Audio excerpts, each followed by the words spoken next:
May I request the course director, Dr. Sanjeev K. Sharma, sir, to please take it forward from here. And of course, to welcome you all.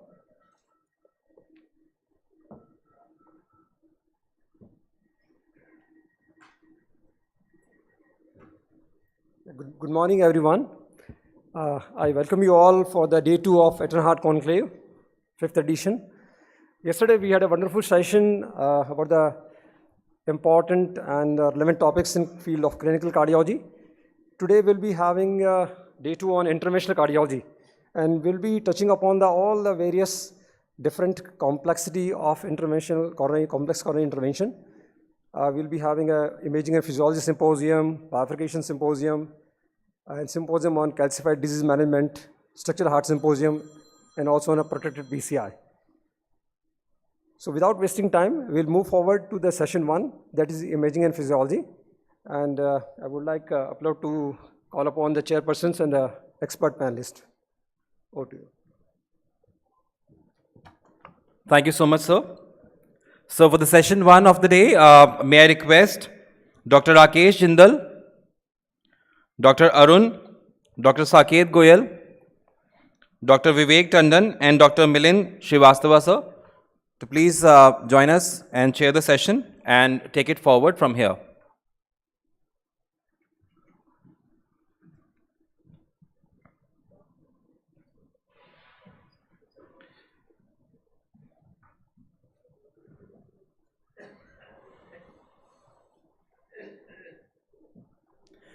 And to my lovely pharma colleagues at the back, very good morning. I would really request, in case we can keep and maintain the decorum and keep silence at the back, please. Thank you so much.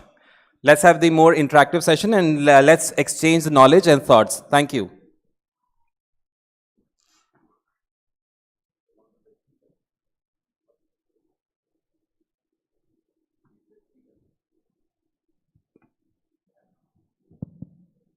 Let's welcome Dr. Pankaj Manoria, who is going to give his talk on my most educational IVAS case. Dr. Pankaj Manoria is from Bhopal, and let's hear from him what he has to say. So, a very good morning to everybody. At the outset, I am thankful to the organizing committee for giving me this opportunity. This is a case-based lecture, basically. I'll present a few of my cases in which IVAS helped me in making the right decision and optimizing the outcomes. This was a case of a 65-year-old gentleman, a doctor by profession. Angiography was done outside, which showed a tight left main stenosis, and he was advised a CABG or angioplasty. So he came to us for a PTCA to left main coronary artery. We took him for the angioplasty to the left main. When we did the angiography, we were doubt. We didn't find that its left main was looking borderline. We were not sure why he was advised a bypass or an angioplasty to the left main. So we decided to evaluate him further by doing an IVAS or subsequently an FFR also. When we did an IVAS in this patient, what we found was the absolute MLA at the left main ostia was around 6 millimeter.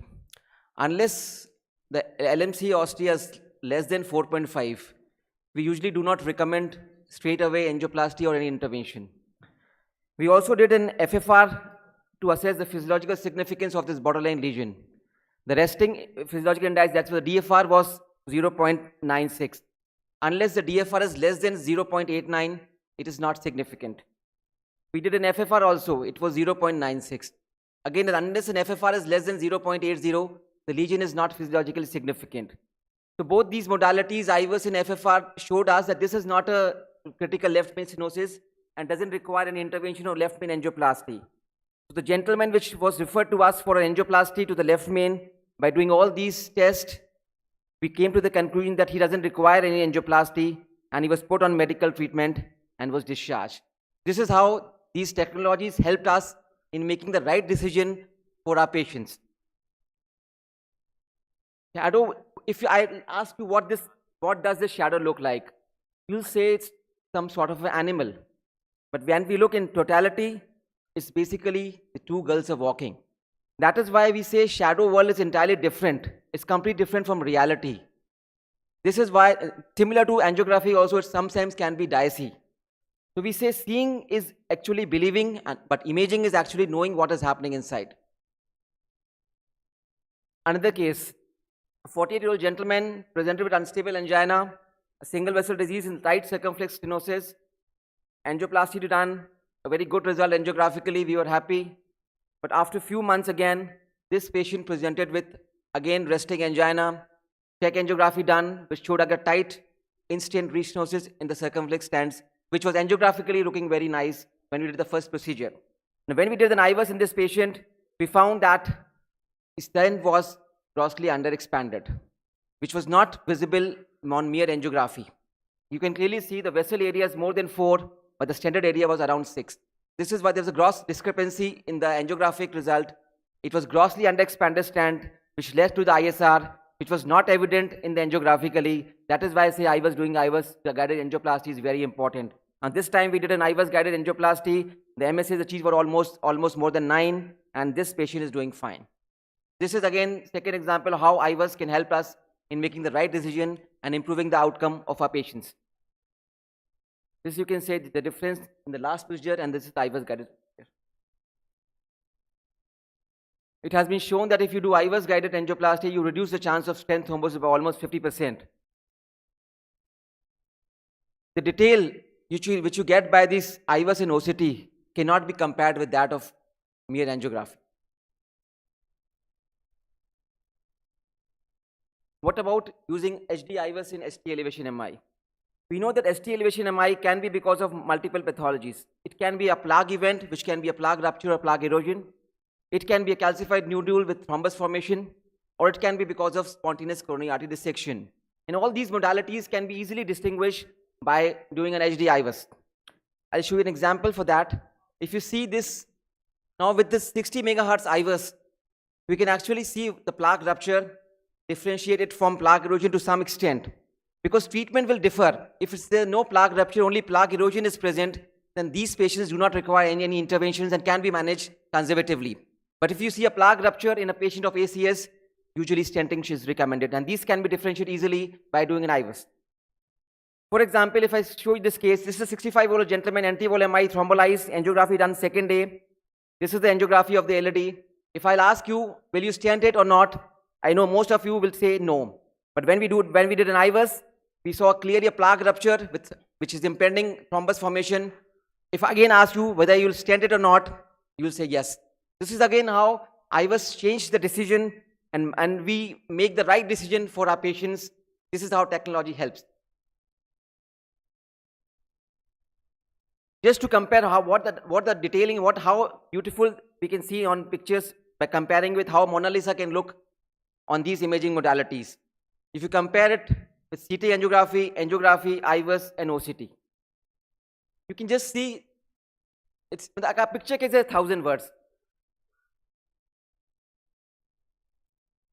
Professor Donald Longback said, "Be precise. A lack of precision can be dangerous when the margin of error is small. Similar precision is required when we do complex angioplasties like left main angioplasty, because a small error can be life-threatening for that patient. And with IVUS, we can do precision angioplasty. This was the case of a left main, tight distal left main stenosis, you can say, with Medina 1-1 classification. Now, IVUS can help you in each and every step in optimizing your outcome. It can tell you what is the exact dimensions of the left main, what is the bifurcation angle, what is the circumflex, or how is the circumflex ostia, how is the LAD ostia, what size of stents you should take, what should be the port balloon. Everything can be, you don't need to guess anything. You can actually see what is actually required.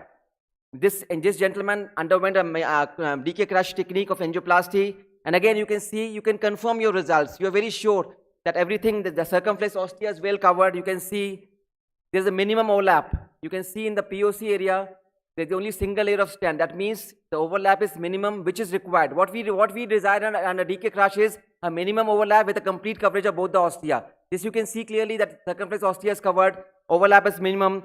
We want a symmetrical carina after doing a decay crush. You can see the carina is very symmetrical. There should be no ostial deformation and the left main should be, there are no malapposition or stent deformation. Everything can be seen. You don't need to guess anything. Everything is very obvious. So you are very sure that you have done a very good result. And this is what is required in doing complex cases like left main angioplasties. And what matters is the final score. We know that a good MSAs which we achieve has a good impact on the long-term outcome, and we can actually see, you can calculate the values, and this is what is desired in these types of cases. And it has been shown that IVUS guided not only improves, it has a good part in doing in mortality benefit also, and improving the survival of our patients.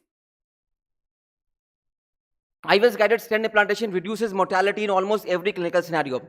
And what is more important than improving patient survival after stenting? Also, when we're doing a bifurcation angioplasty in left main, we can actually predict the side branch losses. There are certain criteria in which, on the basis of which, we can predict that this vessel might close and this might not. For example, this, by looking at the eyebrow sign. Eyebrow sign is nothing but a peculiar spiky carina. If you see this type of carina on IVUS, that means if you put a crossover stent from left main to LAD, this carina will be pushed upwards and will block the circumflex because of the peculiar spiky nature. Exactly that thing happened in this case. When we did a crossover angioplasty, the carina got shifted, circumflex got significantly pinched. And this again, after doing the recrossover and again putting a stent, you can see again the same geometry is maintained. You can actually see what is happening. You can predict what is happening. Everything is very obvious. We do properly high definition IVUS. It has a significant role in calcified lesions, in calcified LAD. When we are doing IVUS, again helps in assessing the after you have done plaque mortification, and post-stenting result optimization again can be easily seen. This was a case of a calcified LAD. When we did the IVUS, we found almost all spectrum of calcium in this case. A protruding calcified nodule was visible. There was circumferential calcium. The length of the calcium was also long. So this required definitely some sort of plaque mortification strategy. There were two options. Either we could have gone away with the IVL or a rota.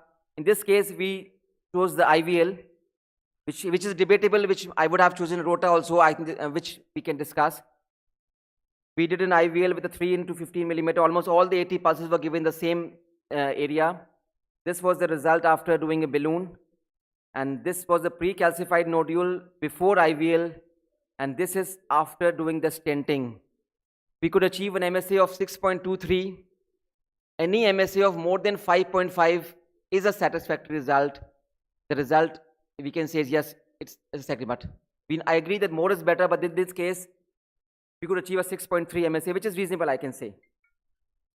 This was the area of the before the circumferential calcium area, and this is, you can see, after stenting. Completely stretched, you can see the adventitious area completely stretching, the vessel is completely expanded, and we can also see the complete calcium fractures are also visible. So what would you rather be, an angiography or an imaging again? Again, it's clearly obvious what you would rather like to be. Again, a post-stenting also. We did a post-stenting, there was haziness in the proximal edge of the LAD stent. We are not sure what is it.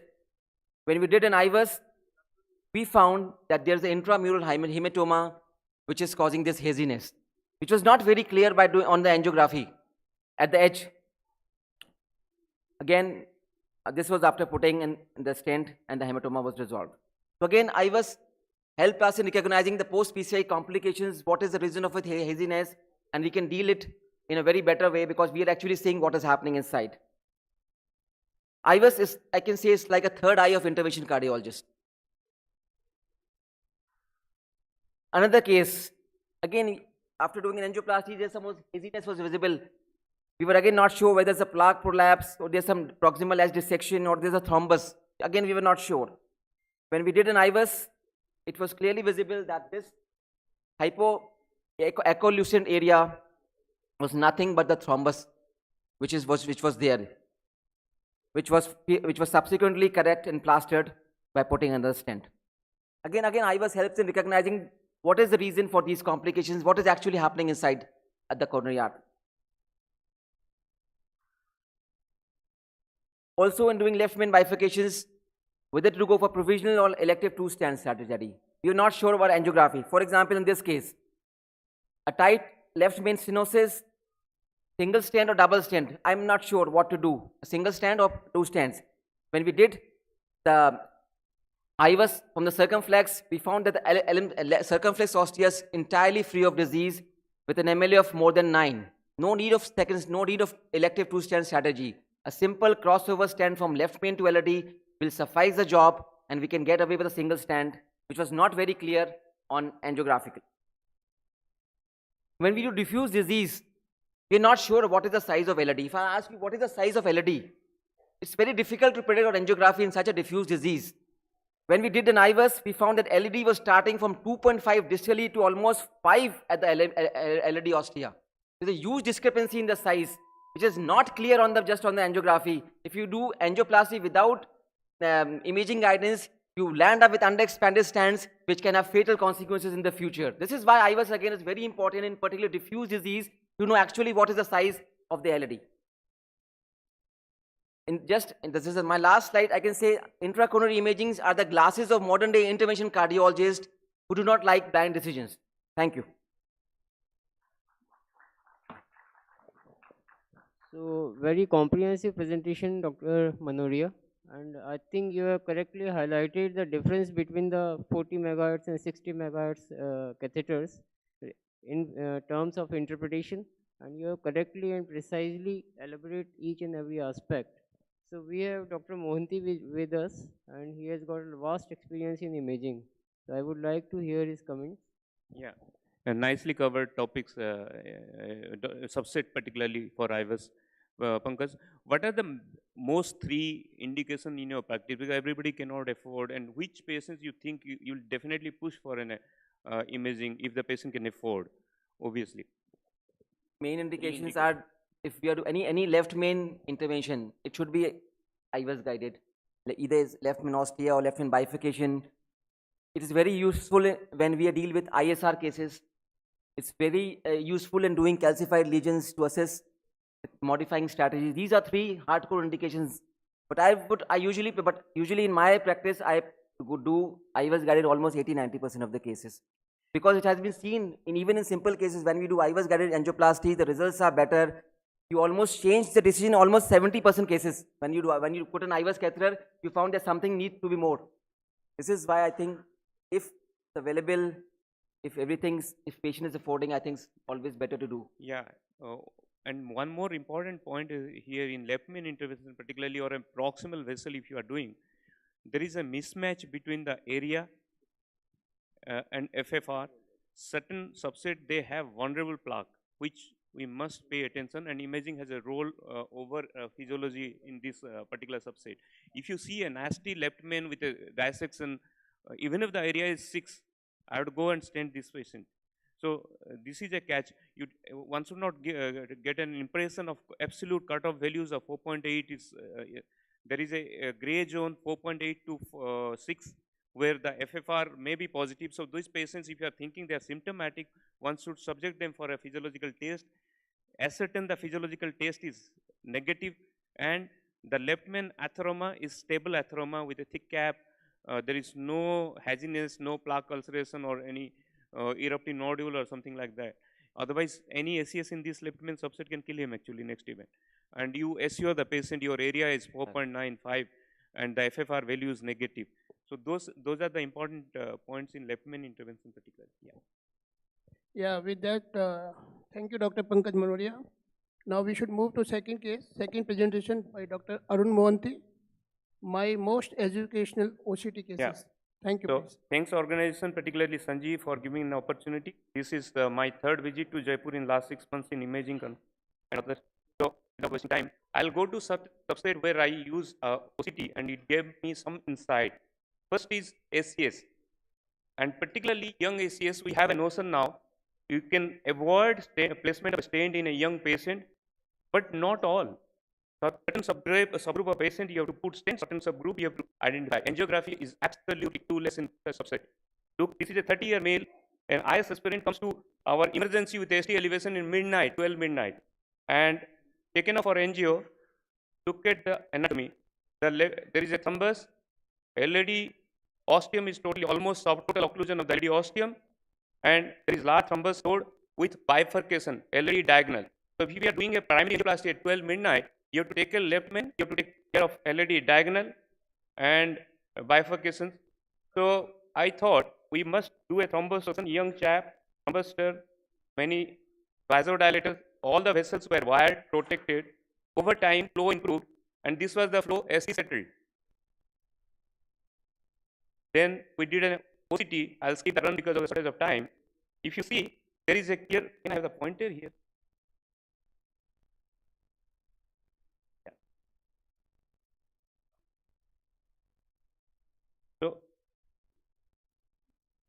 So if you see the OCT, this is a normal looking vessel. The opposite wall is absolutely normal. There is some irregular thrombus, red thrombus and white thrombus everywhere. And this is, there is no plaque rupture, no instability. The area is 4.7, 5.7, 4.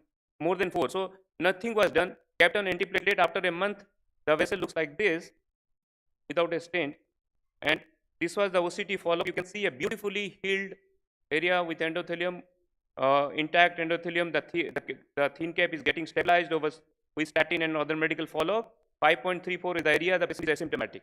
Now coming to the second patient, is a similar patient, 28 years, enters into a small nursing home with a chest pain. Somebody was doing the ECG. There is gross ST elevation with one VT which degenerated into VF, resuscitated. In cardiogenic shock, shifted to our center. We put an IRBP. Patient was in failure, taken off for angio. Then with angio, one can see, if you see this OCT run, you see such a tight disease with a large bulk of atheroma. There is no thrombus, and this area is just 1.68. There's a necrotic core, thick atheroma. This patient, you cannot avoid a stent actually. There is no thrombus resolute. Even this is a large plaque burden, and this is the proximal LED. One is to fix it. So appropriately stented and discharged. So this was the final result, which was good. So all young MIs are not similar. You cannot, on basis of angiography, you have to decide on OCT findings which patient requires a stent, which requires a medical follow-up. The first one was looking much horrifying angiography, but second one was looking simple, but the second one required a stent, and first one could be managed with medical follow-up. This is a 62-year male with post-PPI, had some chest pain somewhere outside with a troponin elevation, infraval hypokinesia. There was a RCA, proximal haziness. One can see the OCT run here. There is a large, there is a thrombus with a plaque rupture. So it was a proximal RCA, 10, 15 days old. You can see that this is a plaque rupture with a cavitation. So thinking it's a proximal RCA, I decided to put a stent, but debatable. There are some reports in erosion 3 trial, if you have a large lumen with a stable plaque, thrombus has gone, so you can choose medical follow-up, but it's not standardized guideline. So your individual choice. So whether to stent or not to stent after 15 days. This is another interesting lady, 55-year diabetic. She comes with 2 episodic chest pain for 70 days, 2 episodes of syncope. While admission, she had a ST elevation in infravall with a VF on monitor. So taken off for angio, troponin was marginally positive. You can see there is a tight RCA disease.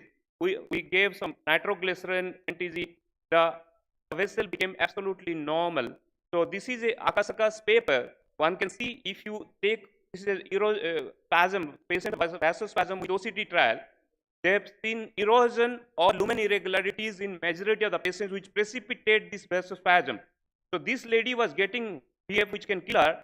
So we took her for angio with OCT. One can see there is irregularity of the endothelium here. This is irregular endothelium with healing, evidence of healed plaque.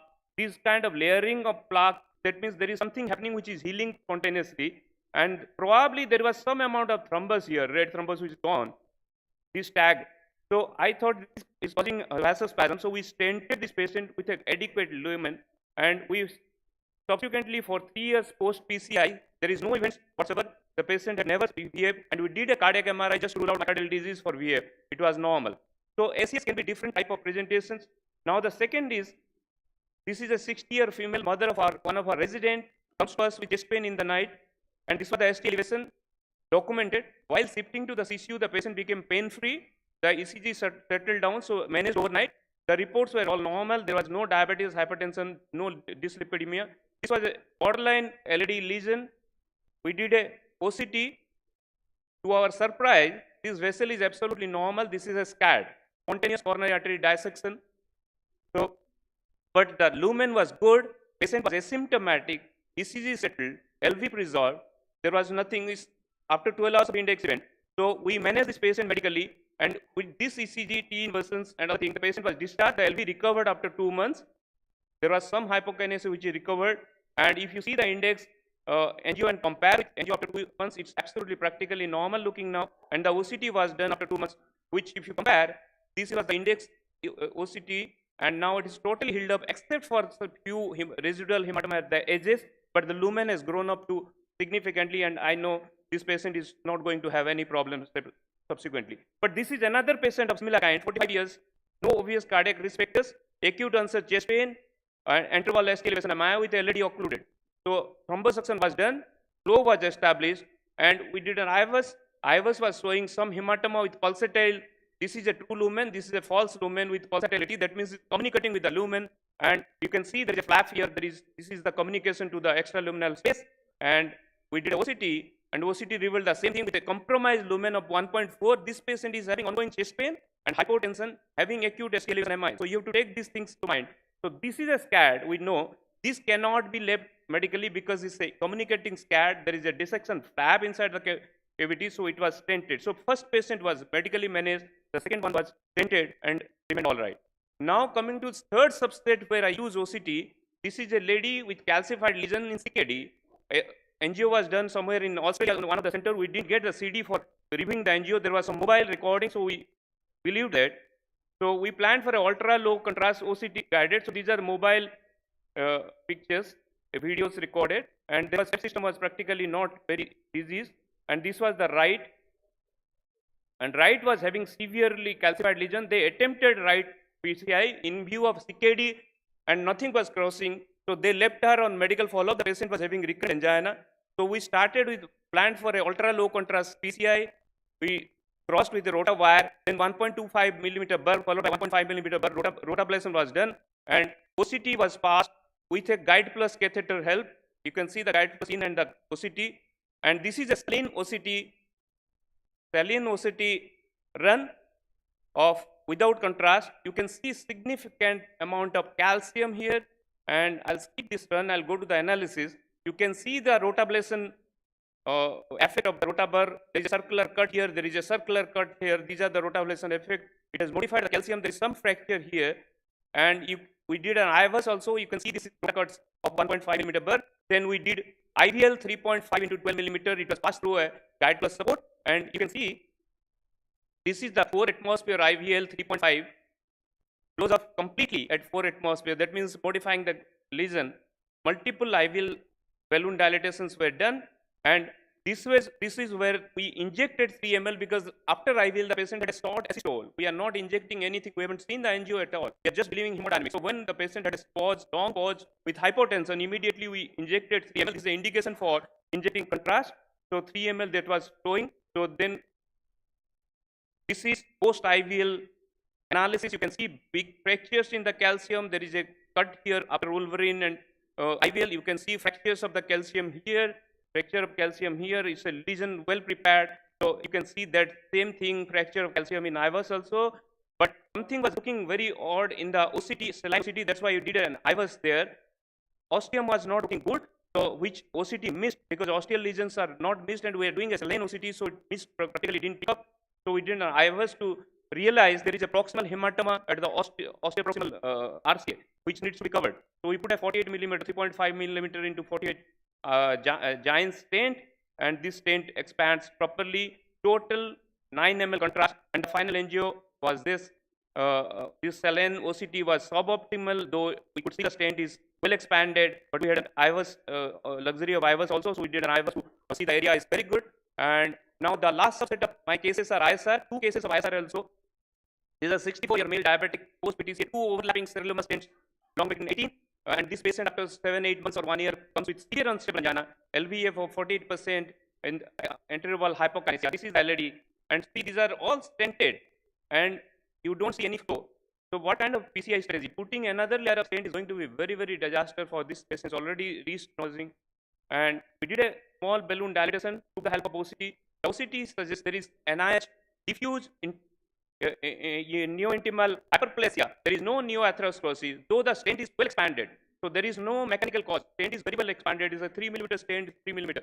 So well expanded stent with NIS. So there is something happening in the tissue level. So we need not to put another layer of stent to complicate it further. We did cutting balloon, multiple cutting balloon dilatations, and except for the distal lesion, everything opened up well. And the area you see 4.19, 4.79, and proximal is 6.5. So without any plaque, major plaque hanging inside or tissue hanging inside the lumen or a hematoma or anything. So finally we decided to go with drug-coated balloon. So this is drug-coated balloon dilatation, multiple. You can see a smooth regular lumen with distal was having small area unhealthy, not opening up well. So we put a small stent here, 2.5 in the distal edge, and the rest of the things were all managed with DB. This was the final DB picture, and this is last case. This is a 56-year female post PTCA stent, 8 years back, comes to us with a recent unstable angina, non-diabetic, and you see the fluoroscopically the stent looks very well expanded. There is a tight LED lesion. We did an OCT. To our surprise, the stent is little bit under expanded with neocalcinosis. Neocalcinosis is the terminology used where you have intrastent neoatherosclerosis having calcium diffusely, and this is the calcium. You can see this is the stent strut outside, and there's a chunk of calcium inside. So if you have a stent strut outside and a calcium inside the stent, is the worst scenario. How do you expand your stent? You need to put another stent. There is a layer of metal inside that is limited by calcium, and how do you go with kind of anatomy?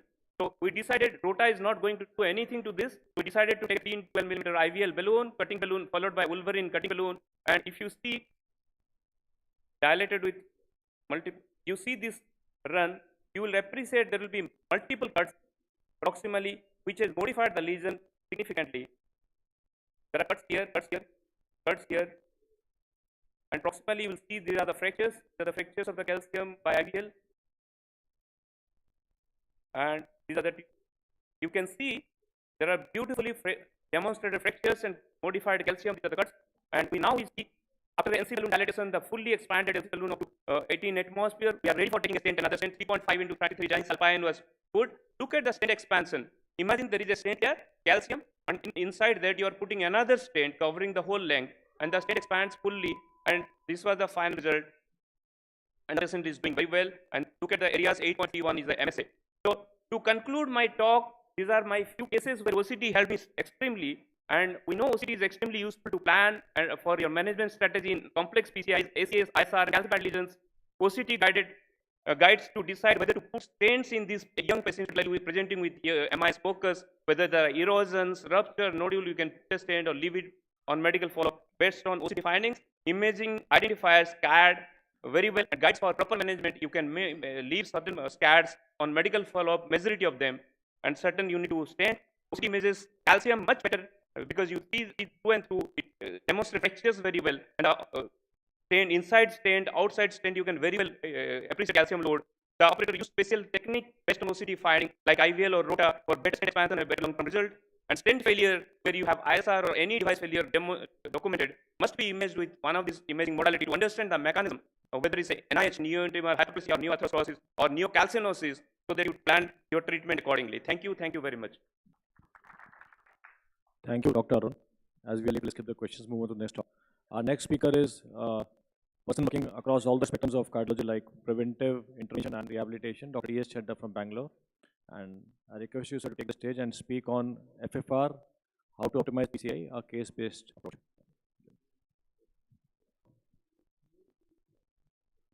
Good morning, everyone. Thank you, organizers, for giving me this opportunity.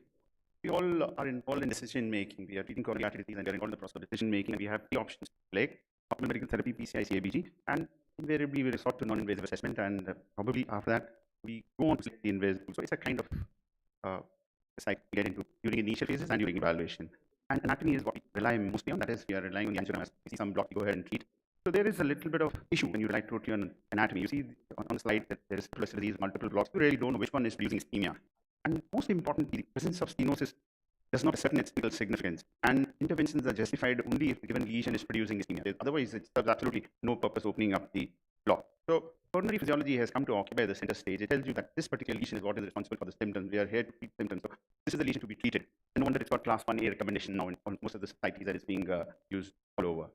Over the next couple of minutes, I'll share my experience in different subsets and see as to how FFR helps. So the most important subset is the multivessel disease because most of the research began in this subset. I'll show you a couple of cases. This was a 61-year-old male diabetic hypertensive with class 3 angina with a normal LV function. We did an angiogram. There was osteoproximal LAD disease. There was diffuse disease in the circumflex, and the disease in the LAD was extending onto the segment.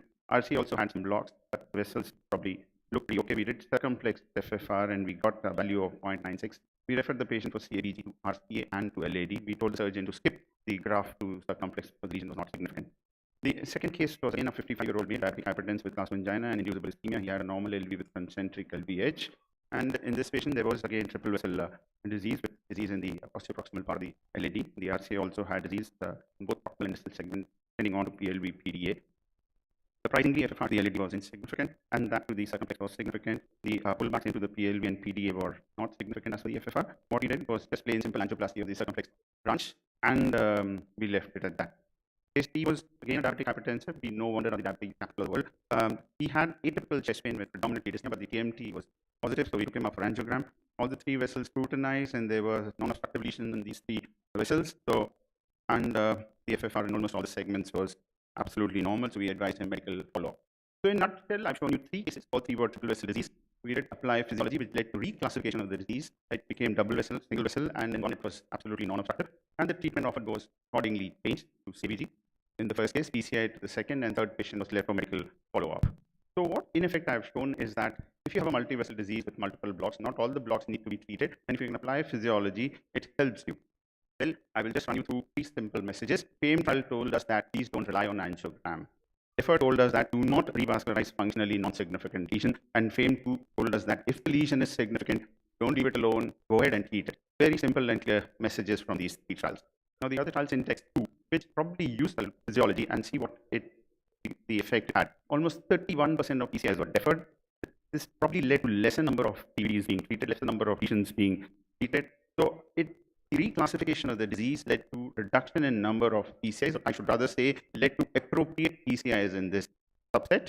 And at the end of 2 years of follow-up, what you can see is that there were improved clinical outcomes in this. And the revascularization, even though was required, but was not in the deferred lesions majorly. And at the end of 3 years of follow-up, the PCI results were found to be equivalent to CABG results of Syntex 1. So if you apply physiology in a multi-vessel disease, you are assured of good results. They can match up to the results of CABG. Let's see the next subset, which is the left main disease. This is a difficult subset because there is considerable anatomical functional mismatch. You really cannot assess the stenosis and say that, okay, I'm going to stent and I'm not. Pankaj showed you a very nice case, which was felt to be obstructive and not found to be obstructive. So the mismatch is considerable. That means if you see here in the non-NCA segment, the reverse mismatch is 16%. That means the lesion has got less than 50% stenosis. The FFR comes significant. Now this increases to nearly 40% in the left main segment. So we have to be very, very careful. And under treatment of left main is not uncommon, and that would lead to increased number of events. So I'll show you three different subsets of left main, wherein we'll apply FFR. Now the first subset is you have your osteal disease. This is no different from any other given single vessel disease. Only precaution here is that you need to zero the wire in the aorta and then calibrate the wire in the aorta and then go ahead and do a pullback. Anything more than 0.8 is safe to defer, less than 0.8 you treat. If you have downstream disease in one of the daughter vessels, number one, you should do a pullback from both the branches. If you have a downstream disease in one of the vessels and if that is tight, causing more than 90% stenosis, or by FFR, if you get a FFR value of less than 0.45, then cumulative value of 0.85 is good to defer. So that means a downstream disease can increase the FFR value because it cuts off considerable chunk of myocardial interrogation. So your FFR values are going to go up. So anything more than 0.85, you can defer. If you have a single unit disease now, that means there is left main involvement, there is also proximal circumflex, as well as there is some disease which is going on to the LAD. In these subsets, you need to add imaging, which is very, very important. And the cutoffs, there are different cutoffs for the Westerners and for the Indian or the Asian subcontinent, that is 6 millimeters and 4.5 being advocated. So please follow that. And if you use distal disease in the daughter branches, then you're supposed to do a pullback and treat the distal lesion and then only assess the significance of the left main disease. Now, very simple message. For pure osteal disease, 0.8 is the cutoff. If you have one of the daughter vessels with the tight stenosis, 0.85 is absolutely safe to defer. Imaging plays a very important role if you have more segmental disease in downstream. And the meta-analysis have clearly shown the deferral of left main PCI is pretty safe and can be relied upon. ACS population, Well, we know that in this subset, the IMR is high and the coronary flow rates low, so one needs to intervene. And this is one subset which is little complicated. Culprit lesion, absolutely no, you don't need to do the FFR at all. In the non-culprit segment, we know that almost 30 to 50% of STEMI patients have got multivessel disease. The debate is whether we should treat them or we shouldn't defer. Now, the benefit of complete revascularization is only complete trial told us that if we revascularize, everything is going to be boom, boom. What exactly is the role of FFR in this subset? Now, the non-culprit vessel, this trial showed clearly that at the acute stage or at a later, there is not much of difference in the FFR value. So you can go ahead and do the FFR, and you have the compare acute and dynamic. Compare acute during the index admission. During the acute stage, they performed complete revascularization of both culprit and non-culprit. Whereas in dynamic, they did it within 2 or 3 days. Both of them showed that complete revascularization was good and it produced favorable results. How is this subset different? We've had a couple of negative trials, RMI. Now, this subset is slightly different from the stable angina patients because they have unstable plaques which can rupture, and there are a higher number of MIS recorded in ACS subset because of the vulnerable plaque. And in non-STEMI and unstable angina, it becomes slightly difficult to find out which exactly is the culprit vessel. So there can be fallacies, so one has to be careful while attempting to do FFR in the non-culprit segment. To summarize, I would say in acute STEMI, absolutely no to the culprit vessel. FFR got absolutely no row. FFR for the non-culprit vessel in non-STEMI in the STEMI subset is reliable because there's no significant change. And you should do the PCI if the FFR is significant. Deferral is associated with higher event rate compared to stable angina patients, and this has to be explained to the patient. There is an emerging role for imaging in NCL patients. The prospect trial told us that if you, in addition, demonstrate unstable plaques, you should go ahead and address them, but the final verdict is still not out. In an olden part, FFR is no different from stable angina patients. On diffuse and tandem disease, this was a 61-year-old female with inferior wall MI. As you can see, there are multiple lesions in the MK scan that show there is some reperfusion defect there. So what we normally have to do in such subsets is do FFR, pull back and look at the delta as to where is the FFR dropping maximum.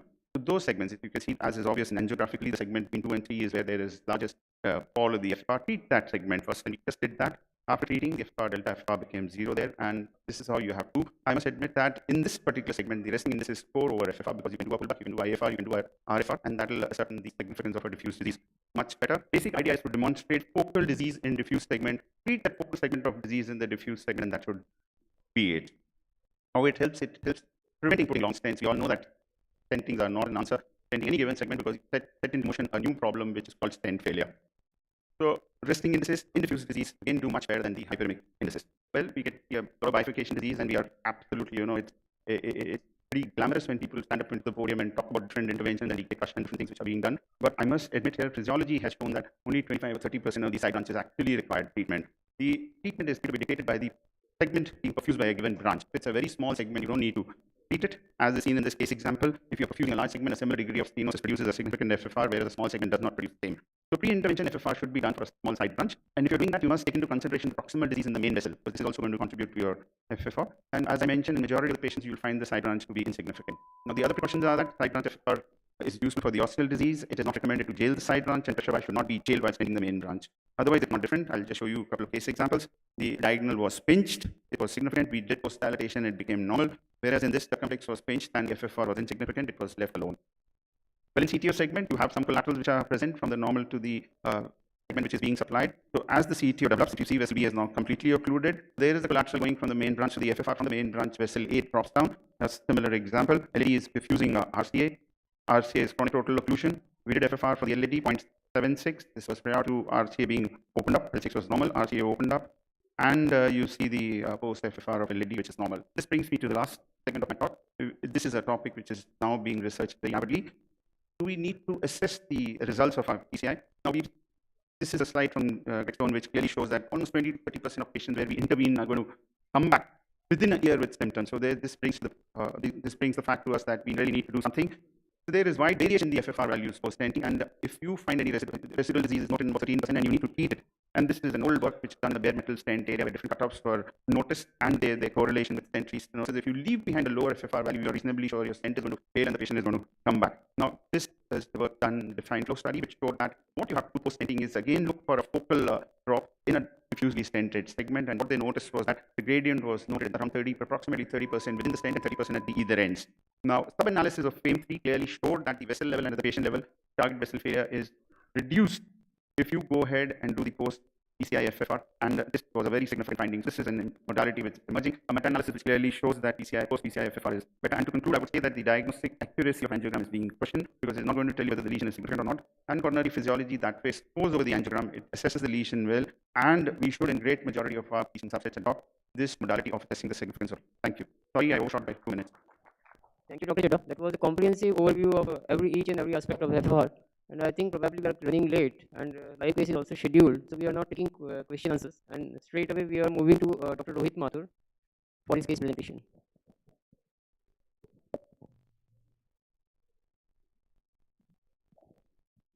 Good morning, everybody. First of all, let me thank Dr. Samin, Dr.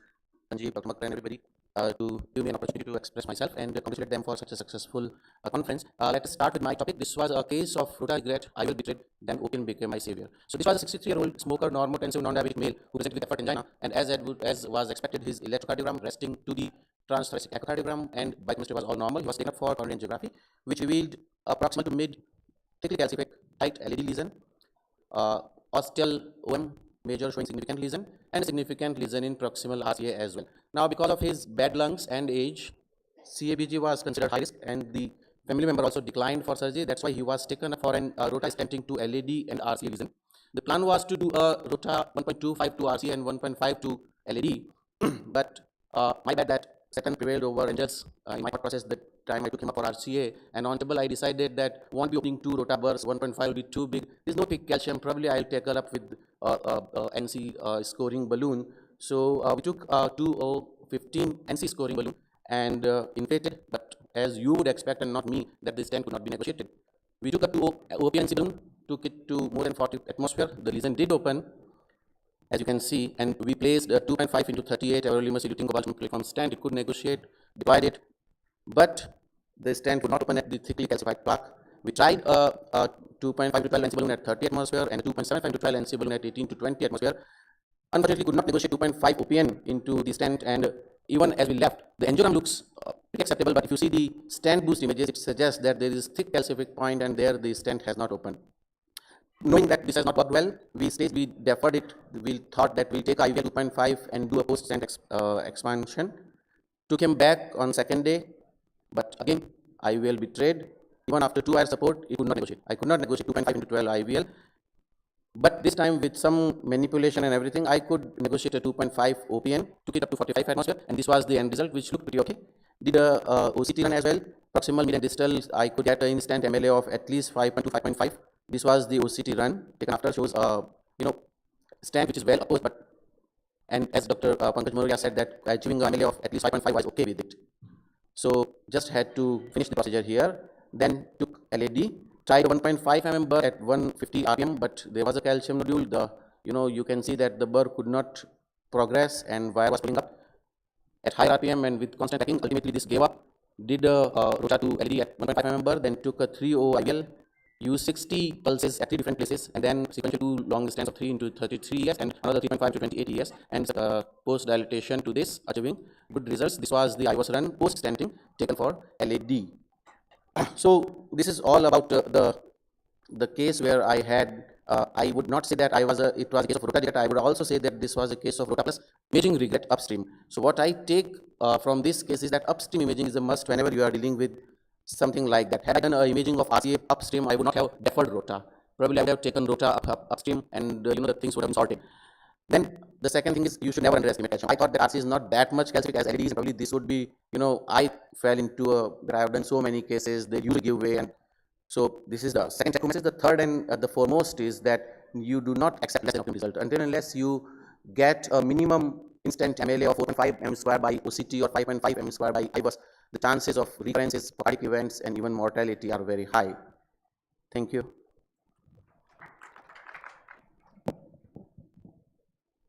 Yeah, actually, nicely you have pointed out the first conclusion is imaging first, then Yes. decide. Otherwise, that's my question to you. Imaging, I feel 70% role is pre. Certainly. And post is 30%. Right. But what happens is that once my point is that if you can see on fluoroscopy stent post, your stent is well expanded, you don't see a major dissection looking very hazy. Even if you can believe angiography, though you have if you have imaging surgery. But heat dissection is much more important. And second thing, in calcified lesion, never open stent when you are not sure your balloon at least is expanding into orthogonal views completely. Not 90%, it should be 100%. balloon expansion.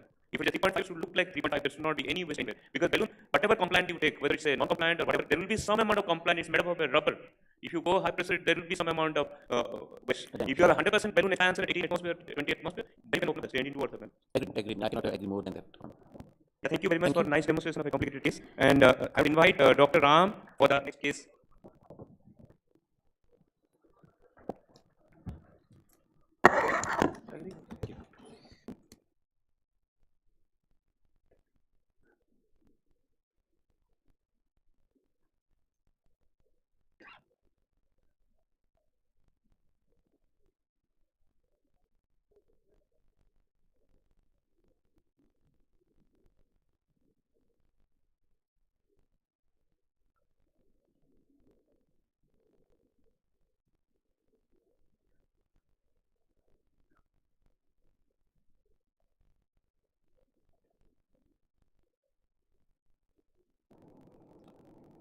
Good morning, everyone. So I'm going to present a case which is IVS complex PCI. I will straightforward come to case history. My patient was a female patient, 32-year-old female. She had risk factor of diabetes, hypertension, and obesity. She was being treated under me also for diabetic cardiomyopathy and liver dysfunction since last 5 years. And there was partial recovery on function with moderate liver dysfunction on follow-up on optimal medical treatment, including ARNI, beta blockers, SGLT, and diuretics for symptom relief off and on.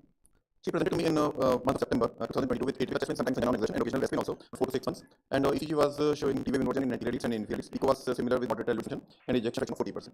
This was electrocardiogram, which showed some intraventricular conduction defect and T-wave inversions in inferior and anterior leads. So I decided to submit her for coronary angiography, although her age was 32, but I thought there might be some problem. And to my surprise, left system, there was a significant lesion in left anterior descending artery. So after discussion with patient, right was unremarkable. After discussion with patient, we decided to stent this lesion, and I dilated this lesion with the balloon, and followed by a drug-eluting stent, 3 to 32 millimeters energy stent was implanted in mid-LAD. This stent was a little underexpanded in mid part, so it was dilated with 3.25 into 10 mm balloon also at high pressures, and this was the end result, and it looked acceptable to me. So patient remained asymptomatic for next 3 months, and again she started having complaints of gastric angina and also rest angina, requiring sublingual nitrates, which are used to relieve her angina. It was not controlled by maximal angina, and she required sublingual nitrates. It was almost similar. ECG was also similar with the same changes in T-wave inversion and anterior leads. So I advised her for check angiography with imaging if required. I thought that there may be some problem in the stent because it was little underexpanded at the start, despite high pressure balloon dilatation. So ECG was similar, and this was a check angiogram. This time, at the gap of around 3 to 4 months, stent was doing okay, although there was some ISR in the part of the stent. But the new finding which I could appreciate was there was a plaque in the mid of the left wing. So we decided to intervene for imaging, and I took her for IVAS study. This was the left wing. So when we did IVAS, I could see that the LED stent was okay, and the MSA in the stent was around 6 plus in the distal LED, mid LED, average proximal LED. But to my surprise, the distal left wing there was a plaque, and the mid of the left wing there was a significant plaque burden of more than 70%, and the MLA was only 2.74 millimeters square. So there was a significant lesion on left wing, which I could not appreciate on angio, and it was looking like a plaque of 50% external milli. And also left wing was free of the disease. This was again, after seeing this IVAS study, we decided to do her for stenting from left main to LED. And at the start, we did a IVAS of L6 to left main to decide on the strategy. And as you can see that there was a plaque in the proximal L6, but ostial L6 was completely free of the disease. It's clean ostium. This is left main, mid left main. This is a run from proximal L6 to left main. So I took I would comment though, if one is thinking that there might be SCAD, I would be cautious about. I would be cautious about OCT because sometimes a forceful injection of contrast or saline, you can propagate a dissection.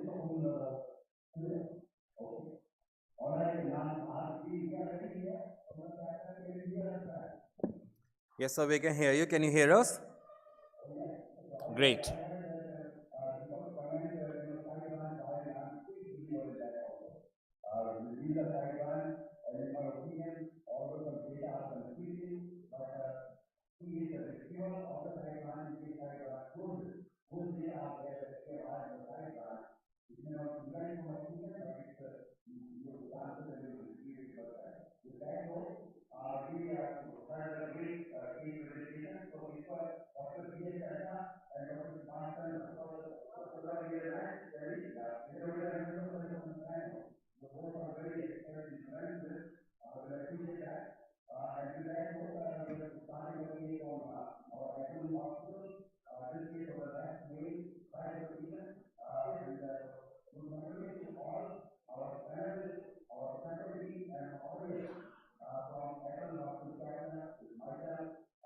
Dr. Sanjeev Sharma, Dr. Prem Ratan, and rest of the cath lab staff. With that note, we can start our video presentation. Start the video. No, video. Supposed to play the video, no? Yeah. First. Play the EHCC video first. Okay. If they don't have it, we showed quite a bit of video. Anyway, let's go to this case. It's a patient of left main trifurcation, 63-year-old male, no past history. Recently, is a diabetic, non-hypertensive, recent acute coronary syndrome, unstable angina, admitted to outside hospital. Troponin was negative. Next. EKG is left bundle-branch block, and they did echo. Patient did not have troponin after admission, but EF was 35%. We actually repeated here. It's between 32 to 35, and regional wall motion abnormality more in the anterior wall. And why it is, we'll show you this case, let's show the angiogram. It's a distal left main trifurcation, and this is what, can you guys go to the fluoro now? The presentation is done. The audio visuals, play the fluoro. Good. So we got everything ready here. So we all three things. We have the hemodynamics in the bottom, and you can see here very complex trifurcation, but the third branch is the ramus very small. Osteal is involved, but it's clearly 90% osteal circumflex, 80 to 90% osteal LAD, and very calcific. You see that shelf of the calcium and the ostium LAD, which progressing into the left main. Now, blood pressure, when arrival into the cath lab here was 80. And knowing the patient with this recent syndrome, question is you need some kind of assist device with an unprotected left main, which was offered cabbage but clearly refused. So he came from Delhi for this purpose. And we felt that at least use question was impella versus balloon pump. So we all know that cost issue is a big for impella. So we have put a balloon pump in this particular case. And our anesthetist, they have given Dr. Navneet Mehta some noradrenaline to increase the blood pressure. So augmented pressure, as you can see now, is about 140, and we always do a 1 to 2 augmentation, so you know exactly what is the effect of your balloon pump. So that's where we are now. We are augment. Patient is on low dose noradrenaline. Patient is on balloon pump, and we are ready. So what we did is, so let's see how bad the calcium is in the distal left main to the osteal LAD. So the lot of importance that whether you do it pre versus post, decision wise in this particular case we felt actually very educated family, they were told they had a calcific left main, and that's where we felt that yes, angiographically I would not call it severe calcium, moderate calcium, because severe is your tram tract on both sides of the vessel wall. It is more on the superior surface, so we did the IVUS, and we are going to show the IVUS now. Please show the IVUS which from the mid LAD. Play. Yes. Yeah. Some calcium, the calcium very small quadrants in the proximal area, very tight lesion, as you can see, more of a fibrotic plaque, and till it comes to the osteal LAD, which we saw angiographically that half calcium on the superior, and it's the same way. We are about 270 degree calcium. See that 3-4 quadrants, not a circular. Compared to the cases which we showed yesterday, this is about the 3-4 quadrant calcium. You can see the echo drop. Yeah. There is an echo drop in 660 or 2.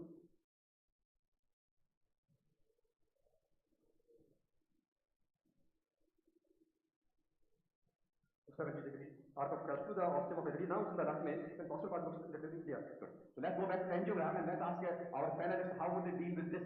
So preparation has been done, and just to say that for controversy whether do a rota or not rota, just because of the way patient was brought in, we were calcific. When I saw the angiogram, we promised it alone. I would say we could have been okay, but based on this IVUS imaging, we have a rota wire ready with a 1.5. But question then comes, how everybody will treat it. In this particular case, we have the Rota Pro ready. We can show it, as you know that the old Rota has been replaced by the Rota Pro, with everything is on the same advancer knob.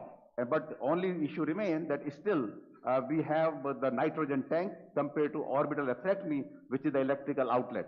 So this is the same the dynaglide button, and all advanced knobs, same up to 80, 90 millimeter you can advance, and the brake release is right here, and then you put the wire and a clip in the back end. So what you do is first start the flush now. We check the speed. So what happened is I work on this Rota Pro, and soon we'll have a Rota Pro 2, which where the dynaglide is also on the top here.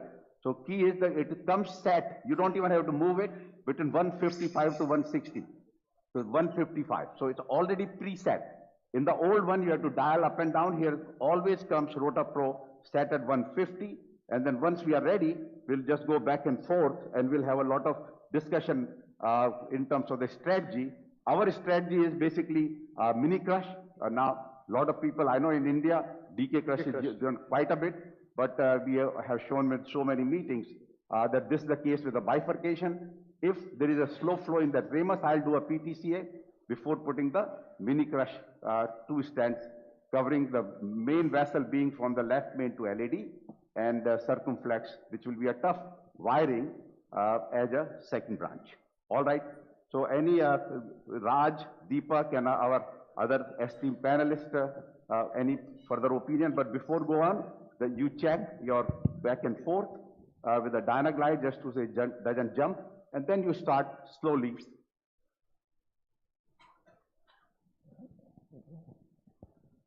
So, Samin, I came a little bit late, but I saw the IVUS.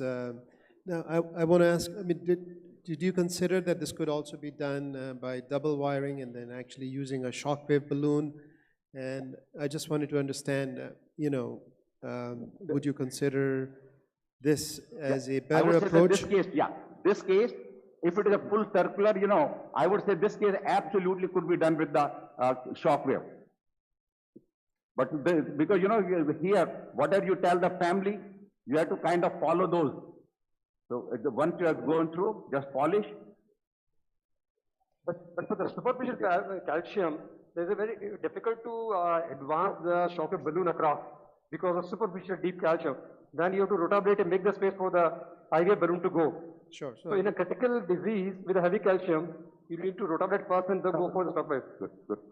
Yeah, so question was that if shockwave balloon does not go, you need to make a room either using a balloon or high pressure or shockwave, the rotablation, or just a high pressure balloon, but a small one to make a room for it. But just to say, practical point of view, I think we always have to show what is possible and what could be. This case, absolutely, in my opinion, can be done with a shockwave also, yes. Advantage with the shockwave is you have wire in both the branches. Yeah. So the guide always was a little difficult earlier. Let's do it a little better. Dr. Samin, this is Dr. Chandra. Given the fact that your calcium was confined to 180 arc and this patient has LV dysfunction, wouldn't it be prudent that your threshold for picking up rota is high in view of the slow flow and other hemodynamic compromise, and then going on to choose cutting balloon or maybe, as Dr. Raj suggested, an IVL or something? Yeah, so question basically, great question, and that's why we undersized the bird to 1.5. And secondly, that just, it was, you see at the ostium, it is definitely a little more than 180. But can it be done with a high pressure, with the our flextome or Scoreflex or angiosculpt and plus minus IVL? Yes. Yeah. So definitely, yeah, to say. And then just to mitigate all those points which you mentioned, that slow flow and so we already have put a balloon pump in this case. I can tell you this kind of case, if we are doing it in America, we'll use the Impala. And this actually is the kind of case which will be enrolled in Protect 4 trial, which is evaluating. We'll see the wire later. Just take the rotor wire out now. And we put a wire into the surface. Give us the filter wire for second part. Yeah. Yeah. So yes, points well taken. That is it a must for the rotational atherectomy, this lesion? Answer to that is it could be done with a non-atherectomy techniques.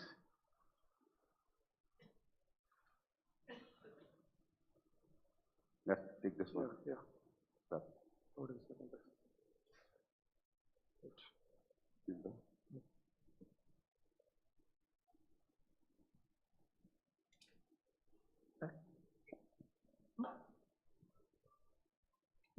use the balloon for left main to LED, giving circumflex first. 315, I forgot. 15 and Okay. so the hemodynamics are stable and no chest pain. I think we have to go to other view to see exactly. But let's take the wire out first of the rotor wire. Let's take the rotor wire out. Take the rotor wire. Okay. Just 1 second. Okay. Now this is gone to the diagonal. That's a little die. Yeah. Have you planned some imaging runs post-rota Yeah. or on the No, circumflex? no, I think we just now we do it in the end. Yeah. I mean, because Yeah, we've done we it. will always say we can do the imaging, but question is what will be the end point? Go back to our same view. So here we understood that we need to open the lesion, which we had done the atherectomy. It was yes. If question was that it was a heavy circular calcium, that do you need to upgrade the birth? Have you achieved the enough cut in the calcium, which is not the case here? So in this case, I think it's reasonable. We are done pre. We do our work, and then most important is in the end.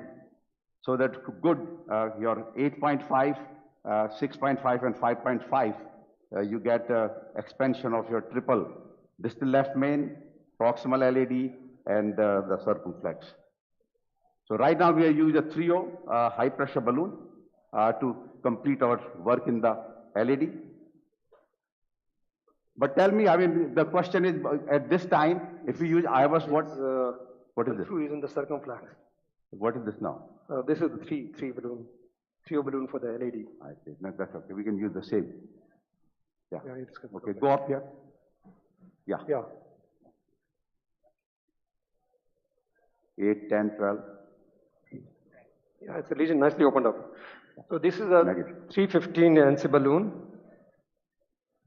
Earlier we had planned for scoring balloon for the circumflex ostium, but the lesion has given way with just an NC balloon. Yeah, so we have the Wolverine for the ostial circ, but we'll see. I think it has opened, and if it has opened, and I will try to cut a small amount of dye because creatinine is 1.2, diabetic patient.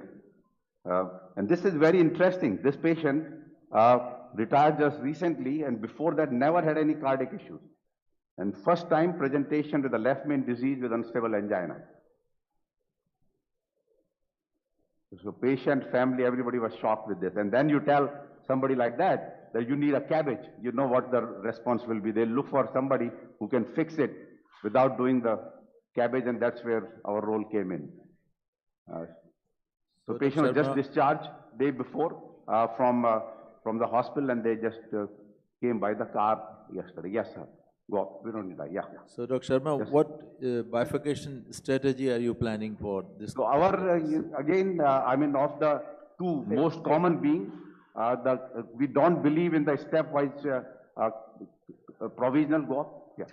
Stepwise provisional, which is the EBC, main, but whether mini crush versus DK crush. So we are big proponent of mini crush, just simply region that you take away few of the steps with a mini crush. Go up again. With the mini crush compared to the DK crush. But yes, negative. A lot of people will do the DK crush in this situation. And I think one of the indication of, in my opinion, DK crush here will be that if you have a 6 French guide, radial intervention, you don't want to go to 7 French, so probably DK crush will be.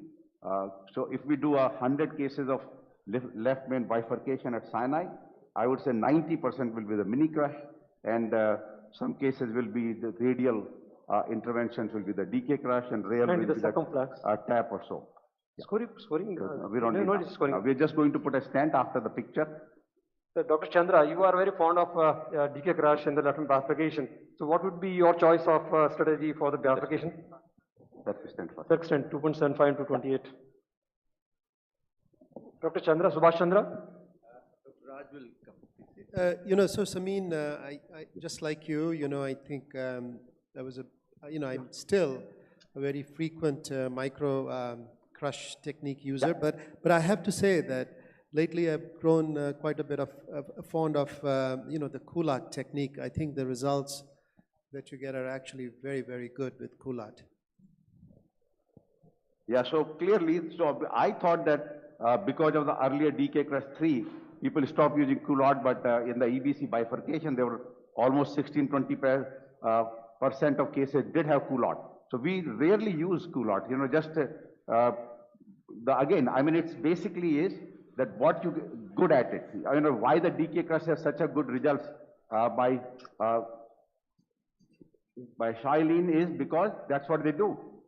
I Yeah. I agree with you. I think it is important to get good at least one technique and then sort of, use the other, as and when you think is appropriate. So let's ask all the panelists. We have 5 and 6. Even Deepak, what would you do in this case? And then other Dr. Subhash Chandra, you said already DK crush. And then others, yeah. So, I think there are many strategies, of course, to bifurcations and left main bifurcation. I think it really depends on the context. If the patient's coding, I think a lot of times just a sort of Y technique is the best thing. 2 stents, deploy it, and stabilize the patient. Here, when the patient is stable on the table, I would typically go with a DK crush. I used to do culotte, which I think is a rather straightforward and simple technique, but the data in general support DK crush as a strategy that is probably the best when you are planning to stent both limbs of a bifurcation. Of course, if it ends up being sort of provisional and then you need to bail out, say the circ, then you can essentially do a reverse culotte. But in this case, I would have planned to do a DK crush or probably a mini crush to be very specific. And I think we were discussing it on the panel. I think the key there would be to make sure, of course, to end with a kissing balloon inflation. Without doing that, the stent thrombosis rates are probably a little bit higher with a mini crush or a DK crush technique. But if the final kissing balloon inflation is done, then I think it generally provides a very good result to use that approach. So that's the approach I would have personally favored. Okay, so now we have inflated 2.75 28 and 28 in the side. Go once more. So now what I say, so why the advantage, biggest advantage of the DK crush is that you are able to access. People say that you have better access in the side branch. We never had a trouble, but what I do is little modify. So here we have, of course, the little bit, and just go open the ostium a little more. Go up now. 20. You can open there more. Good. Yeah. Negative. Save the 4. Yeah. So whether it works or not, but we have been our strategy. I mean, it's never a trouble. But yeah, and actually I'm surprised that the culotte that Raj is started back. But is this now, Raj, you are using more culotte? Or you have been culotte most of the time? No, I mean, I've been a big fan of mini crush, and then I used to call it, let's do micro crush. Yeah. But I have to say that, I've started doing some culottes, and I think maybe I was too closed towards that technique, and I have to say the last couple of years I've been doing it, and I really enjoy doing it and get beautiful results. If you look at the European approach where, I mean, 12-14. Other than this case, if you're in a provisional approach, then they profess that either you do a tap, which could have been very suitable in a case like this where angles are appropriate, or a culotte as a bailout where the angles are acute. But this definitely is a elective 2-stent case where I think mini crush is a very good option, and Dr. Sharma has highlighted the advantages of this, yeah. But in culotte, definitely angle, particularly in this case, the angles are almost at 90 degree. So I will be a little wary about choosing culotte in this particular case. And then my preference would be one of these mini or maybe DK crush. Dr. Chadha, your views? Dr. Chandra, Subhash Chandra, in this case, because of sick hemodynamics are borderline, the quick procedure will be the mini crush as compared to DK crush. A little one extra step of doing kissing. I personally advocate that the choice is dictated by operator's experience and his comfort. Now, between mini Absolutely. Between mini and DK is one modality which is very hardware intensive. You have to have a lot of hardware on table, and I think in Indian patients that becomes a little bit of problem because you have to recross, you need smaller balloons, you have to open the strap, struts. and the number of steps are little, can be troublesome. So if you are happy with a particular bifurcation technique, you should follow that. You should not try and copy others just because they are doing, but you must always, as discussed, must always end up with a final kiss, which is very, very important. And if you can add imaging, nothing like that, because it tells you whether you produce good results or not. Side punch. You can take 3-0. No, side branch 2.75. 2.75. And main vessel? 3.5. Yeah, let's see the angiogram now. You 2.75. 2.75 for the circumflex and 3.5 for LAD. Both 15. The question is the pot here. I think we can use a 3.75 will be okay. Guys, any 2.5, 2.75 balloon? Yeah, good. Yeah. Yeah. And we have another balloon ready. So question is always also pot or not pot, another big controversy. But I think for the left main, the pro-pot trial, which was done, they have very few left main cases. But this one area where we always will say the pot will be, that's the left main. We actually published in Circulation Intervention, OCT and the kissing versus pot. We actually found the kissing was less stent of position, malapproach struts with the kissing compared to, they're always the theoretical that you have a circular lumen, but there's all in the, not in vivo, all has been in the vitro. Yeah, so this is the high pressure balloon, and if it does not go, many times what you do is you will anchor it or recross. The always question comes where you are. So 65 for the ready? Yeah, so we'll do. So here, right now, let's magnify it. Let's see where the strut is going, the wire is going to the which strut. Looks like on the distal part, which is mid to distal. I think this is again a lot of theory, whether you go to the proximal or distal, but I think as long as you have gone through, is mid, not just in the first strut, little mid, I think good enough. Many times the non-compliant balloon will not go. You may have to make a room with a small 2O balloon, but we'll see. Right now we need to open the struts of the LAD. We saw that at the ostium. Still there is a trouble, so we are going first there, open, and then we'll anchor. Anchor works quite in our bifurcate app. We have made this point quite a bit that any of the difficulty, use the balloon anchor, and we'll show that. Okay, go up here first. This is a 3.512. Yep. Okay, negative. Good. So now what I'll do is, I'll go a little distal here, but it's still within the stent. You have to be, you're not going outside. The guide was always a troublesome here. Okay, yep. Yeah, within there, yeah, go 4 atmosphere. Yeah. Good. So now we are going to go back, otherwise we recross the strut. Good. It is gone. Yeah. Gone. Go up. Yeah. You can deflate the LAD. Go the sir. Good. Yep. Negative.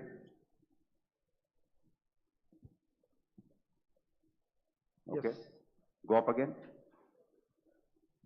So, Dr. Sharma, there's a beautiful demonstration of the anchor balloon to cross into circumflex. Is that right? Yep, absolutely. That's what we did here. So rather than going with the multiple recrossing and this, just use the anchor because you are using that anyway. And now we are going to do a kiss to the proximal edge. And if need to be, then pot we do with a 4-0. But let's see this. And we have IVUS ready. Clean the IVUS, guys. Go up both. Both at 12 atmosphere. Yeah. Yeah. Sir, we can go 14. Negative. Good.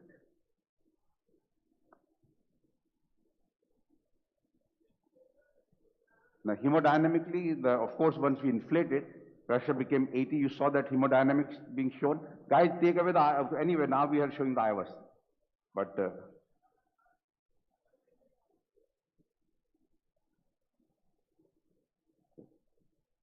remove both the balloons. Let's take a picture first. So, remove both the balloons. While you recross into circumflex, are you very particular about the wire strut? Is it distal or mid or? Yeah, exactly. That I said that I think it's all very much again theoretical. Let me put wire first, at least one. So as long as you have gone through, not with the just one single strut proximal, whether you go to the mid or you go into the distal, I know the whole idea is that if you can go to distal, maybe a little better. And then they say if you are DK crush, you need to go to the proximal strut. So I think all those things, many of them are done more so on with the Olmstrand, like more vitro. Yeah, let's take a picture and we are ready for. Beautiful. Good. Okay, let's do the IVUS now. And if it looks good, then I think it's okay for you to go ahead and what is the other? Bifurcation symposium. There's a bifurcation symposium. Good. And this is the nice prelude to the bifurcation. And look at the ramus. It's still there. So same, if ramus would have been big, then still also you would think about that it will be a bifurcation beside two vessels, whichever those are. And the third one, you just use a flextome and or balloon, just open it up and so. Yeah, good. Dr. Sharma, we need your views on pot and repot because as we see so I can tell you I would do the pot and maybe the kiss, the repot and all those things again. They're all recommended because bifurcation club, European bifurcation, because those guys sit down on the table and come up with some idea without solid, I would say, data. So I can tell you the pot and you have done the kissing. I will show you this here and you are going to see that how circular lumen is. The biggest ground where they say with the kissing that you make a more elliptical, and I would say absolutely wrong. The eccentricity index we published in Circulation Intervention that with the kissing and pot were identical. You have less malapose struts with the kissing compared to pot, and that was in the pro-pot trial also. There was a trend towards higher malapose struts with the pot versus kissing. So same data we had. This pro-pot was done here. The data of our bifurcation were done about 3 years ago. Similar data we came. And look at the circular lumen. Now we are getting to the left main. Circumflex ostium. Yeah, an ostium. See circular lumen. So no report or so. We have done the kissing, and by all practical purposes, we have completed this our intervention of the bifurcation or trifurcation left main, and the third branch untouched. If everybody is happy, we are ready to, we are all for your bifurcation symposium. Proximally. Yeah. We may just do a little proximal area because of 4-0. Yeah, little under expansion of the proximal strut. So but we can leave with that. I think from any questions that we can finish, we don't need to be here. So there is a little, you saw the last, we just need to bring which we expected because 3.5 and so. If the need to, and just coming out of the ostium, we'll just do the proximal segment as a 4-0 pot. But because of this one 3.5 and it was a 2.75, those will be around 4, and this vessel is actually more than 4-0. So, would you consider dilating the proximal segment of the stent first before you actually, are you planning to recross? Are you planning to go into the? No, I think circ is good. So we'll just do a proximal part of the left main with the 4.5 balloon pot only. Yeah, that's it. Already done kissing for the. We have done the kissing. Ostium is very nicely open, and you saw the angiographic. Show the previous picture. Excellent angiographic. Look at this. Very nice. No dissection. Great lumen. So we just will do the pot of the left main because that's where we see a little unopposed, nicely expanded, but not opposed. Because obviously we need a 4.5. It's a big vessel on the IVUS as you can see there. Okay? If that's all okay, we are done from, as I said, from our presentation, and you carry on your second part of the symposium. If there's no further question, thank you very much. Thank you, Dr. Sharma. It's an excellent demonstration and so prompt and quick. It infuses a lot of confidence into various operators who are watching you here. And thanks as always. Thank you. Good. Bye-bye. Bye, sir. Thanks. Sanjeev, thank you. Thanks from EHC Qatar. We have to stop the transmission. Thank you so much. So, thank you, panel, for chairing the session. Now, moving on to the next one, the next session. May I request Dr. Deepak Bhatt and Dr. Raj Makkar sir to please stay with us for chairing the next one. I would also like to request Dr. Ankush Gupta, Dr. Himanshu Gupta, Dr. 𝐡𝐤𝐥𝐻𝐿, Dr. Vivek Mathur, and Dr. Sunil Mittal, sir, to please join us on stage for chairing the next one.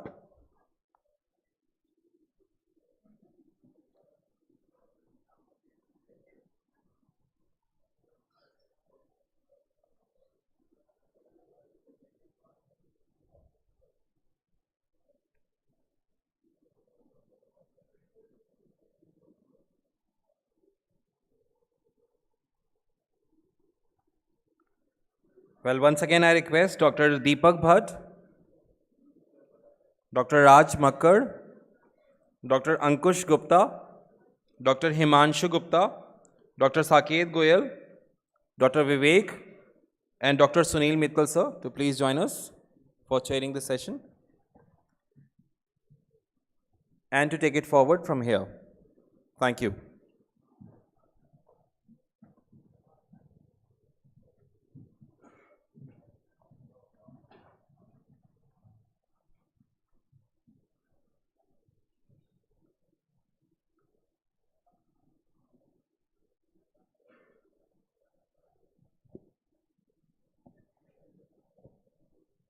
Should we invite Dr. Subhash to give his talk, please?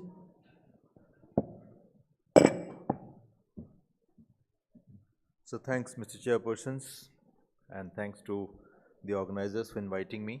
So this session is largely to do with the bifurcation, and my task is to touch upon the left main bifurcations. And incidentally, we saw a very complex case Dr. Sharma did in live case. So left main, left main is a different animal, as you know.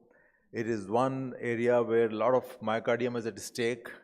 The vessel size is pretty large, both at the confluence of circumflex and LAD in distal left main. And of course, we have to look at the various aspects of the bifurcation as to how the branches are looking like. With that, the angles are very important here to choose between the strategies. And as you know, in most of the bifurcations, the way to go is provisional as much as we can. And it is about 80% of cases could be accomplished by just doing provisional approach, unless the side branch gets compromised, where we have different options to choose from. This is a little busy slide where Medina classification will tell you that what is the clinical setting and anatomical relevances of the two branches, the size, the length, the supplied territory, and viability of that area. And as we know, if the disease is in excess of 5 millimeter, if the stenosis is in excess of 70%, it is then that we have to address the side branch. And then lastly, the balloons, the stents, and the guide wires, what to choose from and how to cross them. They are the skills in themselves. This has emerged as a very important area where pot and repot, as was being discussed in the live case also. The exact technique of doing a pot is that the tip of your balloon, which is being chosen for pot, should be right at the carina and should not exceed it or fall short of it. And that is what helps you approximate the proximal part of the stent, and also helps you create a side branch where you can actually cross your side wire into the appropriate orifice. So this has emerged as a very important step in bifurcation stenting of left main stents. Port strategy is also catching up these days, because when you do the side branch opening, you tend to pull back one strut from the opposite side of the main branch, and therefore it's always prudent to do a port strategy, and this also saves you about the number of steps which you do in kissing and stenting. This is a little busy slide which again says that if the side branch stenosis is in excess of 75%, or the residual stenosis after a provisional approach is in excess of 75, or it has a FFR positivity, then you can choose as a bailout as a culotte or a tap technique. However, if you are choosing elective two-stent strategies, then depending on the angle of the bifurcation, if they are acute angles, then you're left with mini crush or DK crush or even culotte. If there are 90-degree angles, then you could choose even a tap in these cases. And DK crush, by the data which we have seen from Chinese group, definitely emerges in its course over other techniques when you're choosing the elective two-stent techniques. It is about the side branch all the way, either it's provisional or elective, that you have to choose your approach. Lesion preparation is very important, all bifurcations, and it is here that the role of rotablation or any cutting balloons or other tools is very important, because in distal left main area, it is all about the size which you leave behind after stenting in bifurcation that is linked to the long-term outcome of these cases. So I'll show you a few cases here. This is a classic case where the bypass surgery was done for a distal left main and trifurcation stenosis. However, soon within a span of 6 months, unfortunately, most of his grafts were blocked, and even the lima which was put was perhaps going to a no man's land, as I'll show you in the next frame, and there was a dominant circumflex artery here. So the guy was not ready for another redo surgery so soon, and therefore he was given an option of stenting in this left main trifurcation case. All the 3 vessels were wired, and the ramus was a very important branch, so all the branches were pre-dilated, and then a mini crush was chosen for a ramus branch which is arising just at the confluence of trifurcation. Keeping a balloon in the circumflex, this stent was crushed, and thereafter, depending on the some imaging runs were taken here. Depending on the size of the circumflex, it was chosen that there will be left main to circumflex crossover for the mini crush of the ramus which was done here. Having done that, the tap was chosen as a technique for the LAD after the left main to circumflex stent was deployed, finally ending it with a kissing balloon and giving an excellent result in the end. Another case which is interesting, which was underwent LAD angioplasty in 2012 with a metallic stent. The stent was a little short of the ostium of the LAD. In 2015, the lady came back with diffuse in-stent restenosis, and therefore it was addressed here, keeping a wire in the circumflex. And in this era, absorb was being used right and left. So an absorb 3.528 was used, crossover from left main to distal LAD in the metallic stent. Circumflex branch was protected with a wire, and this was with the intent that in the due course the absorb will get absorbed and the mouth of circumflex will remain open and pristine. However, 7 years down the line, the lady again presents with this picture where there's a diffuse in-stent restenosis involving the distal left main and even the ostium of the last circumflex, and she was not ready for bypass surgery even this stage, and therefore right coronary artery was okay. An imaging run was captured to see that what has happened to the absorb struts. We didn't have OCT that day in our lab, so IVS revealed that there was nothing seen there in the distal left main and the proximal LAD, just the metallic stent was there.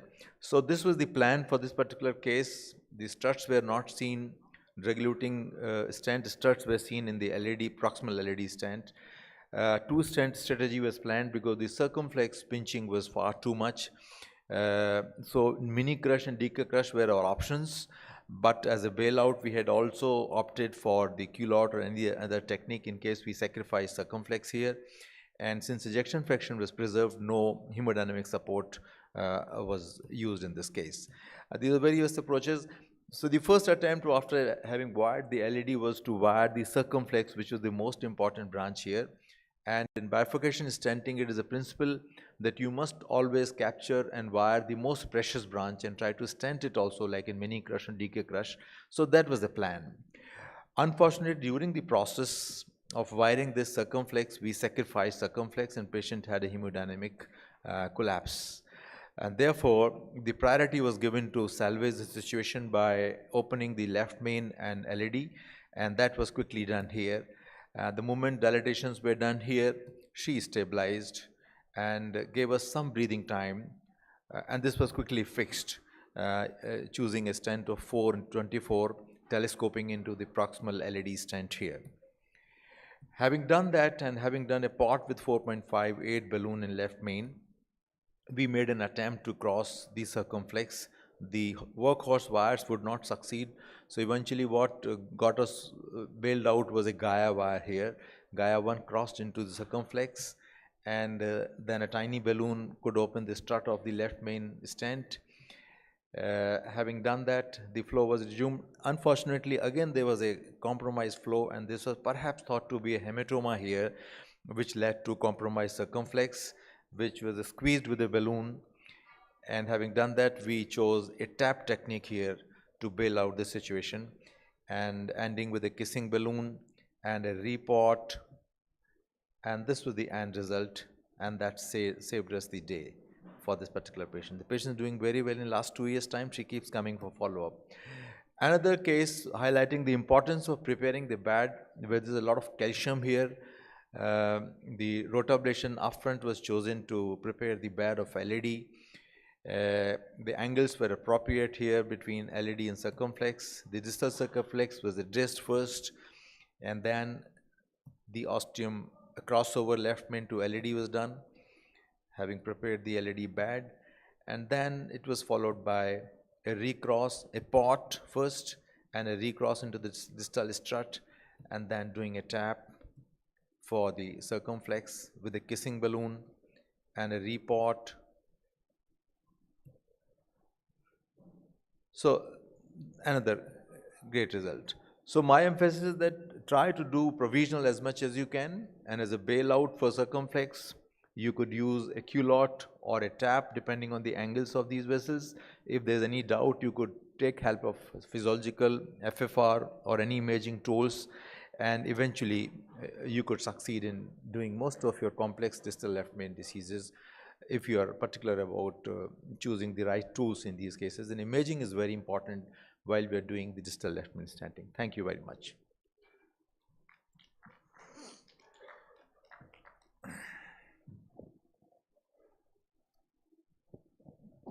Yeah, really excellent presentation, very interesting.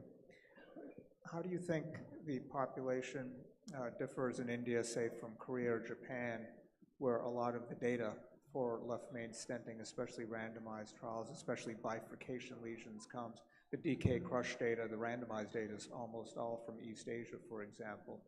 And at least in my experience in visiting those countries and cath labs, they tend to have more isolated sort of osteal disease in the left main, and I think less diffuse disease in either an Asian Indian or, for that matter, Western or European populations. But what are your thoughts on how those disease subtypes present in South Asians? Oh, just, you know, a lot of the randomized data for bifurcation lesions comes from East Asia, right? But we're extrapolating to other populations. How do you think those we have data? those trials, Excel and Noble, especially Excel from the Korean, and the results have been pretty, you know, non-inferior or comparable, especially in syntax score is 22 or less. And that is the way to go in contemporary practice. We usually follow that, and incidentally, most of our patients don't easily agree for bypass surgery. So we got to be armed with the best skills and give the best results by augmenting the results by using imaging or physiological tools. So that's it, yeah. No, excellent, yeah. No, I was just making the point that DK crush, for example, most of those randomized data come from East Asia. That's the only point I was making. That's true, yeah. Great. Any other questions from the audience? Anyone have any questions? Thank you.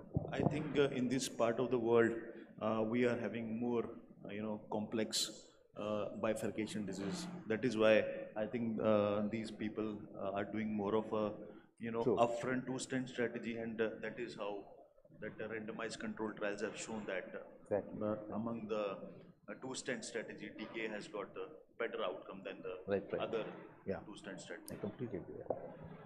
Yeah, I would agree with that. That came up even in the last session where, Raj Mucker was making the point about culotte, which is a good technique. And I think ultimately all the techniques are good, and it's what you're most comfortable with. But the data really do support DK crush. But with the caveat that most of those data are coming from East Asia, and we're extrapolating to either South Asian or European populations. That was just my point, that's all. But I do think you're right. I think South Asians, also people from the Middle East I've seen, tend to have lots of calcific disease, lots of complicated bifurcation disease. They tend to have smaller vessels than, say, Western European populations or American populations.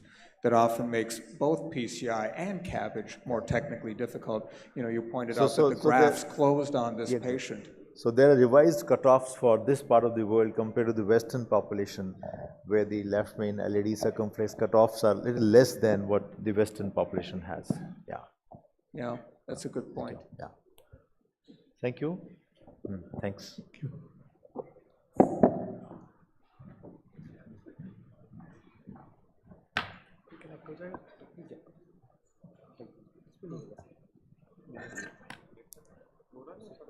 इस पे ही हो जाएगा ना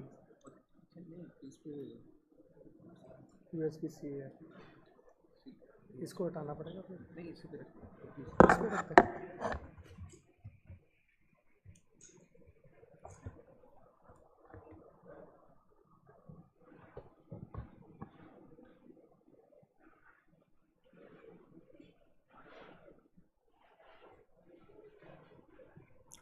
Okay, good morning everybody. I'll just give a quick talk about some bifurcation techniques in left main, mainly based on imaging but not entirely.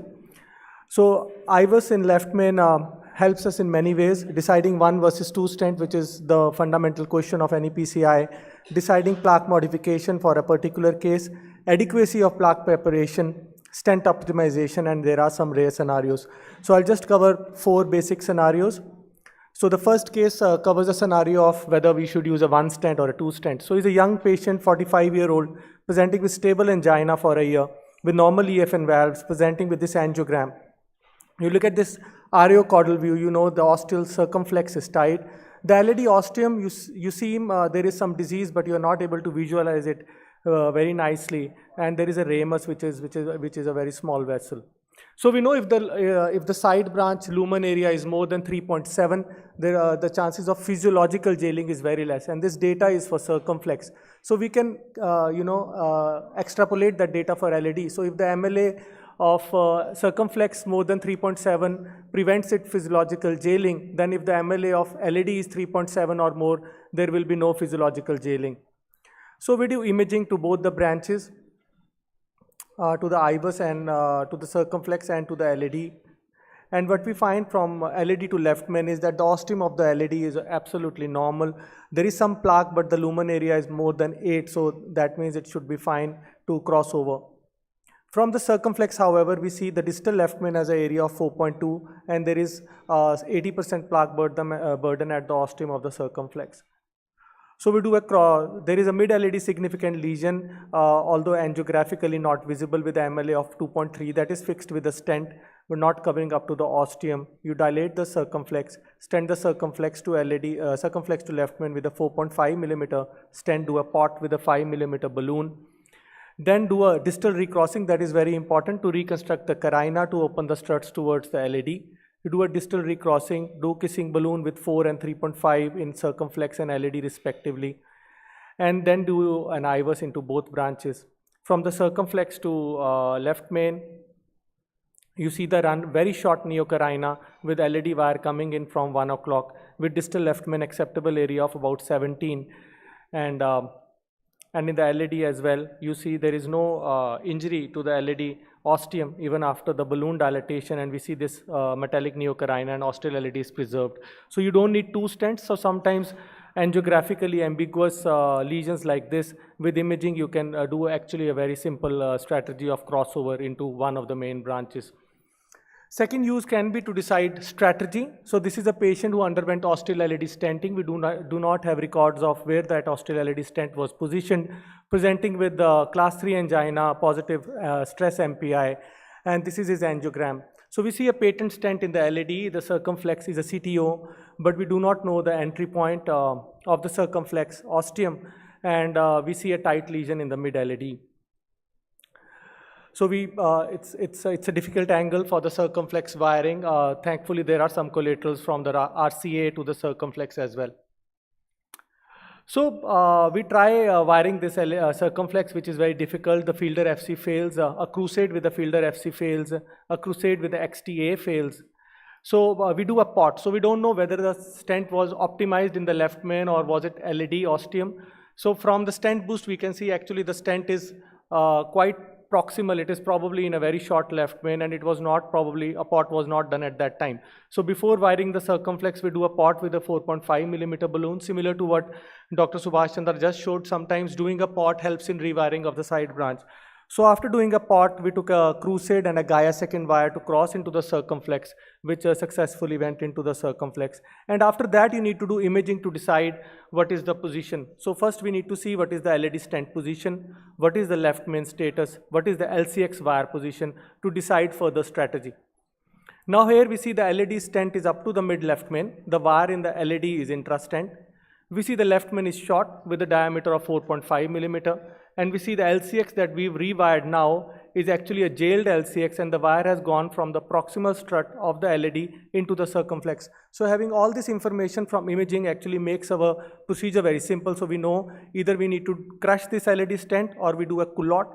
So I think culotte is excellent choice for this situation because we've crossed from the stent strut into the circumflex. So we do a culotte with a 3.5 millimeter stent, do a kissing with 3.5, and then do a final pot with 4.5 to get an acceptable result. So we get acceptable areas of about 8 and 10 in the LED and about 15 in the left main. So here we see an IVUS from circumflex to left main. We see very short neocarina, which is very important. Otherwise, the culotte fails. So I think culotte is an excellent technique if it is done correctly. And this is the pre and it's acceptable circumflex. So third is role of imaging to decide plaque preparation. So this is the 82-year-old male presenting with chronic CAD for 20 years, class 3 angina, presenting during COVID 3 years back with ejection fraction of 40% and inferior akinesia. Very dangerous looking diagnostic angiogram. We see very tight distal left main, tight proximal circumflex which is extending more than 20 millimeters, and a heavily calcified LED. You can see the LED without even giving contrast that it's very heavily calcified. The right is occluded. Since last 20 years the PDA is occluded, getting some collaterals from the LED. And on the spider we can see the circumflex ostium is extremely tight and heavily calcified. Of course, these kind of patients should be done with upfront impella support, but we can't afford it, so an IBP was put. He was 82 years old, so CABG was out of question. And most of these diffuse calcified lesions, I don't think you can put the imaging catheter down, they never go. So you have to start with rotablator. So you start with a 1.5 millimeter burr up to the distal LED. After that, you protect the diagonal, and then you do imaging. So your role of imaging is not upfront, but probably after making some room with a rotablator. So after you do imaging, you see 360-degree calcium in almost whole of the vessel, and in the distal left main at 11 to 1 o'clock, you see a calcified nodule with a favorable wire bias. So you've already shaved some part of it with your initial burr. So you start with a balloon sized on the IVUS. You take a 3 millimeter balloon, you take it up to 28 atmospheres. It does not work. So there are few options. You can take a larger burr, about 2 millimeter burr for the long diffuse LED. But you also know that this right is occluded. He's 82-year-old on an IABP. So if he has a slow flow in the LED, he is going to crash. So probably 2 millimeter burr would be effective, but not a safe option. IVL is very good and safe option in this case because we have a 360-degree ring of calcium in most locations. So IVL is expected to work. So that is what was done. A 3 millimeter IVL was taken for the mid LED. And a 3.5 millimeter IVL was taken for the proximal LED and the distal left main. The same 3.5 millimeter balloon was taken for the distal left main, and few pulses of 3 millimeter balloon were used in the ostium of the circumflex. After that, these kind of patients where you don't have an option, you can't take out the wire, I think mini crash is a very reasonable strategy to have wire positions for both branches. So that is what was done. A 3 millimeter stent was taken into the circumflex and 3.5 from left main to LED. A pot was done with a 5 millimeter balloon, and kissing was done with 3.5 and 3 millimeter balloons respectively to get an acceptable result in the left main bifurcation with acceptable areas of more than 9 in the LED and more than 15 in the left main. So imaging actually plays a role in deciding the second step after you've taken the first step. But there is also a role of imaging in optimization. We know that we should use imaging in left main, but we should also always have a question why we are using imaging. So this is a very straightforward patient, a focal LED lesion and diffuse circumflex lesion. You can treat it either way. You can start provisional or you can start upfront 2-stent. Because it was a tight ostial LED, we decided that we'll probably start upfront 2-stent. So we decided to do a tap, or what I call a DK tap. So stenting from left main to LED with a 3.5 millimeter stent, doing a pot with a 5 millimeter balloon in the left main, doing a first kiss to the circumflex, and then taking a stent in the circumflex in a way to do a tap. So a 3.5 into 38 into the circumflex. We deploy the stent under stent boost. It is not too much, the protrusion is not too much, but the angulation is not very favorable for a T, I must admit. So that is, so after doing, I pull back the balloon, do a kissing. Everything looks okay on the angiogram here on the right panel, you see okay, but you need some, you are not sure whether how much you protruded. So after you do a kissing with 3.5 NC, and after that you do an IVUS from circumflex to left main. So this is the IVUS run from circumflex to left main. If you can appreciate, there are almost 3 millimeters of neocarina when you come back from the circumflex to the left main. All the stents are opposed. So what should you do at this point? Leave it alone, crush it, make it into a culotte. I think probably it's best to do a culotte. So what you do is you take a 5 millimeter balloon, you take the nose of the balloon up to the proximal part of the circumflex so that you oppose this neocarina to the opposite wall in the left main. So you take this 5 millimeter balloon, little distal, oppose it, then take a dual lumen catheter into the circumflex wire, pull back the wire and try to take as distal a strut as possible.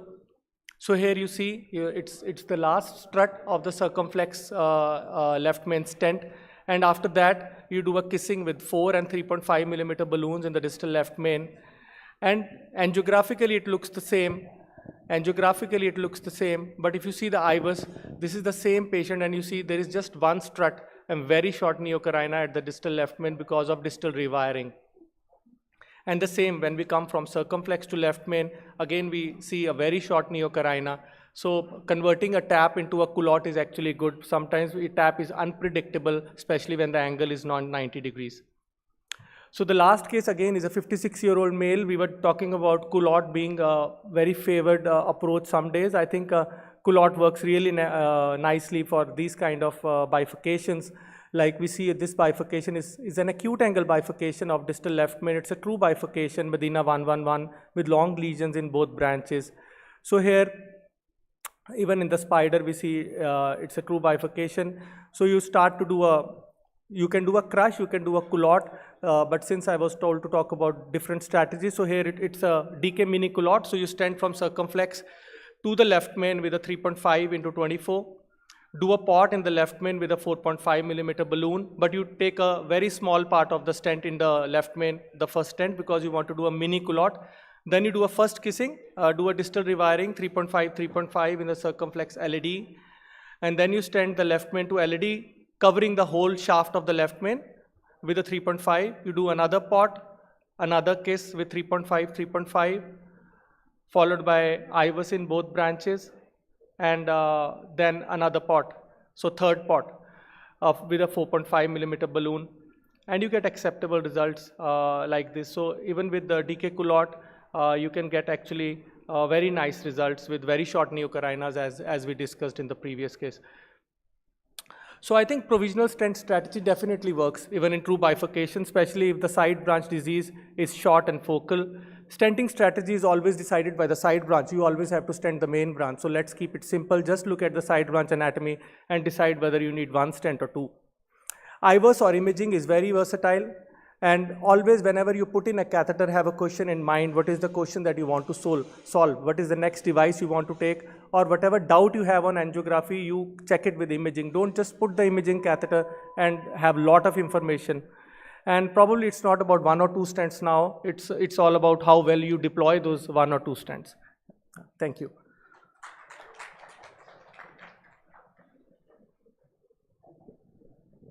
Yeah, really terrific presentation. Any questions from the audience? or panel? It was all really very clear.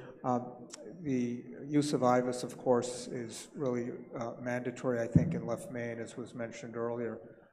In bifurcations and lesions, if one isn't using IVUS, do you think OCT is a useful modality? And I'm not referring to osteo left main there, of course. It's a little difficult often to measure things properly with OCT, but say LAD diagonal or other locations. Do you have a preference for IVUS versus OCT? I couldn't hear you correctly. You're saying IVUS versus OCT for left main? Yeah. So the question was like for distal left main bifurcations, what's your opinion regarding use of OCT or comparison of OCT with the IVUS? Like in OCT, you can see the angles, the stent studs, and you can see the new metallic carina. Comparatively better. That is what was his question. Yeah, I think it's a very good question. I think I feel that you should pick up one tool and get really good at it. I think we can see almost everything on IVUS what we see on OCT, with some additional advantages of being able to see the ostium a little better, to be able to take multiple runs during the procedure without giving contrast. So that is why I use a lot of IVUS. But I think people who use OCT, they can even see the ostium of the left main with guide extension as they say. So I think it's up to an individual person, but I think we should use one tool frequently, every time, every day, so that you get really good at it, because you don't need to use all the tools that are available. In fact, I think you are correct that it's important to use imaging in these subset of patient left main intervention to have a better, short-term and long-term outcome. Either use OCT or IVUS. Yeah. Just wanted to know, since you're using imaging and all these things, so what's your take to start with? What do you choose? Most of the cases are from the groin, the femoral path, and 7 French or 6 French radial. So does that dictate, upfront to decide which approach to go for, radial or femoral? In these cases, like you're going to use imaging, bifurcation, lot of hardware. So what's the take on that? Is it comfortable doing radial also that way as well? Yeah, I think most of the techniques that we use can be done through a 6 French guiding catheter, because you're not taking 2 stents simultaneously in any of these techniques. The mini crush demands 7 French, I think. Because you don't take two stents simultaneously. You take 1 stent and a balloon, so they all go in 6 French. I like to do 7 French because of my own comfort. You can use Crusade, you can do 3 wires, you can use a 3.5 flex tome in 7 French. So 7 French is actually a lot more convenient for you. So if you do a lot of left mains, I think 7 French is actually better. But if it's a very simple case, 6 French is okay. Most of these complex can be done through 6 French also. But I somehow feel 7 French gives you a lot of freedom. A 3.5 covered stent doesn't go through a 6 French. So 7 French gives you a lot of freedom to bail out patient in case of an emergency. So that I think a complex left main should be done through 7 French, even if it is radial. Radial versus femoral? I think it can be done through both. I believe guide coaxiality is better through femoral. So if it's really a complex case, I think going femoral and closing the femoral with a ProGlide or an angioceal is as good as radial. I don't think we should be radial fanatic. Yeah, where I came from in Boston at Brigham and Women's, we were doing 90% radial, including for left main lesions. I personally also like the 7 French because you don't need it to do the intervention. As you said, you can get 2 balloons easily up for your kissing balloon through a 6 French. But if there's a complication, the 7 French is really useful at that point. Not everyone's radial will take a 7 French. An elderly, small frame woman may not take a 7 French.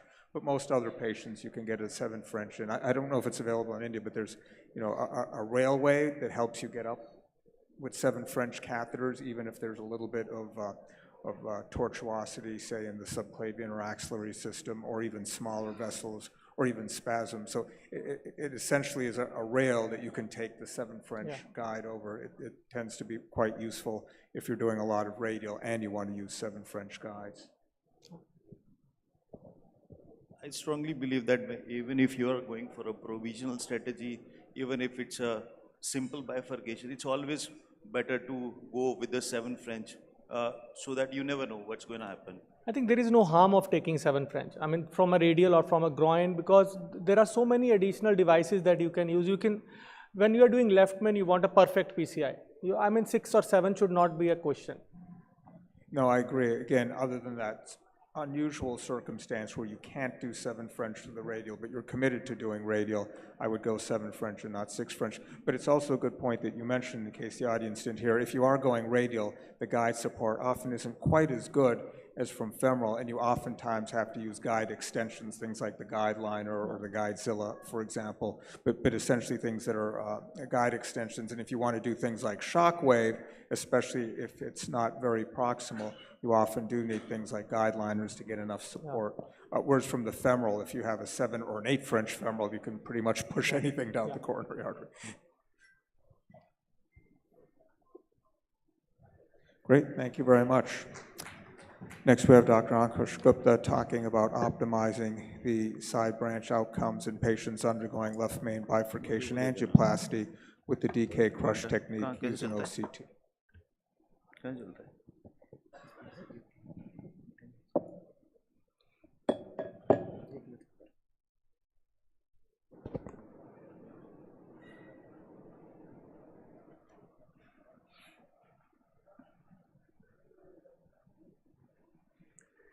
So after 2 excellent talks on bifurcation angioplasty and excellent 5 cases of left main bifurcation done by Dr. Himanshu, let me change the color now. So I'll be talking about how to optimize side branch outcome in patients undergoing left main bifurcation angioplasty using DK crush techniques. So these are the facts that we all know. These days, we are doing PCI for left main bifurcation, and we know even guidelines says that for the selected cases, PCI is an alternative. So most of the left main bifurcations, provision strategy is useful, but we all know that in case of complex left main bifurcation, you need 2-stent strategy, and contemporary evidence is in favor of DK crush. After DK5, 3-year data of DK5, we all know that DK crush is better than other 2-stent strategies. So what is the concern? The only thing that is left is that long-term failure of 2-stent strategy. And among long-term failure, the most common cause is side branch restenosis. So I'll be showing you one case, one study that we did, and few modification of DK crush that we have made. So he was 60-year-old male, came to us with the crescendo angina, significant left main bifurcation disease, mid-LAD CTO, RC was dominant, RC was normal. So we went ahead and did this mid-LAD CTO with the retrograde technique, and this was the result after opening up the mid-LAD CTO. And you can appreciate there is significant left main bifurcation disease, and there was another lesion in the OM. So we went ahead, did the OCT, we saw that it was a fibrotic lesion. We planned our devices, and we knew that it's a fibrotic lesion, it requires a cutting or a non-compliant balloon. And then we did the left main bifurcation angioplasty using DK crush technique. First we placed a stent in the LCX, and then we followed each and every step of DK crush, placing a stent in the side branch ostium, keeping a balloon in the left main to LAD, then doing the crush, recrossing, first kissing, placing a stent in the main branch, followed by pot, again ostial flaring, recrossing, second kissing, repot, and this was the final result. You all will agree with me that angiographically the result was good. So after this left main bifurcation, we were happy. So we did the OCT in this patient. LCX run showed that the stent was well opposed. There was no edge dissection. Expansion was good. Even the left main to LAD run showed that the expansion was good there. It was well opposed. There were few stent studs across the side branch ostium. This case we did in 2018. We were not having 3D reconstruction. I'll tell you what happened later on. So this patient came to us after 9 months. This was the index final angiogram, and he came to us with side branch restenosis. He came to us with angina. So when we reviewed his index OCT, where we concluded the case with left main bifurcation angioplasty, these are the amount of stent studs that we left at that point. And this is what happened now after 9 months. So after doing left main bifurcation, using decay crush, using final kissing balloon inflation, after pot, repot, we left this much amount of stent struts. And this is what happened. So this case led to our study that was OCT predictor of side branch restenosis in left main bifurcation angioplasty using decay crush, OPSIBO left main study. This was a single center retrospective study in which we enrolled 60 patients in whom we have done left main bifurcation angioplasty using decay crush technique, and we followed them for 1 year and we did angiography. Check angiography, all these 60 patients, and we found that to find out how many patients developed side branch restenosis. And the two groups were made, side branch restenosis group and non-side branch restenosis group. This is an example of one SBR case.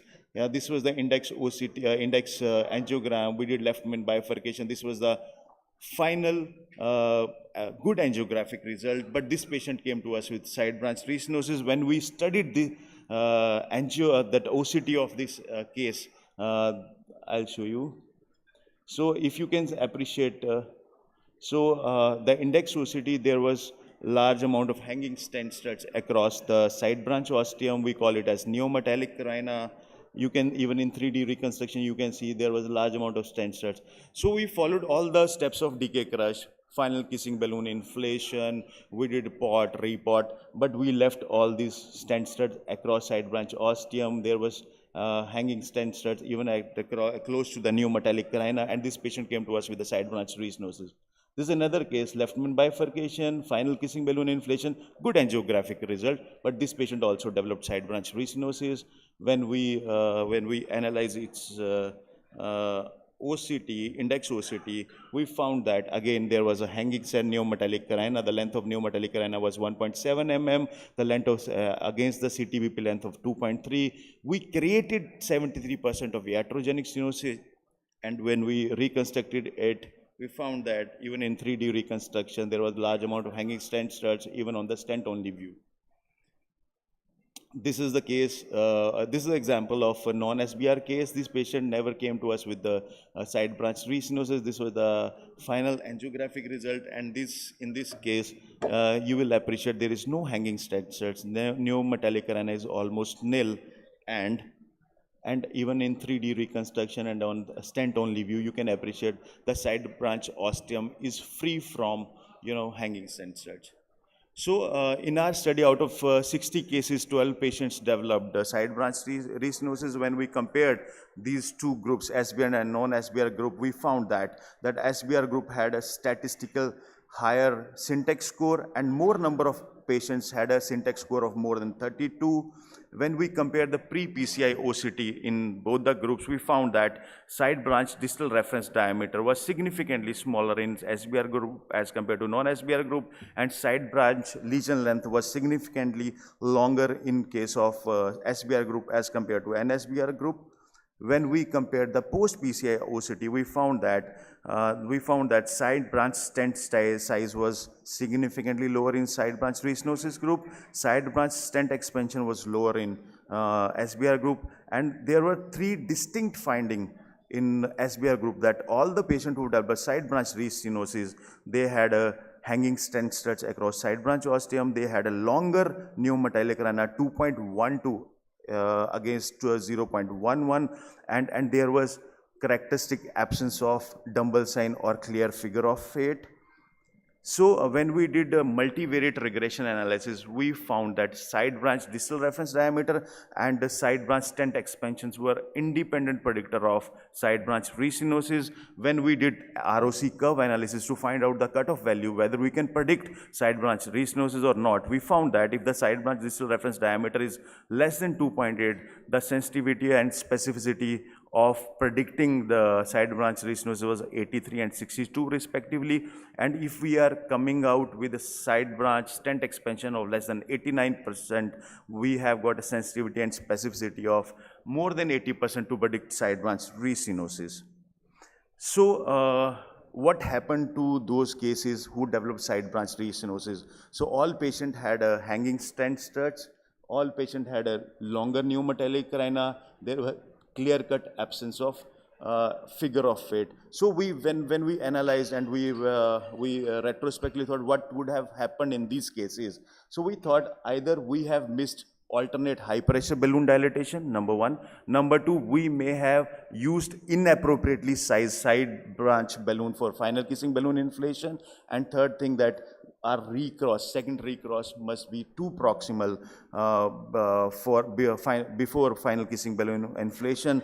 And based on these findings, we have made a slight, step-by-step modification of decay crush. So, wire both the branches, deploy a stent in the side branch and with 1 to 2 mm of perfusion. As we all know that we place a stent as per the distal reference diameter, always do first proximal side branch optimization with a high pressure or with the same stent balloon or with a larger balloon. And after this PSO, go for stent crush. We all know whenever we do first crush, we always do first crush as per distal reference diameter of the side of the main branch. There are two things that will happen. One is that all stents will go away from the carina, number one, and there will be inappropriate left main crushing because left main is bigger than the first crush balloon. So always go for a second crush. So you have, after crushing, you will have a step crush, and with step crush, you will oppose this stent struts toward in the left main, but you have to correct this stent deviated away from the carina. So because your stent has deviated away from the carina, your recross should always be proximal. But for proximal recross, you should have done this step crush. And again, before going for the first kissing, always go for second PSO to oppose this stent that has been deviated away from the carina and do the first kissing. And after first kissing, place a stent in the main branch, then always do first spot. And by doing first spot, you oppose the stent in the left main, number one. Number two, it makes your side branch recrossing easier. And once you have followed all these steps of first PSO, second PSO, first crush, second crush, then you should go distal recross. The idea of going distal recross is to have minimal pneumometallic carina finally, then go for final kissing, second pot, and the final result. So to prevent side branch restenosis, we recommend double kissing, double crush, double PSO, and double pot. Thank you very much.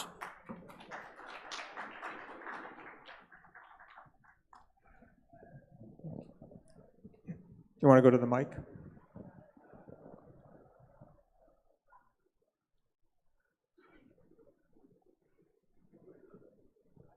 Excellent analysis, Dr. Anush. And the main reason for hanging studs are three, I think. Inadequate crush, non-proximal crossing, distal crossing, and inappropriate size of balloon for kissing. I think among these three reasons, we, when we are doing decay crush using multiple balloon, multiple devices, we end up doing final kissing with a size of balloon that is matching distal reference diameter of side branch. But we all know that side branch ostium is always bigger than the distal reference. So whenever you're using imaging, always uses inappropriately, always measure your side branch ostium and use device according to that for the final kissing balloon inflation. Step crushing is also very important. Crushing two times. First matching distal and then crushing matching the proximal. This will, first of all, this will help in crushing completely and also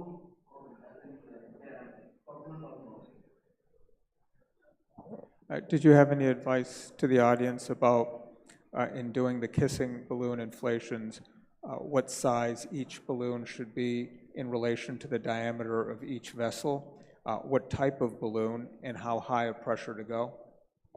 Sorry, I didn't get you. Basically, if there's a bifurcation stent and now you're going to do your final kissing balloon, what diameter balloons do you use in relationship to the arterial diameter of each branch? What type of balloon, non-compliant or compliant? And how high a pressure do you go? Yeah. So traditionally we used to use both the kissing balloon as per the distal reference diameter of the main branch and side branch, because you cannot take a balloon higher than that of distal reference diameter. But based on this study, we found that take a small balloon, go to size, especially in the side branch, go to a size that is appropriately sized for the side branch ostium. And though the size is small, we always recommend go for more than 90% side branch stent expansion if we want to have a better long-term outcome of side branch ostium. In the live case, though, for example, I believe they went up to 16 or 18 atmospheres. Some operators won't go higher than, say, 12 atmospheres when doing that final kissing balloon. Do you have any particular thoughts or advice? We strongly believe that after second distal recross, one step I think that we may miss is alternate high pressure balloon dilatation. That's very important. So if we are crossing the side branch angiographically, you don't know whether you have gone from the middle or distal. You are trying to go for the distal. This is what is the recommendation. But always go for alternate high pressure balloon dilatation before final kissing balloon inflation to open the side branch ostium. I think nice presentation, Ankush, as always. I think it's very important to crush second crush, what we call as the pot crush, because if you don't do the pot crush, no matter after you deploy the main branch stent, it's very difficult to crush that stent later on, even with the crush at a later stage, because it is very difficult to crush a stent with a stent inside already. So I think having a second pot crush, and especially having that nose of the balloon into the ostia of the LAD, so that you axially crush that stent a little bit. Otherwise, that neocarina will never be crushed on final imaging. And regarding the NC balloons, of course, for final kissing, alternate high pressures, 22, 24 atmospheres, and final kissing at maybe 16, 18 atmospheres is also all right, because they're NC balloons, so they don't grow in size. So I think many a times when we do final kissing at 12 atmospheres, but then we do it at 16 atmospheres, it looks much better at higher atmospheres, because the size doesn't increase, so there is no risk of vessel injury if you size them already with pre-imaging. So I think we should go to, nominal is already 14 for most of the NC balloons, so I think go to 16, 18 for final kissing is fine. Otherwise, if they keep on slipping, then it's I'm not sure that whether high pressure final kissing is required, because if you are following the alternate high pressure balloon dilatation, the gentle kiss is what is required just to reposition the carina in the center. This is my take. I'm not sure about the high pressure balloon dilatation, high pressure kissing. I think now we've started doing high pressure kissing. You start doing high pressure kissing, you'll start liking it more. I think gentle one is better.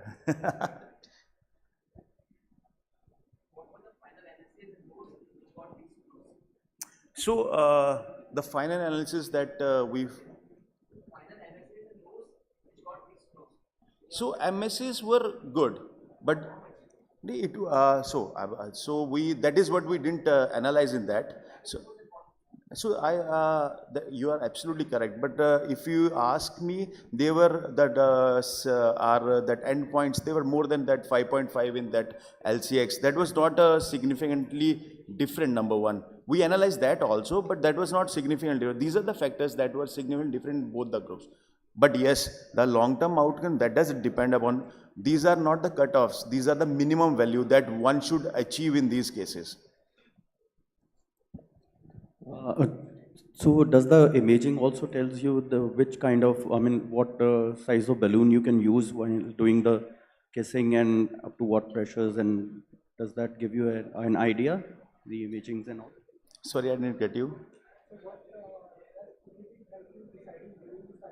Yeah, that is the advantage of imaging. Now, you know that what is the size of your, like pre-PCI run, you know what is your left main size, what is your distal reference diameter of LAD, what is your distal reference diameter of LCX side branch. But more important is always have a look on the osteal dias also, because that's very important. So that that was the take from this study, that if you want, we are doing DK crush. We know that DK crush, the outcome of DK crush is better than other two stent strategies.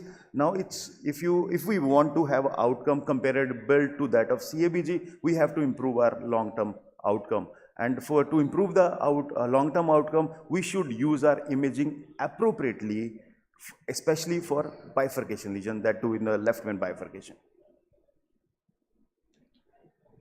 Thank you. Dr. Chadda, please. Yeah, okay. I think Deepak asked 3 points. I'll answer those 3 questions of yours. Always use NC balloon, number 1. If you are doing, what is called as sequential dilatation, you can go to high pressures. You know, that's what you call as alternate. So that's called sequential.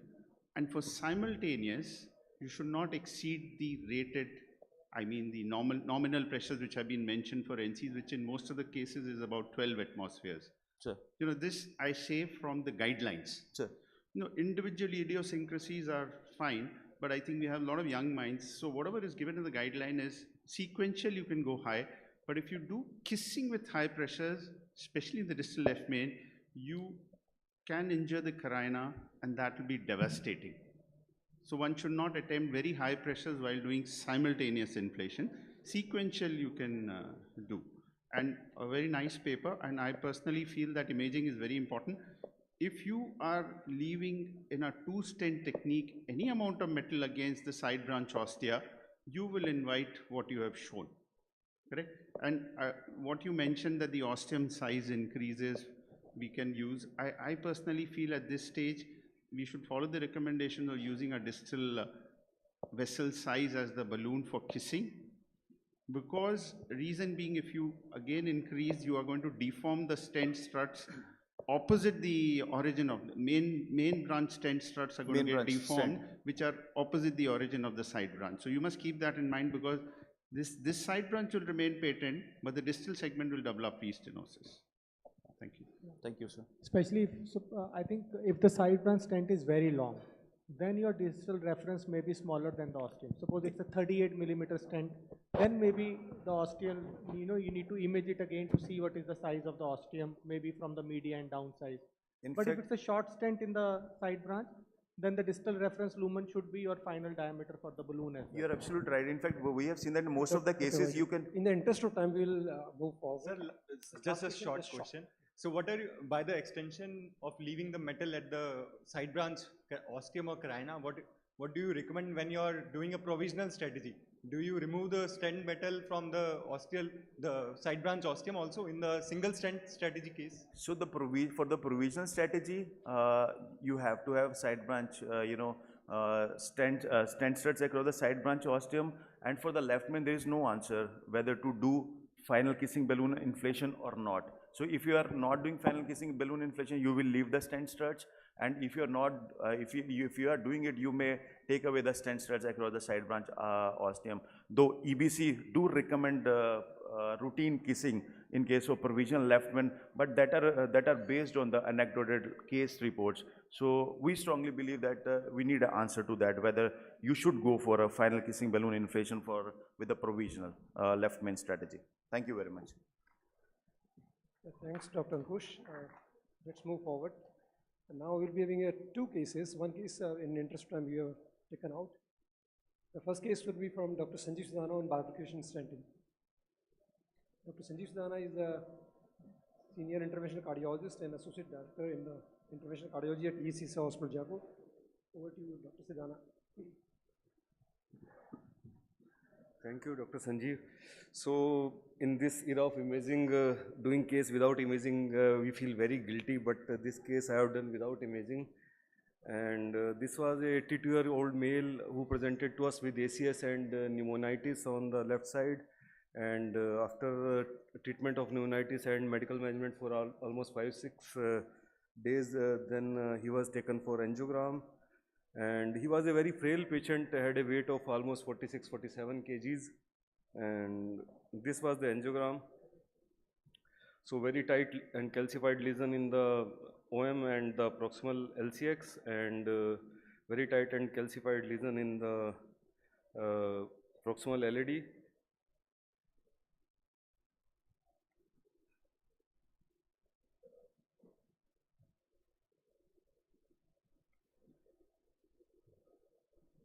And this was the right coronary artery, and there was a chronic total occlusion on the right side, which was also calcified.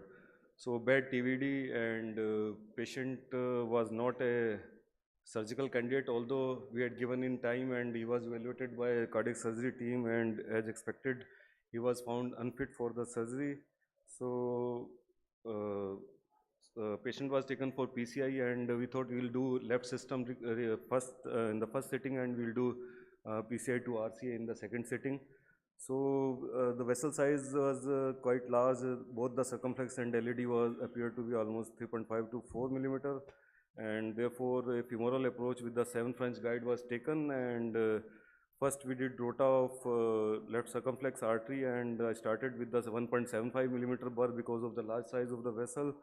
And but I could not cross it across the very tight portion of the OM lesion, so downgraded the size to 1.25, and after 1.25 we again repeated the rota with 1.75, and the lesion was then pre-dilated with 3.25 into 15 millimeter NC balloon, and at high pressure. And but 4 into 34 millimeter stent was chosen for this vessel, and but we could not cross the stent across the lesion because of the tortuosity, even with the repeated high pressure dilatation, pre-dilatation. So a guide plus extension catheter was taken, and through which the stent was delivered to the lesion, and then it was inflated. And after post dilatation, this was the final result of the circumflex artery. And then a rota to 1.75 mm rota to LED was done.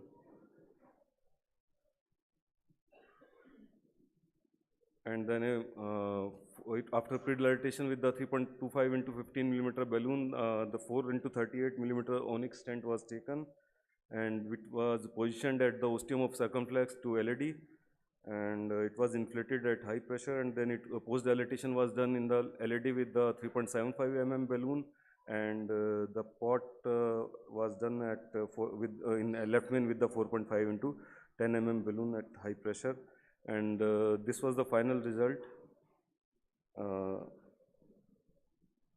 So both although RCA was planned for the stage PCI, but because patient was very frail, and he was the pain was relieved, and he was not symptomatic, so right coronary artery was left for the medical management. So sometime because of the many constraints in the self-paid patient, we have to omit imaging, and we have to do the case with the visual estimation, the sizing of the vessel. Thank you.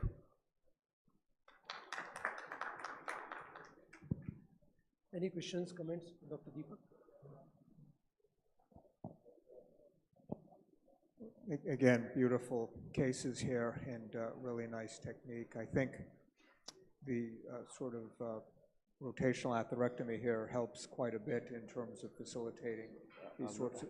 I'm sorry, I'm not able to... Oh, no, I was just saying great result here, really beautiful technique. I was just commenting that I think the use of rotational atherectomy here greatly simplifies the case, that is trying to do this otherwise, in particular in dealing with left main bifurcation or even LAD diagonal bifurcation lesions, oftentimes extremely challenging to get good stent expansion, to get good, say, DK crush technique if there's a large calcific nodule, for example. A lot of times then, even with shock waves, sometimes there's still deformation of the stent, and it isn't a good result. So really great technique. Thank you. Thank you. Any comments? Then we can move on to the next case. I think it's an excellent case, but the only issue is that for left main bifurcation angioplasty, that too calcified, I strongly believe that whenever possible, one should do it with the imaging. Yeah, definitely. Whatever imaging modality you have, It's because that will that is actually true.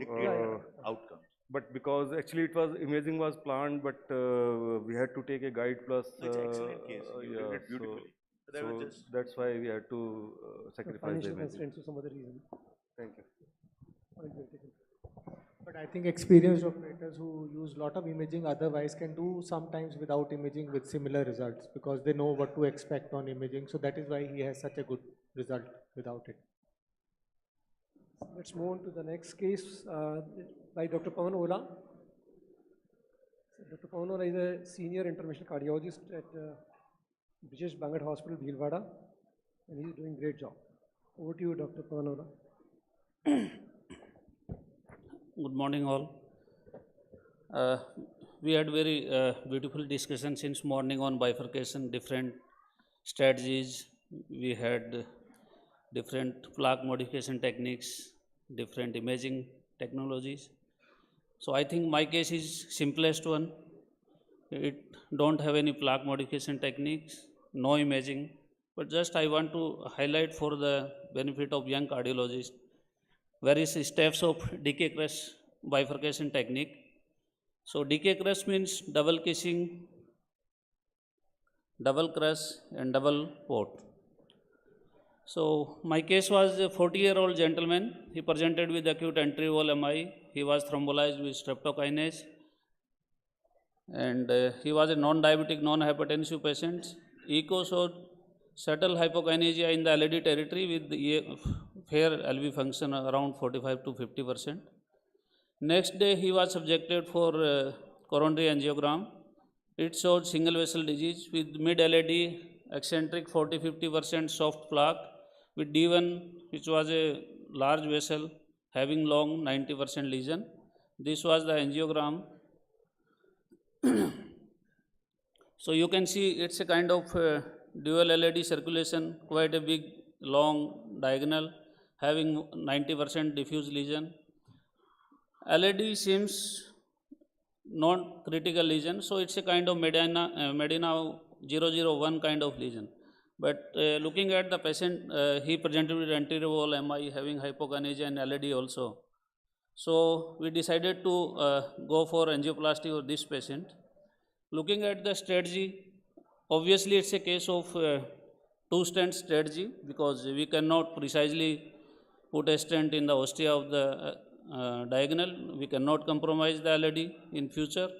So we decided to go for the two-stent strategy. Coming to the strategy, as discussed and highlighted by various operators, that decay crush is the best one. So I chose for the decay crush. I took the femoral approach, 7 French guide, and both the wires, both the lesions crossed with the Sion wire. Both the lesions sequentially dilated, and you can see the diagonal ostia was fully opened, and I dilated with 2.5 millimeter balloon. And then I took a drug-eluting stent 2.5 millimeter in diagonal and put a non-compliant balloon 3 into 10 millimeter in LAD, and I deployed the stent in the diagonal at nominal pressure. After doing this, as we routinely do, I pulled out the wire and balloon from the diagonal and crushed the diagonal stent with the NC balloon that was already placed in the LAD. Then these struts were dilated in the diagonal. This is the routine technique we are following in, at least in India, because we use sometimes the old ox things. So we have to dilate the struts. So after dilating struts, we did the sequential balloon dilatation for both the LAD and diagonal, and then we did the first kissing using 2.75 12 millimeter NC balloon in diagonal and 3 into 10 millimeter NC in LAD. Sequential followed by simultaneous balloon dilatation, and this was the result after first kissing. Then again after first kissing, I took the stent in the LAD, that was drug-eluting stent 3 into 26 millimeter, and after removing the wire from the diagonal, I did the stent crush, and stent was deployed at nominal pressure in LAD. So this was the result after stenting LAD. and then again I recross the wire in diagonal, and as already highlighted, we have to do port so that we can remove some of the struts, stretch the struts across the diagonal ostia. And another technology that has been described is, first we enter the LED with a loop and go distally the lesion, and then we pull back, as in right panel you can see very well. So we entered the diagonal. Again, struts were dilated, and LED stent was post dilated with 3 into 10 millimeter NC.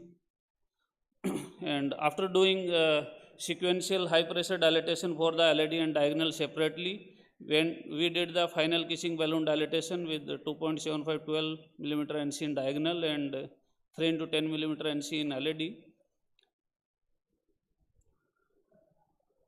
And finally, I did the final port with 3.5 into 10 millimeter NC balloon in LED, and this was beautiful looking bifurcation with the stent live boost, the widely opened diagonal ostia, and this was the final result.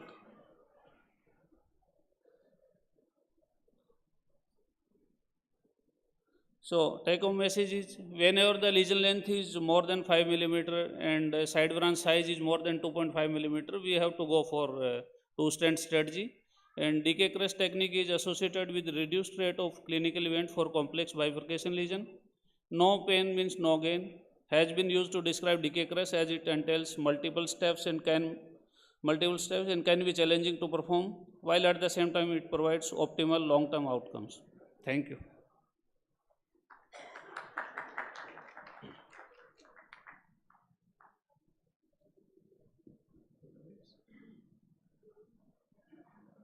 The patient was symptomatic, the post-lysis, was he pain-free or he has angina?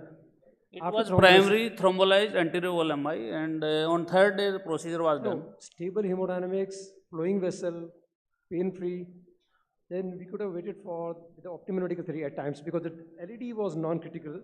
Either you had done imaging for the LED first. Yeah, imaging was the minus point for my this thing. Others pain-free, hemodynamic stable, you could have sent for optimal medical therapy. But looking at the diagonal size, you can see the almost it's a dual LED kind of flow, no? So I think leaving diagonal is also a questionable thing. Yeah, so done nicely. Congratulations, Dr. Ankush. Yeah, I think nicely done case. You demonstrated all the steps. In the LED diagonal segment, there is 𝐒𝐨𝐦𝐞 criteria which comes from Korea. We must always take that into consideration. Sanjeev, his diagonal was a solitary diagonal which was coming out. So if you have a single diagonal, you get a high score. If you have a diagonal more than 2.5, you get a higher score. So I mean, that way he's justified in intervening in this segment, because there were no other diagonals and the diameter was pretty okay. The other thing, I think this is one segment where you know, a lot of people try and do tap in LED diagonal because the angles are not favorable. I feel either decay crush or a culotte is a very good technique. You can get into diagonal, come into the main branch, optimize, and then your stent can go straight down into the LED. You ensure that your side branch ostia is very well covered, and you can finally finish with a kissing and come out. So I mean, I stand with him for the intervention, because it was a sizable, big and solitary diagonal coming out of that territory. And had he just done diagonal, LED would have gone for a 6, and we would have jumped on him more than what we are jumping now. Thank you, sir, for your comment. Thank you, Dr. Pawan. Now the much awaited talk for the day is Dr. Deepak Bhatt. Dr. Deepak Bhatt is a director of Mount Sinai Heart, and he's a Valentine Fuster Professor of Cardiology at Mount Sinai. He's a great name in terms of cardiovascular research, and we have been seeing his papers, listening to podcasts for very long. So over to you, Dr. Deepak Bhatt, for your time. Great. Well, it's wonderful to be with you again and to speak at this terrific symposium. Can everyone hear me all right? You can hear me in the back? Yes? Okay. very good. So let me get started and provide a bit of an update on renal artery denervation. There's a lot going on in the field. Before I get started, here are my disclosures, and relevant to this talk is research funding from Medtronic for my role as the co-PI of the Simplicity Hypertension 3 trial. So by way of background here, Simplicity Hypertension 3, you might recall, was the first and largest randomized sham-controlled clinical trial of renal denervation for uncontrolled hypertension. I'll review the data in a little bit more detail in a second, but just to refresh your memories, at 6 months, the primary safety endpoint of that trial was met. However, the primary efficacy endpoint wasn't achieved in the overall trial, but there were some predictor analyses for the initial results that identified potential confounding factors of medication changes, of specific patient subgroups, and procedural factors such that there might have in fact been some benefit in the trial, even though it wasn't entirely evident in the overall analysis. More recently, long-term data from Simplicity Hypertension 3 have been analyzed, assessing the progression of renal denervation treatment effects, the impact of sham control waning over time that hadn't been previously presented. So first, just to recap the data from Simplicity Hypertension 3, patients were randomized to either renal artery denervation or to sham control. And as you can see, for the primary endpoint, there was no significant difference. That is, there was a significant difference over 6 months from baseline to 6 months in terms of the renal denervation arm, but there was also a significant difference in the sham control arm, such that the difference of those two changes wasn't statistically significant. That was true for the primary endpoint of office systolic blood pressure. It was also true of the 24-hour ambulatory blood pressure monitoring. Interestingly, though, even at that point for the overall trial, if one looked at nighttime systolic blood pressure, there was a significant difference, but one needs to be cautious when the primary endpoint of the trial was not met. But nonetheless, some other endpoints did seem to be favorably influenced. And as well, like I pointed out, the safety profile of the device was very good. Now, as we had published in the initial analysis of the 6-month data, there were some subgroups where there seemed to be some benefit as well. In particular, this was something we didn't really highlight, or I didn't highlight during the presentation at the American College of Cardiology, but it is in the New England Journal of Medicine paper. If you look by race, actually the patients who were Black did not seem to be benefiting, but the patients who weren't Black in the trial actually, for the primary endpoint, there was a significant difference there. Again, one needs to be cautious in interpreting any of these subgroups when the primary endpoint wasn't met. But at any rate, these data were all published in the New England Journal of Medicine. It caused a lot of us who were involved in the field of renal artery denervation to pause and say, okay, maybe we need to think a little bit better about which patients might benefit. Do we need to do something different with the technique? And the technique has evolved since then with respect to catheters that are a little bit better, that provide more circumferential ablation in the renal artery. And one of those trials is the spiral hypertension off-med pivotal trial. And for the sake of time, I'm not going to go through the details other than to say, much like Simplicity Hypertension 3, it was a randomized trial of sham control of renal artery denervation.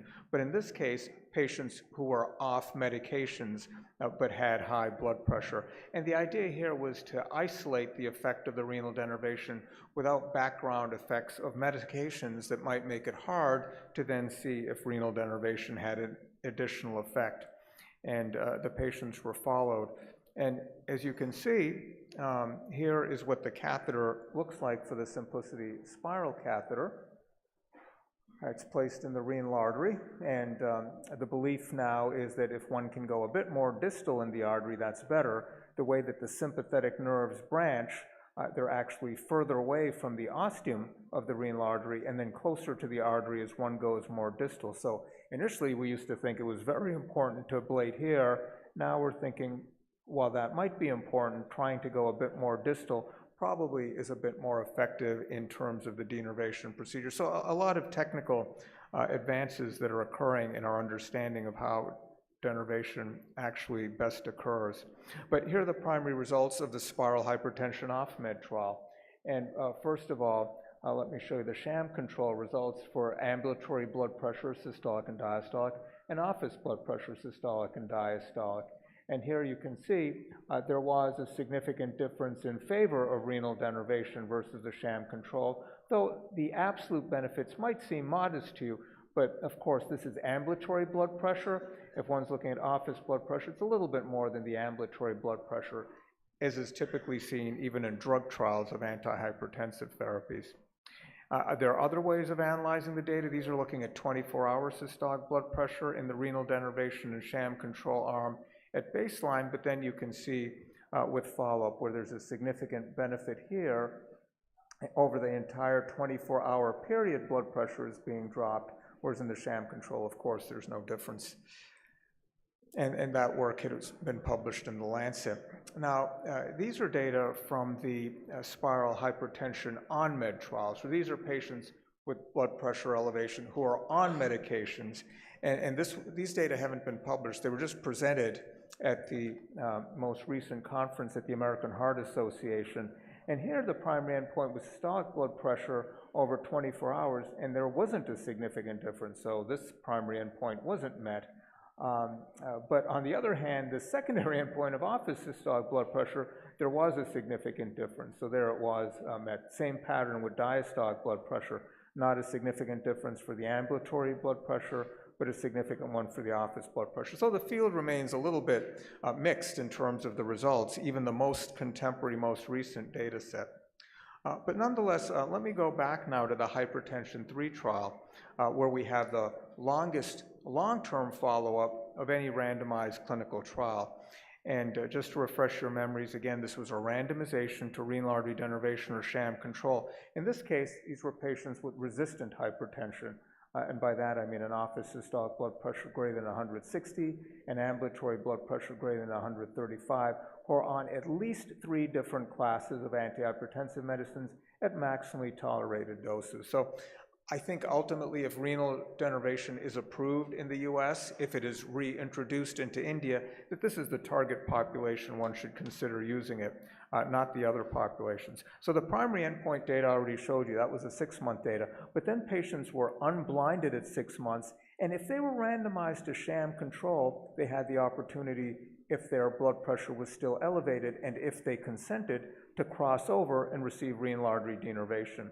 And then medication changes were allowed after the 6-month unblinding time point. So if the patient's blood pressure was out of control, if there was the opportunity to add additional medicines, then that was allowed. Of course, many of them were already on 5, 6, 7 medications. For the sake of time, I'm not going to go through all the details of the methods other than to say that both the physicians and patients were unblinded after the primary endpoint at 6 months. Up to that point, they were all blinded, but at 6 months, everyone's unblinded. And as I alluded to, patients initially randomized to sham control could cross over, and then they could get the procedure. And in terms of the statistics, we use some imputation, some last observation carried forward methodology, and the details, again, of that aren't critical for right now. And what I'm going to present to you now are the long-term data from Simplicity Hypertension 3 for at least 3 years. In some cases, it's even longer than 3-year data. So here are the patients that underwent renal denervation in blue, sham control in gray, a total of 535 patients, a 2-to-1 randomization. The 6-month primary endpoint was what was published in New England Journal of Medicine, but now what I'm sharing with you is the data after the unblinding at 6 months. And again, patients in the crossover arm, some of them crossed over if their blood pressure was still high to get renal artery denervation, and then they were followed. And some patients did not cross over because their blood pressure wasn't elevated enough to be eligible for the renal denervation procedure. So hopefully all that makes sense to you. And these were the patients initially randomized to renal artery denervation. The patient characteristics are shown here. The bottom line is these are patients with very elevated blood pressure. On average, 180/97 was their blood pressure. And in the patients, you can see here, who crossed over, who were initially in the sham control, their blood pressure likewise is about 180/100. And the ones randomized to sham control who did not cross over, their blood pressure after this crossover period, after the 6-month period, was 146/83. So differences in those patients who did or did not cross over. That's why these patients could cross over, because their blood pressure remained high enough to be eligible to receive renal denervation.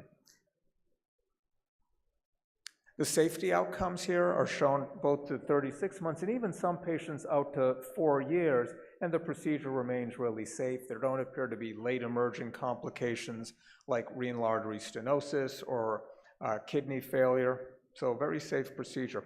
Now here we see the number of prescribed antihypertensive medicines, about 5 medication classes in both these arms, and there's no significant difference. But if we look at the medication burden, that is the number of pills taken per day, for example, you can see there is a significant difference in favor of renal denervation in blue versus the patients in the control arm in gray.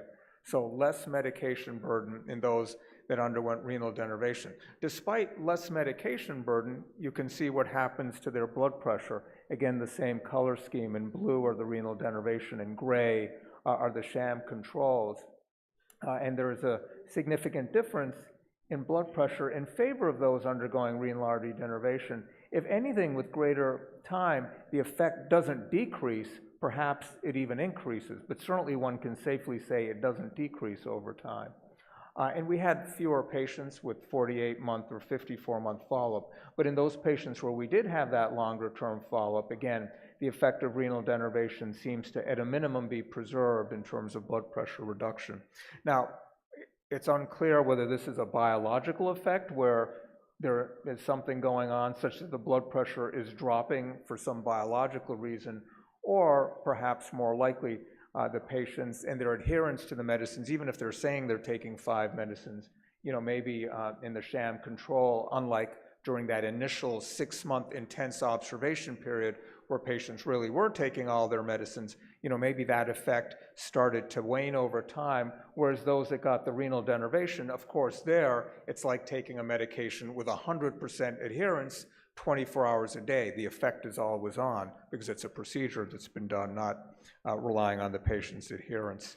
So that was the office systolic blood pressure, but the office diastolic blood pressure, same sort of pattern when one compares the renal denervation in blue with the sham control in gray.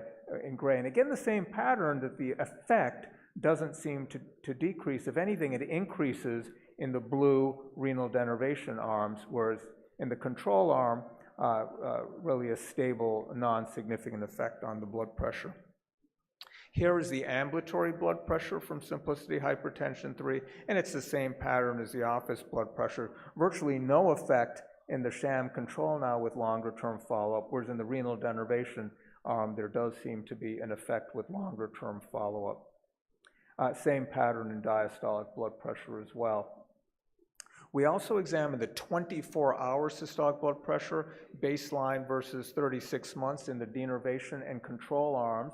And you can see at baseline, of course, the patterns are virtually identical over the 24-hour cycle. That is elevated blood pressure during the day, if anything, maybe a little more elevated at night. And then at the 36-month mark, no change over the 24-hour period in the control subjects, whereas there's a significant, and I would say a large difference between baseline and 36 months in those who had undergone renal denervation. Here's yet another way of looking at the data. This is looking at the office systolic blood pressure distribution, renal denervation, and here are the patients who crossed over to renal denervation. So initially randomized to sham control, but now we're looking at the ones that crossed over. And the bottom line is that the patterns here are virtually identical. Here's the baseline blood pressure in red. Red is bad. It means greater than 180 millimeters, and you can see the classification here. Green, for example, is less than 140. So what happens is a shift in the blood pressure categories from baseline to 6 months, and then it seems like even more of a favorable shift from 6 months to 36 months. That is more green and yellow, less red. That is better blood pressure control. And in the crossover patients, if you look at baseline 6 months, well, there's no difference because this was the blinded phase of the trial where these patients were getting medical therapy that they were supposed to get, but no procedure was done. Now here at the 6-month mark, these procedures these patients rather get the renal denervation procedure, and look what happens to their blood pressure at 36 months, virtually identical in these two groups of patients, which adds to the internal validity that probably what we're seeing here is the real thing and not just some byproduct of the way we analyze the data. Just to conclude here in the final couple of minutes I've got, just to compare the Simplicity Hypertension 3, which used an older version of the catheter, with the spiral hypertension data, which uses a newer version of the catheter, we can see that there have been some changes in terms of the number of ablations that are applied, for example. But the bottom line is, if we look at the results for Simplicity Hypertension 3 in blue, spiral hypertension on-med in green, the results of both of these seem to be producing effects that are significant over time, both for office systolic blood pressure and 24-hour systolic blood pressure. At any rate, there are some limitations to this type of analysis.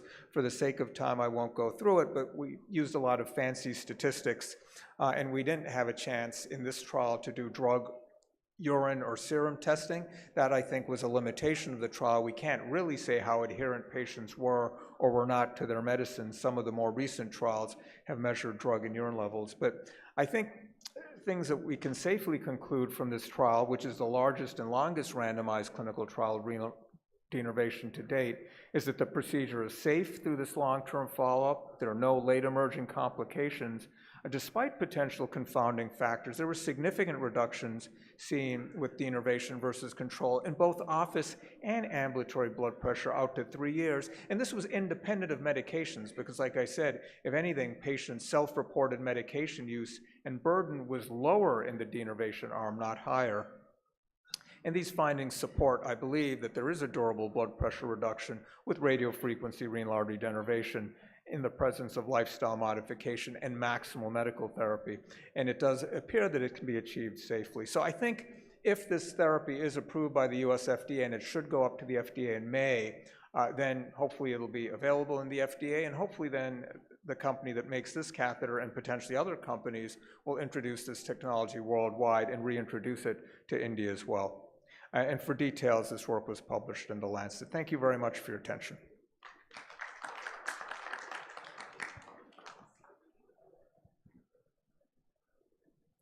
Any comments from expert panelists and also from the audience? Dr. Deepak, excellent presentation and review of available data on that RDN. So my single question, so in present day clinical practice, what are the cases you would recommend should go for RDN, the most important thing? Yeah, it's a great question. Which patients would we do it in? So in fact, for the renal artery denervation in the US, it's investigational. The US FDA will review these data in May of this year, and if they approve it, then I think it'll be introduced in the US, and I think it'll be reintroduced into India. It had been available in India, but then the company that was sponsoring it took it off the Indian market. It is still available in some parts of the world. In Germany, for example, it's available, but it's not reimbursed, so relatively few patients are getting it. But let's say it is available. I think the target population is the sort that I mentioned, patients with resistant or poorly controlled hypertension. That is, they're on as many medicines as you can get them on that they will tolerate. And, in fairness, it's difficult to be on 5 antihypertensives. Once you're getting the high-dose beta blockers, clonidine, those sorts of things have lots of side effects. So, yes, those are cheap medicines, but it's difficult to take them every day, multiple times a day. Clonidine in particular, very challenging to get patients to stay on it. So I'd say patients on the maximal number of antihypertensive medicines that they can honestly tolerate and be adherent to without side effects, and on maximal lifestyle. That is, they're on a low-salt diet, they've lost as much weight as they can, and if their blood pressure is still elevated, I think that's the target range. In particular, if it's still above 160, 170, like that, there are those sorts of patients who are at high risk of stroke, heart failure, other complications of high blood pressure. There's nothing more we can do because they're already on as many medicines as they can be. There, I think one could consider renal artery denervation. Dr. Deepak, thank you for an excellent talk. Any consideration, would you think that some younger patients with a very high adrenergic drive would be better suited for this therapy rather than very elderly patients who have multifactorial hypertension. Do you think that this kind of therapy will be a better option for younger patients? Any subgroup analysis that you've done over so many years of research? Sure, it's a great question. You know, you can make an argument both ways. That is, on the one hand, you could say in a younger patient before they have their stroke or end organ damage or left ventricular hypertrophy or develop proteinuria, you know, intervene earlier. That's actually a really good argument, and maybe the whole process is more amenable to change if you intervene early.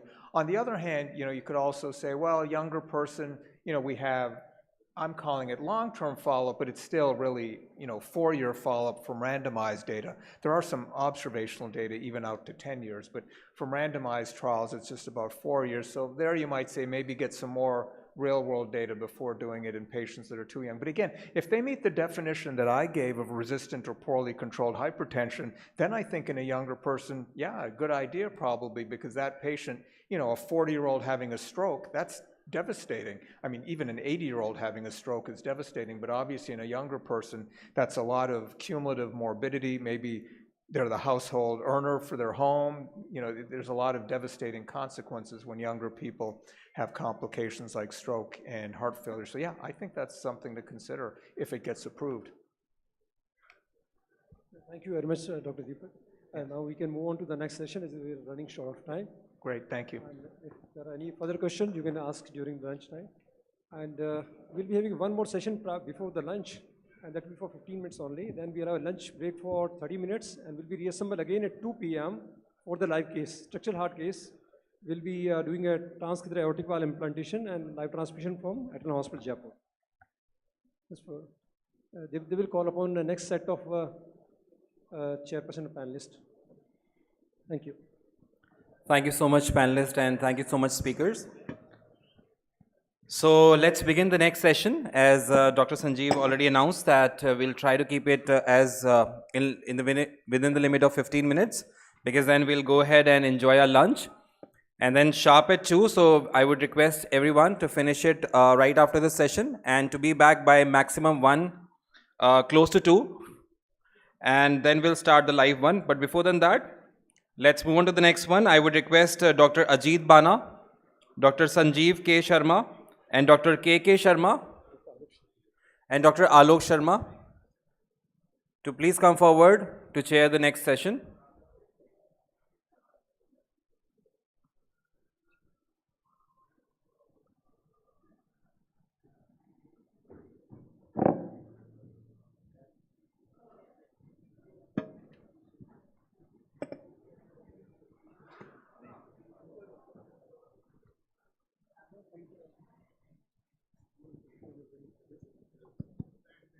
Thank you, Dr. Ajit. You may please proceed. Thank you so much. So good afternoon, everyone. So little difference from the intervention of cardiology. Now we'll be moving towards lung.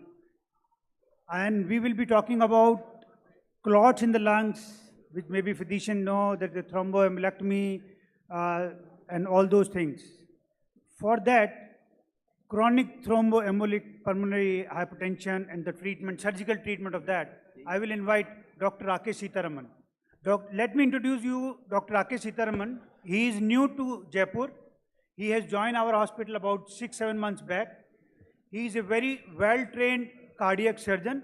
He was trained in England in Papworth Hospital in University of Cambridge. He is a trained heart and lung transplant surgeon. He is the only trained lung transplant surgeon in this part of the world, this part of India. Number 2, he is the only surgeon who is trained in this procedure across India. He is the only surgeon. People claim that I do this procedure, but he is the only surgeon who has been trained in pulmonary endarterectomy for the cure of pulmonary hypertension for thromboembolic episodes. Let's, Dr. Rakesh, please carry on. Good afternoon, everybody, and thank you very much, Bana sir, for those kind words of introduction, and also the organizing committee for giving me this opportunity today. I would like to start this session with a quote from Dr. Atul Gawande. There is a science in what we do, yes, but also habit, intuition, and sometimes plain old guessing. The gap between what we know and what we aim for persists, and this gap complicates everything we do. And through this CME, this is what we are aiming to narrow down this gap. So CTEPH is often addressed as an orphan disease. One, because of its low incidence, which of course is no longer anymore. And the second thing is there are no takers for this specialty. So it's a hematological condition which has a clinical manifestation in the vasculature of respiratory system. Mode of death is right ventricular failure, and radiological diagnosis is very essential for determine the burden of disease, which can be very easily missed in untrained eyes. The fix is a thoracic operation which is done by a cardiac surgeon with complex techniques. So pulmonary hypertension is grossly classified into 5 groups by the World Society of Pulmonary Hypertension. And our topic of interest, chronic thromboembolic pulmonary hypertension, falls into category 4, which is due to obstructive variant. CTEPH is defined, if you see any definition, this is the only unique thing about CTEPH definition is it has both anatomical and physiological criteria included in this. Mean pulmonary artery pressure more than 20, and you should have a wedge pressure which is less than 15, which rules out left heart disease contributing to pulmonary hypertension, and pulmonary vascular resistance should be more than 2 Wood units, which is 116 times. These are the physiological parameters. In addition to this, we need to have a anatomical diagnosis with means of imaging. It can be a CT pulmonary angiogram or a MRI or conventional pulmonary angiogram, which should demonstrate thromboembolic burden in the pulmonary vasculature. And in addition to this, the patient should have been anticoagulated for 3 months. If they meet all this criteria, only then you can label this patient as CTEPH. The reason for 3 months of anticoagulation is just to differentiate between acute and chronic pulmonary thromboembolism. So as we know, this is secondary to incomplete resolution of acute pulmonary emboli, which had gone embolized from the leg veins into the pulmonary vasculature.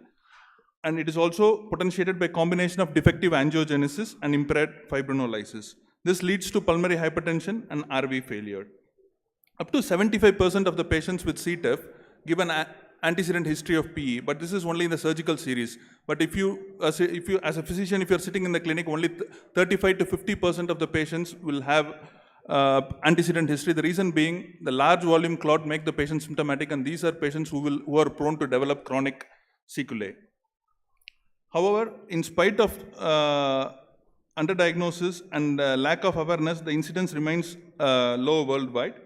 And underdiagnosis is compounded by the infrequent use of VQ scans despite guideline recommendations. So this is a paper published in New England Journal in 2004, which shows what is the incidence of CTEPH, cumulative incidence after a person suffering from PE. It is around 3.8% after 2 years.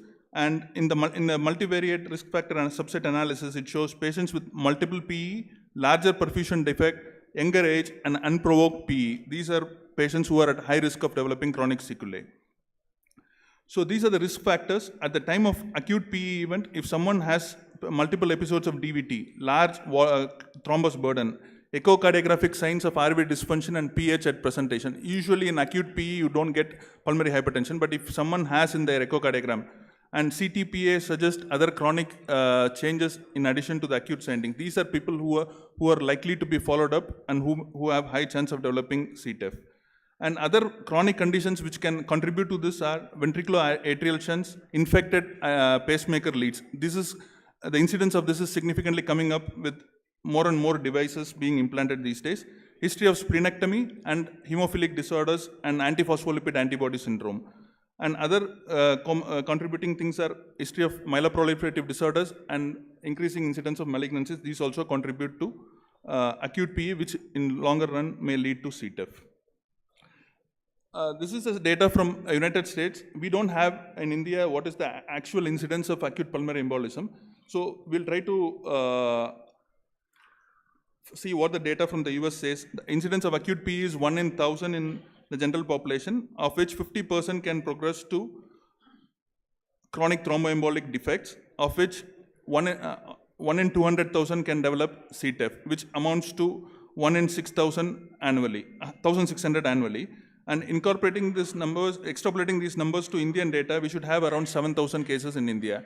Of course, people say that the incidence of PE is less in India, but it is underdiagnosed. And around in India, around 150 to 200 cases is being annually performed, but we should have much higher numbers. It's mainly attributed to underdiagnosis. So why do these patients with chronic occlusions develop pulmonary hypertension?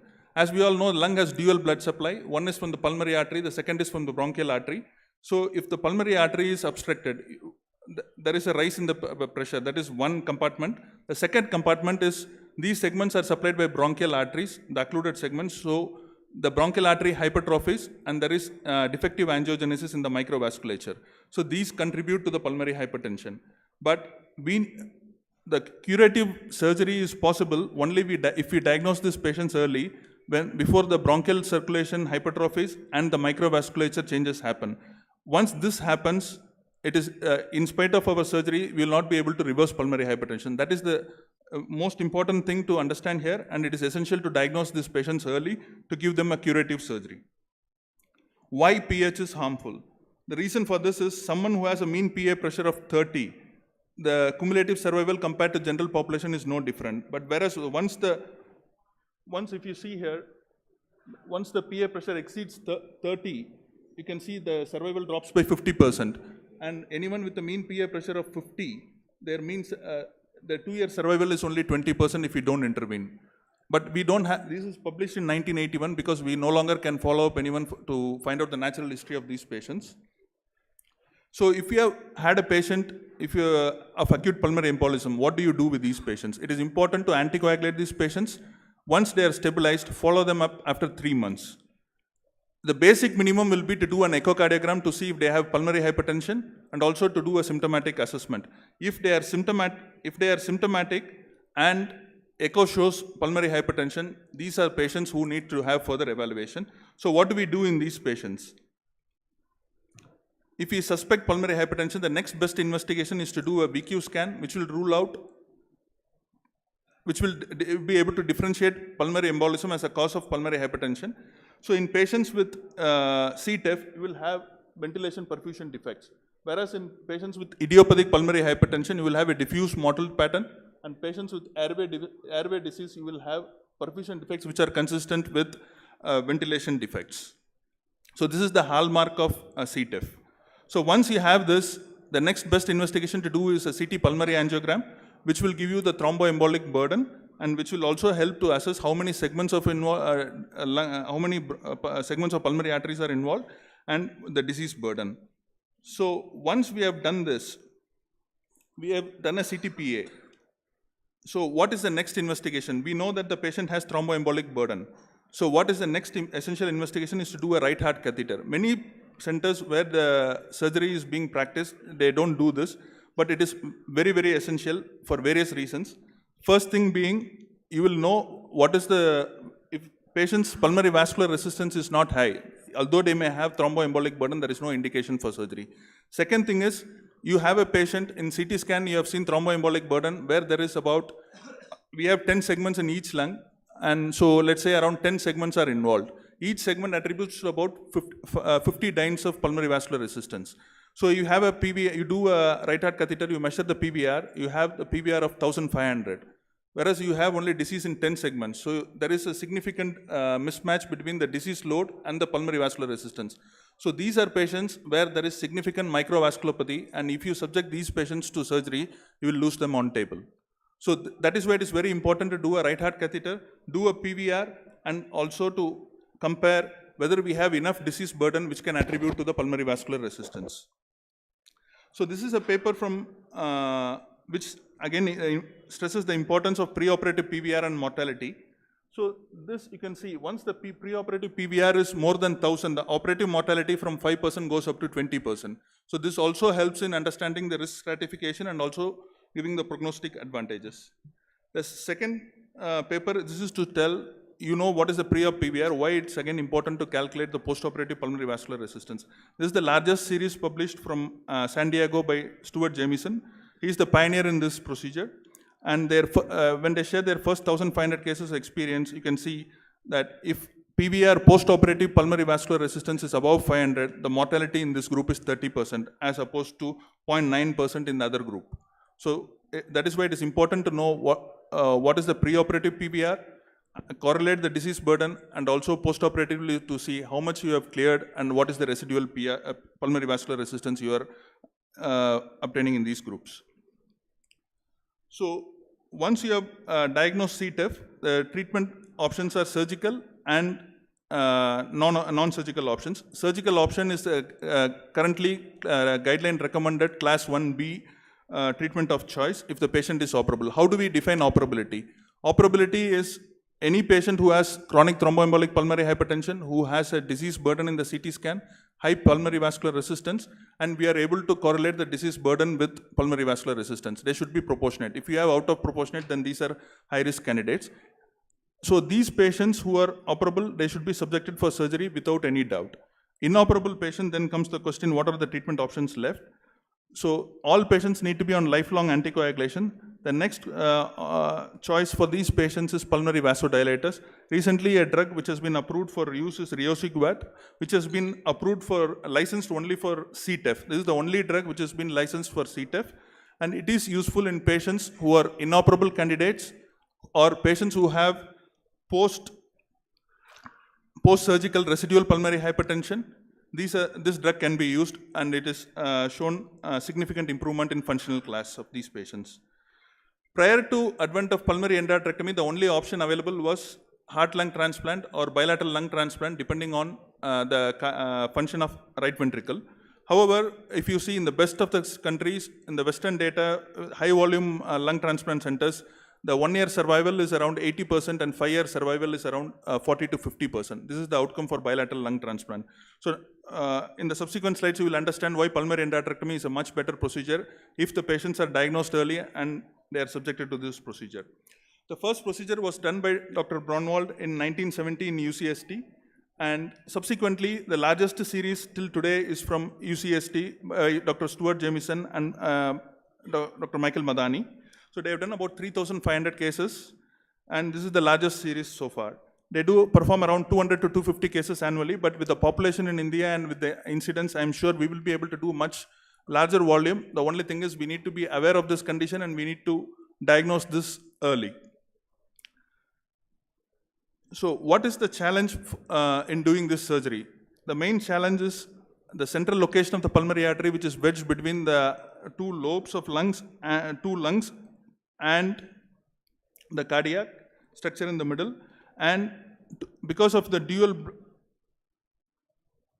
blood supply from the pulmonary artery and the bronchial artery, it is difficult to get a bloodless field. Normally for cardiac surgery, for valvular heart disease or any operation, we put the patient on heart-lung machine and we are able to get a bloodless field. Because of the bronchial collateral, heart-lung bypass alone will not suffice to get a bloodless field in these patients. So we have to subject these patients to deep hypothermic circulatory arrest, wherein we cool this patient to 20 degrees centigrade, and at this temperature we completely stop the circulation, which means for the period of time where we are doing this dissection within the pulmonary artery, there is no blood flow to the patient. We are relying completely on deep hypothermic circulatory arrest. For practical reasons, the patient is in suspended animation. So this is the challenge we have in this procedure, where we have a time limit wherein we have to clear the disease. At the same time, we should not, in the interest of clearing the entire disease, we should not be exceeding the time limit also. So it's a tight balance. That is why it is important to understand what is the preoperative pulmonary vascular resistance. So let's say you have cleared 10 segments and 2 more segments are left and you have exceeded your time limit. But if the pre-op pulmonary vascular resistance is low, then you can leave those 2 segments come out, because still the patient will be, you will have an alive patient at the end of surgery with low residual PVR. So this is how the heart looks when we open. You can see here the tense right atrium, dilated pulmonary artery, small aorta, which is in contrary, normally in any patient when you open the pericardium, you will see the aorta is big, PA is a very small structure. So this is a small intraoperative clip which shows when we open, if we are not on the circulatory arrest, you can see the field is full of blood, but when we are on circulatory arrest, you can clearly see that the view is much better. That is why it is very important to do this operation under circulatory arrest. And this is a small video clip where you can see we are opening the left pulmonary artery, and there is no thrombus or clot burden. Most of the patients with chronic thromboembolic pulmonary hypertension, it is just the fibrous intima which causes the restriction in the flow and causes pulmonary vascular resistance. So many often we get patients with CT scan where there is a big thrombus burden and patients are referred, but they are not. They are either acute or it can be in idiopathic pulmonary hypertension where the clot is formed because of in situ thrombus rather than embolic phenomena. You can see it is by gentle traction, the suction is used and the plane is propagated into each segmental artery, and we manage to release all those thick fibrotic bands. As you can see, this is a blind procedure where we rely on traction and counter traction. That is why there is a chance where we can breach the pulmonary artery while doing this, and which can end up to disastrous complications. This is where the lower lobe artery is being dissected. There is a gentle traction, and with the suction dissector, the pulmonary artery is being peeled away from the fibrous intima.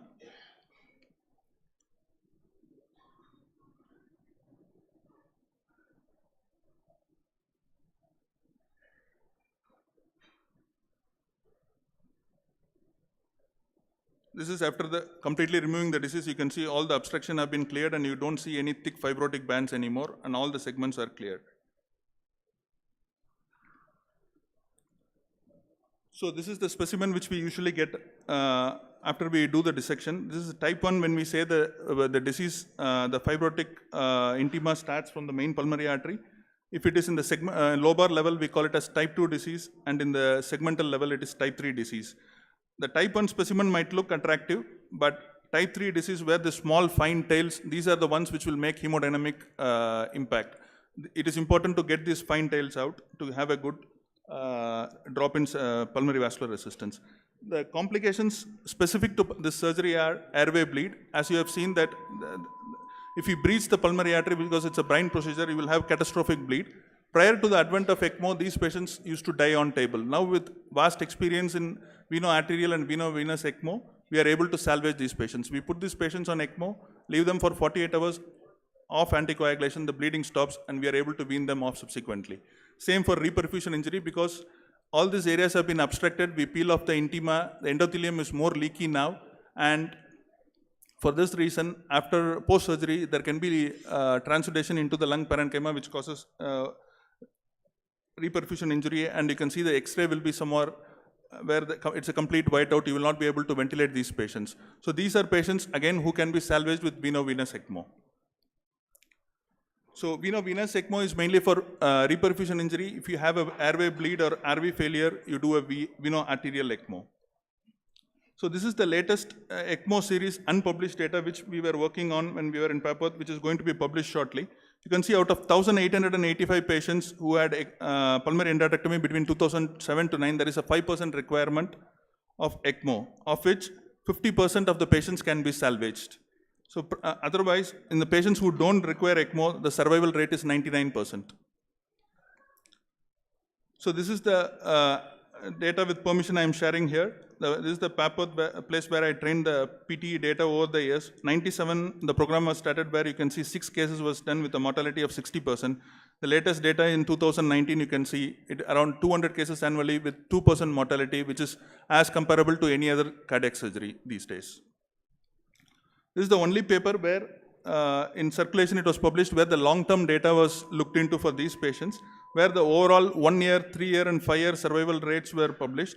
You can see compared to lung transplant, 1 year survival is 86% and the 10-year survival is 72% in the early cohort, which is improved to 90% in the recent cohort, where the 3-year survival has significantly improved from 84 to 90%.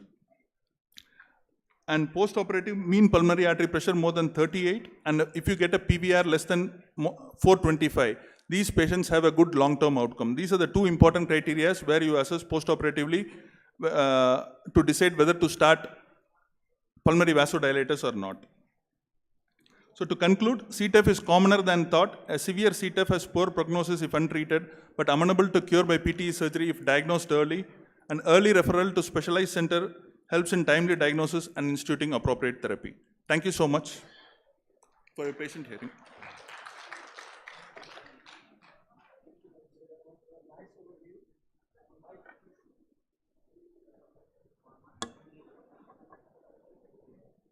Please turn on the mic, please. Thanks, Dr. Sitaraman, for nice overview how best we can treat the chronic thromboembolic PH. Earlier, it used to be like an untreatable disease. Just keep on anticoagulation and just a symptomatic treatment.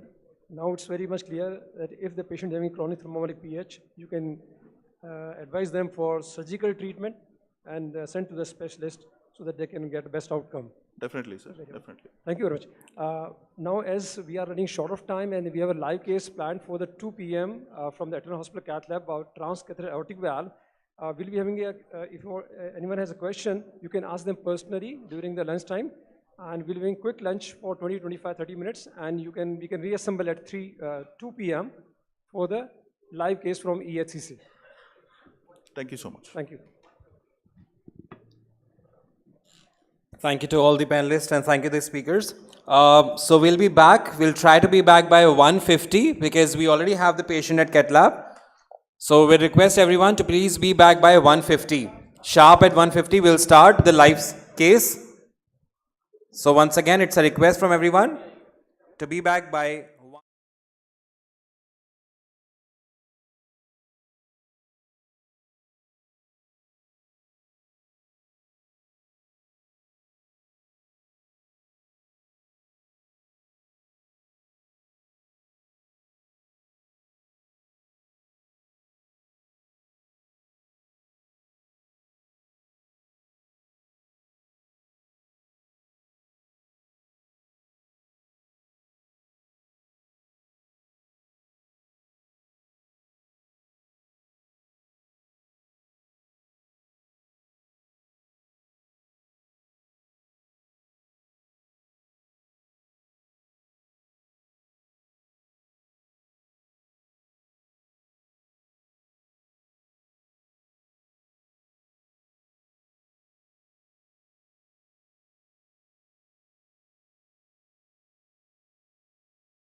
Healthcare Center, which later emerged as one of the most preferred multi-speciality centers in North India by Mrs. Manju Sharma, Co-Chairman and Managing Director, and Dr. Samin K. Sharma, Chairman and Chief Interventional Cardiologist, based at Mount Sinai Hospital, New York City, New York, USA. He's also known as Master of Rotability. He believes the hospital is driven by a single thrust to provide the best standard in patient care through human resources, infrastructure, and technology. EHCC hospital अपने आप में एक different तरह का hospital है। ये अस्पताल शुरुआत में सिर्फ कार्डियक केयर के लिए स्टार्ट हुआ था, जैसे कि इसका नाम है एटर्नल हार्ट केयर सेंटर। लेकिन धीरे धीरे यहाँ के माहौल में ऐसा परिवर्तन आया कि यहाँ पे super speciality, orthopaedics, neurosciences, gastroenterology, gynae, laparoscopic gynae, ये सब जुड़ते चले गए। और समय दर समय एटर्नल अस्पताल ने इतनी ज़्यादा प्रगति करी कि आज की तारीख में ये सुपर स्पेशलिटी में राजस्थान का नहीं, आसपास के प्रदेशों का नहीं, रादर कंट्री में नाम रखता है। तो हार्ट के मामले में तो ये इंडिया का सर्वोत्तम अस्पताल माना जाता है। Hello hello check check hello hello check check one hello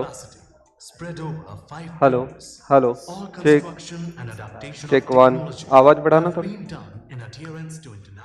hello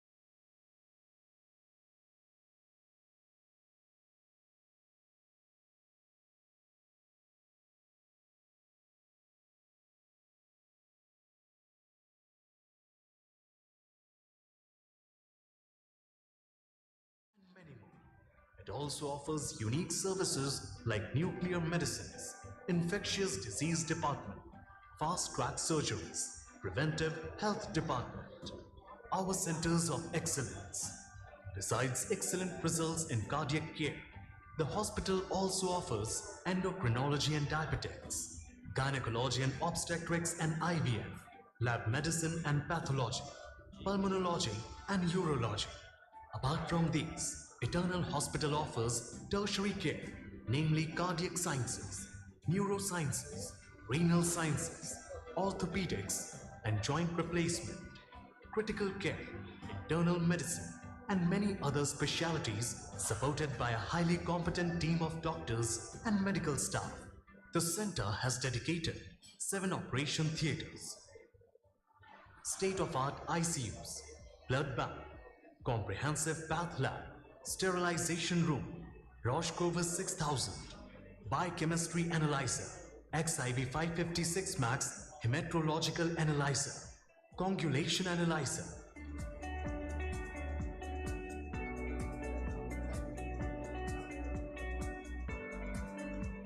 The infrastructure of hospital is designed to meet the needs of the patients and to provide prompt treatment. Emergency. The emergency unit has special facilities for the immediate transfer of patients to operating rooms and intensive care units. Every unit is equipped to treat all types of procedures, including trauma surgery. Critical excellence is rooted in our team of doctors who are well versed with the latest advancements, which further complemented by highly trained nurses, paramedical staff. An aesthetically inspiring building backed by cutting-edge security with the central monitoring system and consistent pieces of training. It has separate food areas for staff and visitors with best standards of hygiene. Milestones achieved. 𝐒𝐻CC has its vision of being a center of excellence in the area of medicine. We have served a lot of national and international patients. We at 𝐒𝐻CC are committed to serving and bringing good health for all. We will always strive to be better than today. Thank you. We are first in the country for HOT-CRT, TAVI. His bundle technique CRT procedure, India's first transcatheter double valve replacement in one procedure. First navigation guided balloon sinoplasty in India. We are only center in Rajasthan and fourth in India to implant impeller. The Eternal Hospital has a knowledge sharing arrangement with Mount Sinai Hospital, New York. It is the only hospital of the state with JCI accreditation. Apart from this, the hospital is accredited by NABH, NABL, and awarded for nursing Hello. excellence by NABH. May we request? Ours is the first hospital in the region to perform the highest number of successful transplants. The Eternal Hospital. May we request everyone to please be back so that we can go for the live case.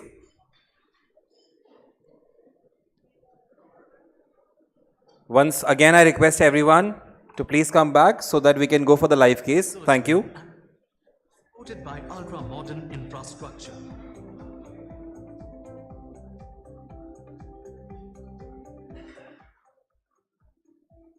And wealth of expert professionals who are in the field for over 2 decades and available all the time under one umbrella, ensuring recovery of patients at the earliest. Our institution has been awarded by numerous organizations or media houses, including Most Preferred Multi-Speciality Hospital and Leading Multi-Speciality Hospital of Rajasthan, awarded by Times of India in 2018 and 2019. Entrepreneur Excellence in Healthcare and Community Services Economic Times Business Leader of Rajasthan 2018. Eternal Hospital Jaipur was awarded by Asia's Greatest Brands 2019-2020 in the category of Industry Healthcare at Asian Business and Social Forum, Pride of Asia Series Awards and Business Summit at Bangkok, Thailand. Mrs. Manju Sharma, co-chairperson and MD, was honored by Asia One's Bharatiya Mahantam Vikas Puraskar for her leadership in healthcare industry. A coverage by Forbes magazine, led by co-chairperson and MD, Mrs. Manju Sharma. Eternal Hospital has been internationally recognized for its top-performing physicians and revolutionary research centers. Eternal Hospital has been awarded as the best multi-speciality private hospital of Jaipur by The Week magazine in their recently conducted Best Hospital Survey 2020. Dr. Rajiv Gupta, ranked first in India and 108 globally in general and internal medicine, is listed among the top 2% scientists in the world for research. Eternal Hospital, a unit of Eternal Healthcare Center and Research Institute, where good care leads and good health follows.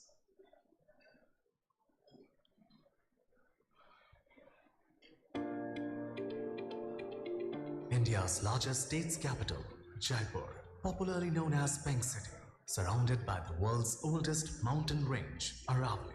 It is renowned for its perfect blend of wealthy heritage combined with its imperishable bygone past and cosmopolitan culture. It is recently inscribed as a World Heritage Site by UNESCO. Apart from being the administrative center of the state, Jaipur is the most preferred medical destination. Eternal Hospital Jaipur emerged as an eternal bliss for mankind across the globe. Founded in the year 2013 in Jaipur, Rajasthan, as a heart care center, which later emerged as one of the most preferred multi-speciality centers in North India by Mrs. Manju Sharma, co-chairman and managing director, and Dr. Samin K. Sharma, chairman and chief interventional cardiologist, based at Mount Sinai Hospital, New York City, New York, USA. He is also known as Master of Rotability. He believes the hospital is driven by a single thrust to provide the best standard in patient care through human resources, infrastructure, and technology. EHCC hospital अपने आप में एक different तरह का hospital है। ये अस्पताल शुरुआत में सिर्फ कार्डियक केयर के लिए स्टार्ट हुआ था, जैसे कि इसका नाम है एटर्नल हार्ट केयर सेंटर। लेकिन धीरे धीरे यहाँ के माहौल में ऐसा परिवर्तन आया कि यहाँ पे सुपर स्पेशलिटी में orthopaedics, neuro sciences, gastroenterology, gynae, laparoscopic gynae, ये सब जुड़ते चले गए। और समय दर समय एटर्नल अस्पताल ने इतनी ज़्यादा प्रगति करी कि आज की तारीख में ये सुपर स्पेशलिटी में राजस्थान का नहीं, आसपास के प्रदेशों का नहीं, रादर कंट्री में नाम रखता है। तो हार्ट के मामले में तो ये इंडिया का सर्वोत्तम अस्पताल माना जाता है। Eternal Hospital is the premium healthcare hospital focused on delivering the highest quality care with a 250-bed capacity spread over 5 floors. All construction and adaptation of technology have been done in adherence to international norms. The top-performing medical professionals in various specialities, highly trained nurses and paramedical staff from across the globe. Center is known for many firsts, procedures and surgeries in the world, India and Rajasthan. Some procedures and surgeries are TMVR surgery and double valve implant, MyValve TAVI valve implantation, leadless pacemaker, infrastructure. Here, doctors have access to sophisticated equipment to provide quality care round the clock. The latest range of equipment ranging from highly equipped ICUs to FD20. May I once again request everyone to please come back so that we can go ahead and start the live case. Path Lab Dialysis Center, Wellness Section, etc., which are patient-centric, ensures accountability and transparency, which help doctors to give committed time to each patient. Patient rooms at Eternal Hospital are designed to ensure complete patient comfort, which further bifurcated into the suite.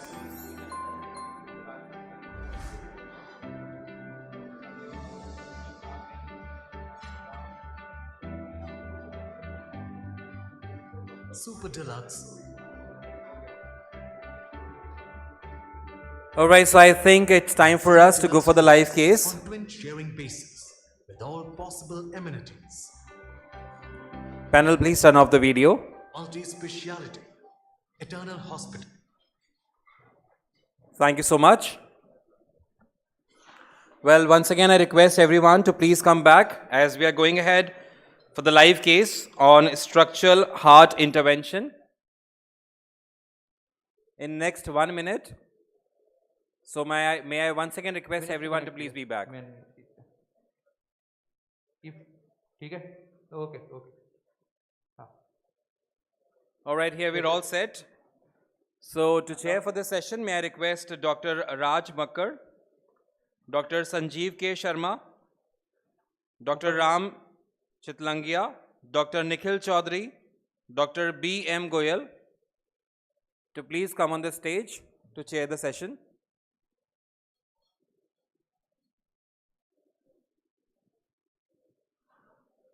Once again, I request Dr. Raj Makkar, Dr. Sanjeev K. Sharma, Dr. Ram, Dr. Nikhil, and Dr. B.M. Goyal.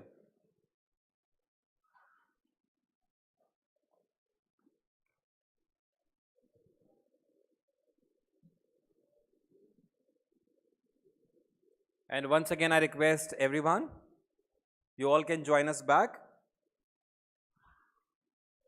for the live case on structural heart intervention.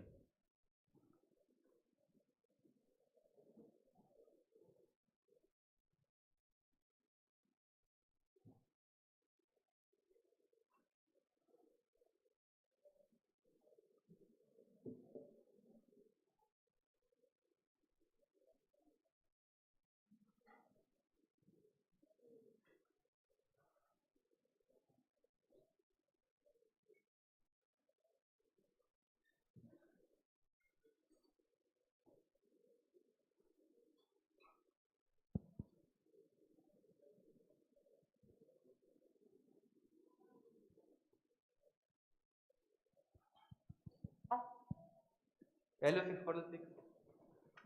Well, are we audible? Yeah. Samin sir? Okay. Yeah. Great. Thank you, sir. Okay.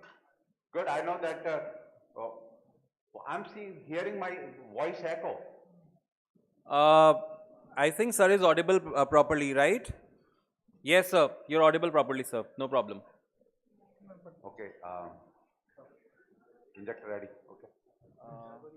Yeah. Get the echo. Okay. So once again, I request everyone to please be back as we are starting the live case. Yes, sir. I would also request Dr. Sanjeev K. Sharma, sir. Dr. Himanshu Gupta. Okay. Ready? Dr. D.S. Chadda, Inject. sir. To chair for this session. Yes, sir. Yeah, good. इस side लगा दो. Dr. Ajit Bana, sir. Would request you to please join us on the dais.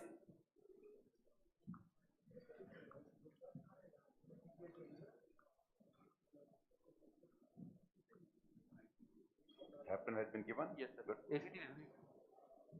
Okay. So we are ready to show the case now. This patient for the TAVI. If all our panelists have taken the seat. Yes, Samin, Raj here. So Oh, Raj, great. Yes. We need. So people will hopefully trickle in. You know, I see some people with food in their hands, but looking at the screen. You know what I'm Good. saying? So while That's what it counts. Yeah. They can eat and see. There's Okay. nothing wrong in that. As long as they are not drinking and seeing. The eating is good. All right, so meanwhile, while everybody getting ready, we are going to present the case so that we remain on time. So Prashant is my associate here, who fully trained. He is the structural expert at ESCC, and Prem Ratan is all-rounder on the right side, and rest our cath lab staff, and our anesthetist and echo and everyone else, Hemant and Dr. Navneet Mehta. So with that note, I'll ask Prashant to take over. Thank you, sir. Next slide, please.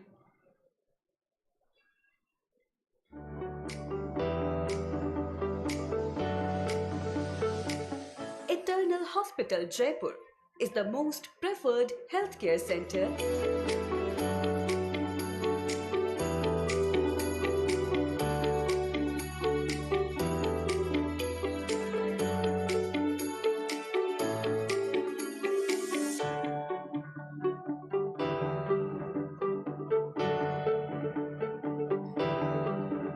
Eternal Hospital, Jaipur, where good care leads, good health follows.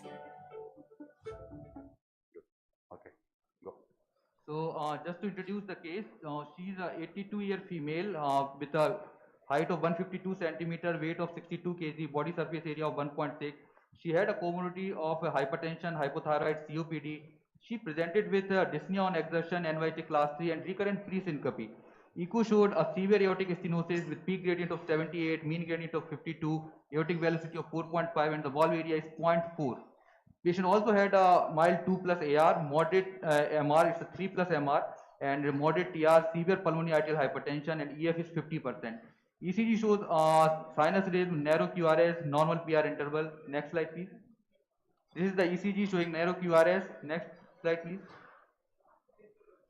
So in investigation, hemoglobin is 10.4, creatinine is 1.4, TSH, LFT, HbA1c all normal. Carotid Doppler showed left internal carotid artery 50 to 70%, and the ST score is 11.20.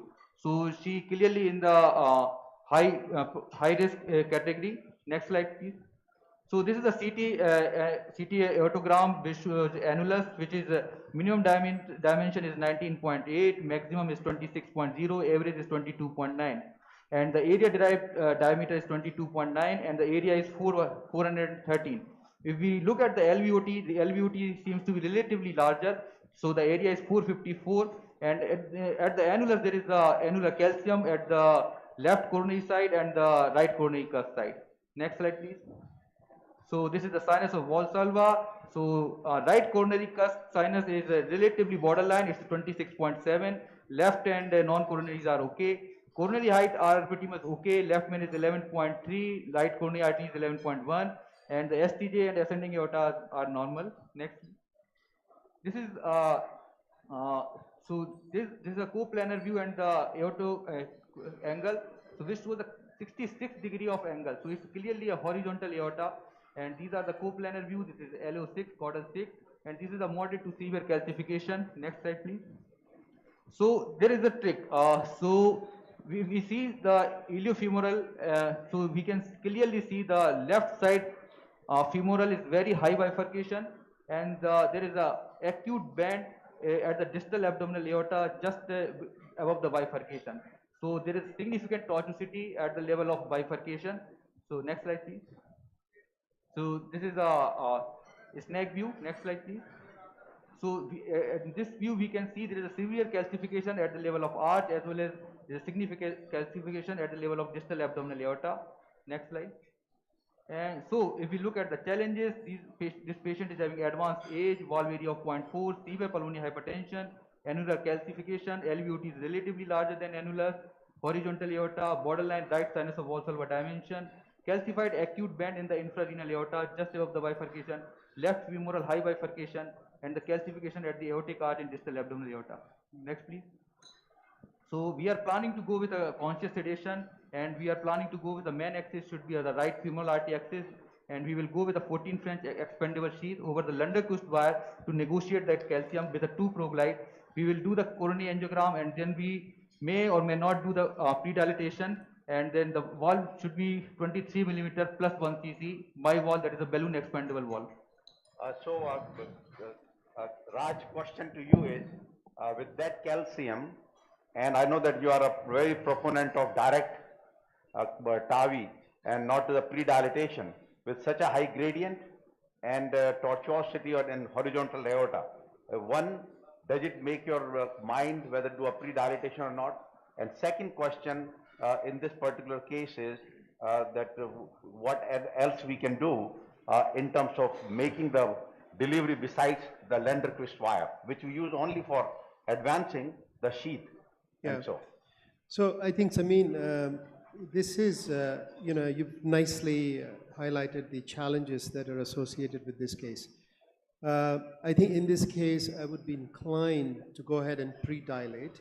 And the goal here is not to pre-dilate with a 22 millimeter balloon, but to maybe with an 18 millimeter balloon, so that you're not struggling. The gradients are high, the arch is a little bit horizontal, and the calcium is not minimal here. In fact, I think it's quite significant. So I think my inclination would be, I don't pre-dilate 90% or 80% of the times, but I do so with bicuspids, and I do so in patients with very high gradients. Because otherwise you struggle later, you have to occasionally waste the valve, and I think you can bypass all of that just with a simple step.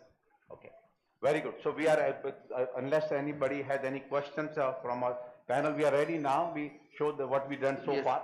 So the initial slide from the beginning.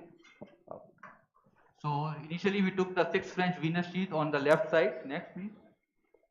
This is the 6 French venous sheath. Next. Then we took a 7 French long sheath, 25 centimeter sheath to negotiate that tortuosity in the left side. Then this is this is just to show the tortuosity and the calcium along the abdominal aorta and the iliofemoral junction. Next please. This is the coronary angiogram. This is the left system. Next please. Which shows the mid LAD around 50-60% lesion.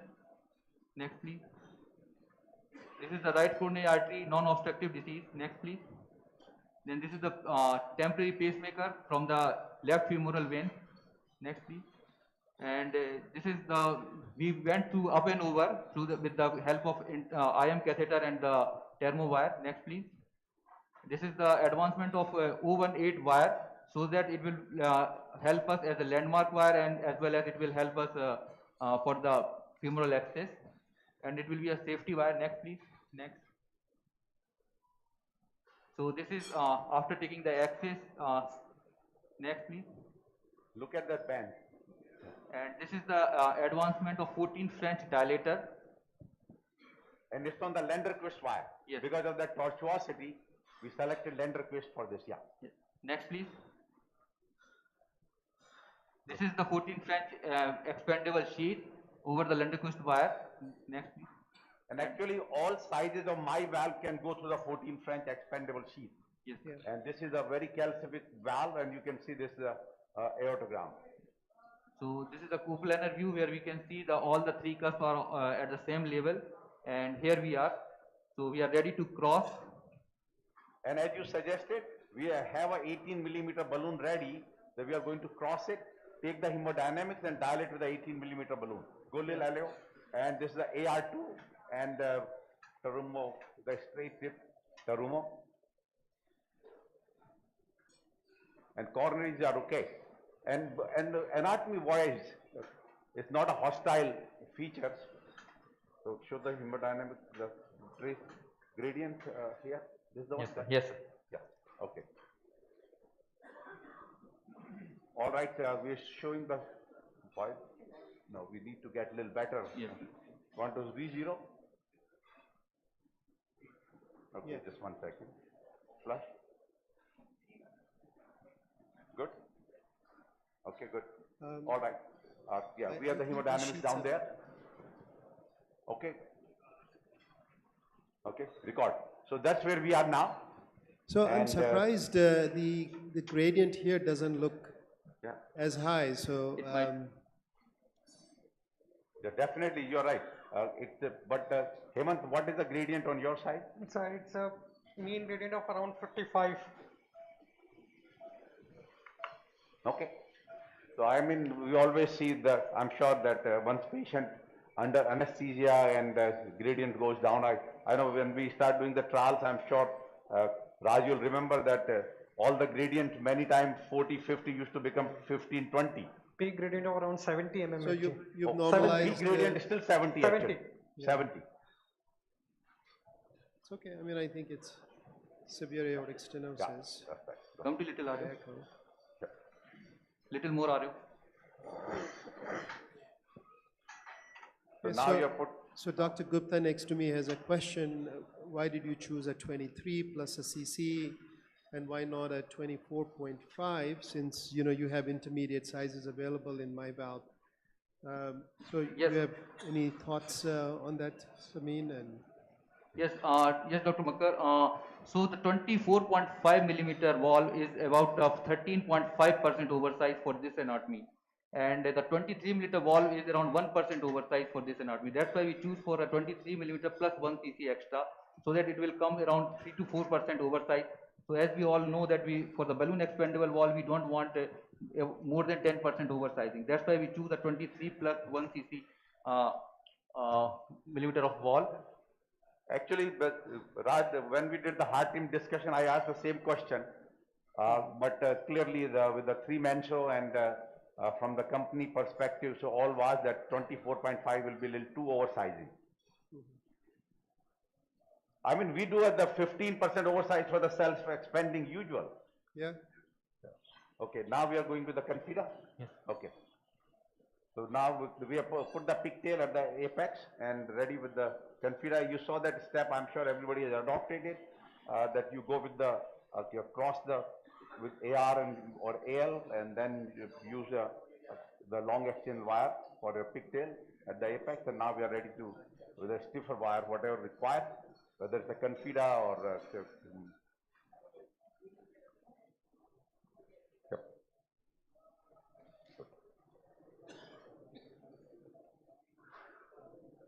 very good. Yeah, hold it. So nicely set at the apex. So is this a safari wire? No, This is confida wire. Yeah. Confida. Okay. Yeah, confida. So safari, I don't know whether it's available in India. It's available. It's available here, okay. Good. And I know that a lot of wire changes and wire things are happening. People are having a even pacemaker pace through the wire, various technology. You want to comment on that? Have you seen? They're saying that you could pace. Yeah. So I think it's a little bit of a fad. Actually, I would say in Europe, people tend to do that a little bit more, where the LV wire is used for pacing. But I think I tend to like a dedicated catheter available in the RV, because I think when you really need it, and you have to put in a pacemaker, at some point you'll have to remove the LV wire and replace it anyways. So that's not what we tend to do. We are never done And also, in fact, we tend to use just the Amplatz extra stiff, not the super stiff wire, which is much, much cheaper than some of these preformed wires. And the pacing with that is not as good. Wire. I got the wire.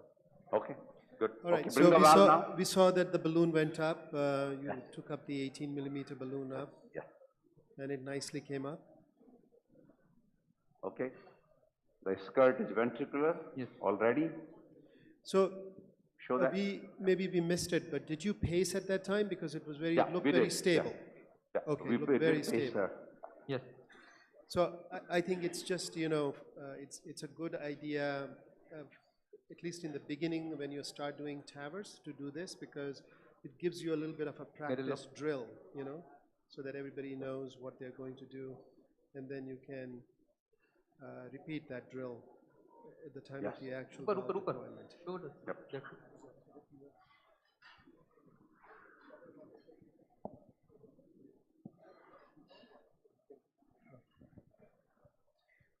Little yellow. And this is already pre-shaped, pre-mounted, so no need to adjustment compared to our Edward, which we do. Wire. Yeah. Okay, so Samin, can you tell us, so does this have a retroflex catheter just like the Sapien? Yeah, that it does, yeah. Right. So we did it at the time of passing at the level of the aorta, and foreshortening is also less. It still remain about 14-15% of the valve. Give me that's the where wire.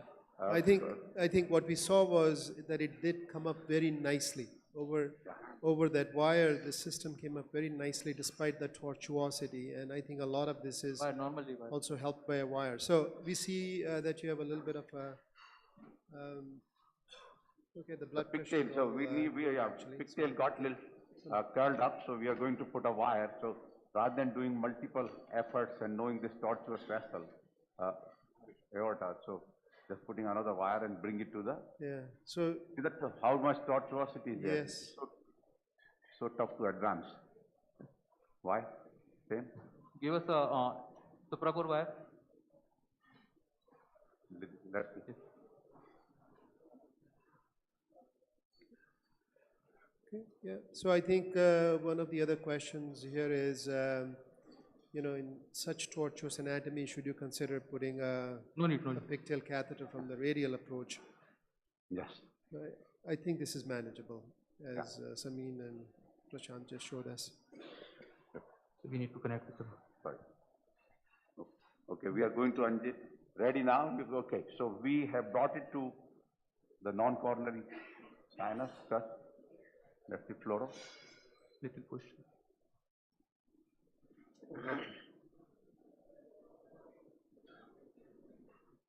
Are we okay? Unflexed, right? No need to unflex, we have already do it, sir. Good? We are good, sir. Okay. So, okay, so go to a pacemaker 180. What do you want? You'll call the shots now. Yes, sir. I will. Okay, so pacing at 180. Inject. Pacing off. Pacing off. What do you think? I think play again. To go 1 millimeter in. Yeah. I think we should go a little 1 millimeter. All right. Right. So I All think of that. to me the position looks good. I think you should end up with 90-10. Yeah. Yes. Okay. So pacing at 180. We have to pick. Pull back. in. Just Yes. here. Pull back the pigtail. Okay. And this is 1 second before. Yes, sir. Just go all the way in. Yes, sir. Right? Yes, sir. Go, sir. Go, sir. Okay, going in. Go all the way in, all the way in. 1001, 1002, 1003. Deflate, sir. Deflate.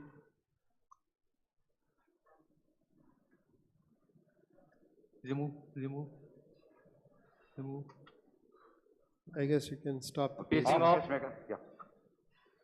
Long pacing. Little Lead up. resuscitation. Blood pressure resuscitation.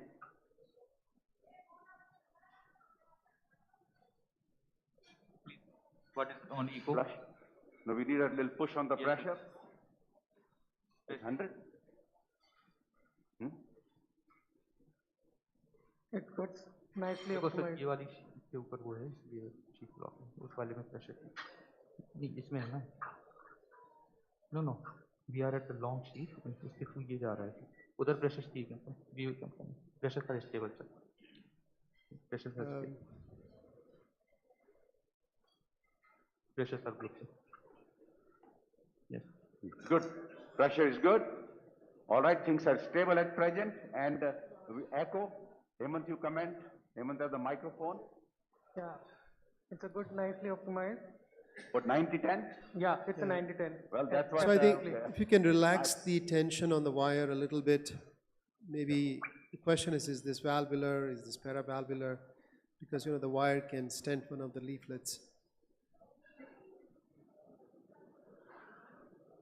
But 90-10 as you predicted, it looked quite a, very nice. The key is, what I've seen with the my valve, very little foreshortening and very low PVL, and pacemaker rate is about 2%. I think of the balloon expandable. As you know, the first my valve case, actually first 5 of the my valve were done at ESCC. Of the first 100, we did 32, which led to the approval of the device. But first 5, including we did it here, and so it worked out quite well. And we saw very low incidence of pacemaker and PVL. So some could be Hemant could be from the central. If everything looks good, we do a little aortogram and we can take the wire out. Maybe it would be better. It's a mean gradient of 5 only. Mean gradient of 5. Okay, good. But let's do the little aortogram. Little caudal. Come caudal. Caudal. There is no significant more caudal. area. More caudal. Little more. Yeah. No. Yes. So I think it's So I think it's clear now that it was the wire that was causing it. Yeah. It was a wire related, yeah.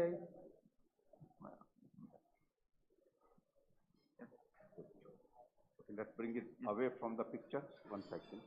Yeah, good. Leave it there. Okay. We're going to do a aortogram now. Yes. Ready? Inject. So I think there is no AI. I think your valve landed up nicely. 80-20. Good. Actually, it was there, according to Hemant, it was 90-10, but I think it looks, you're right. It's like 85, or maybe, we didn't, the sinus did not ossify completely, but everything looks very good. Any questions from the panelists? So this is just to say that how the TAVI technology has evolved, and takes about 10 minutes or so, but and procedure-wise, most of the centers, the complications of the death and stroke, we found both of them, but in the low-risk patients is about 1%, in intermediate to high risk like this will be about 3%.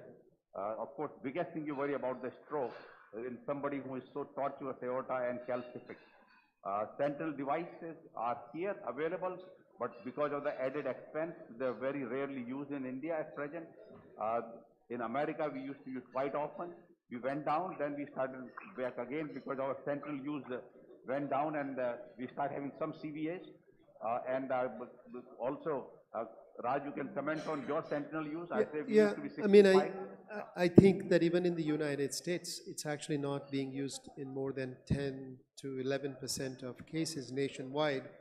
And I think, there are, and a lot of that is actually driven particularly by some large volume centers. So, and I think you could argue that the jury is still out, right? Because I think it depends upon how you interpret the protected TAVR data.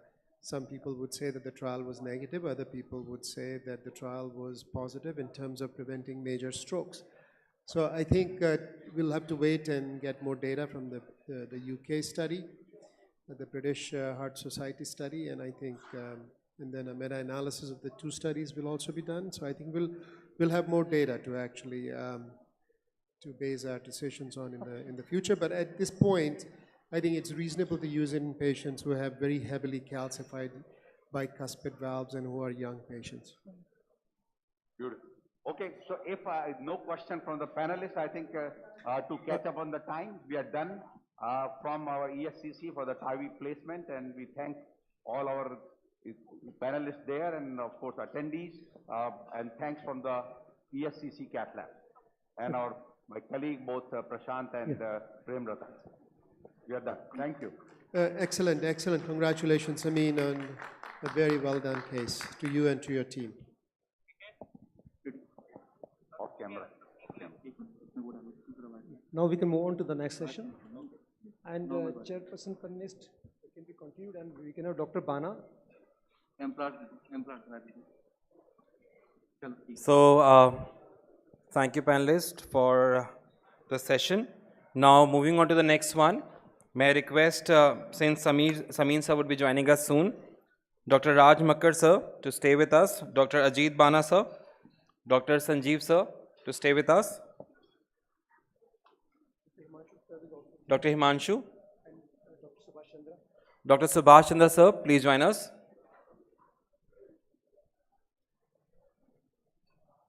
If we have a Dr. Ramchit Langya,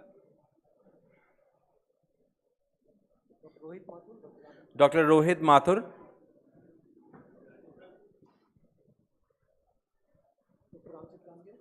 Dr. Ramchit Langya, okay. Dr. Nagendra Chauhan, please. For the next session.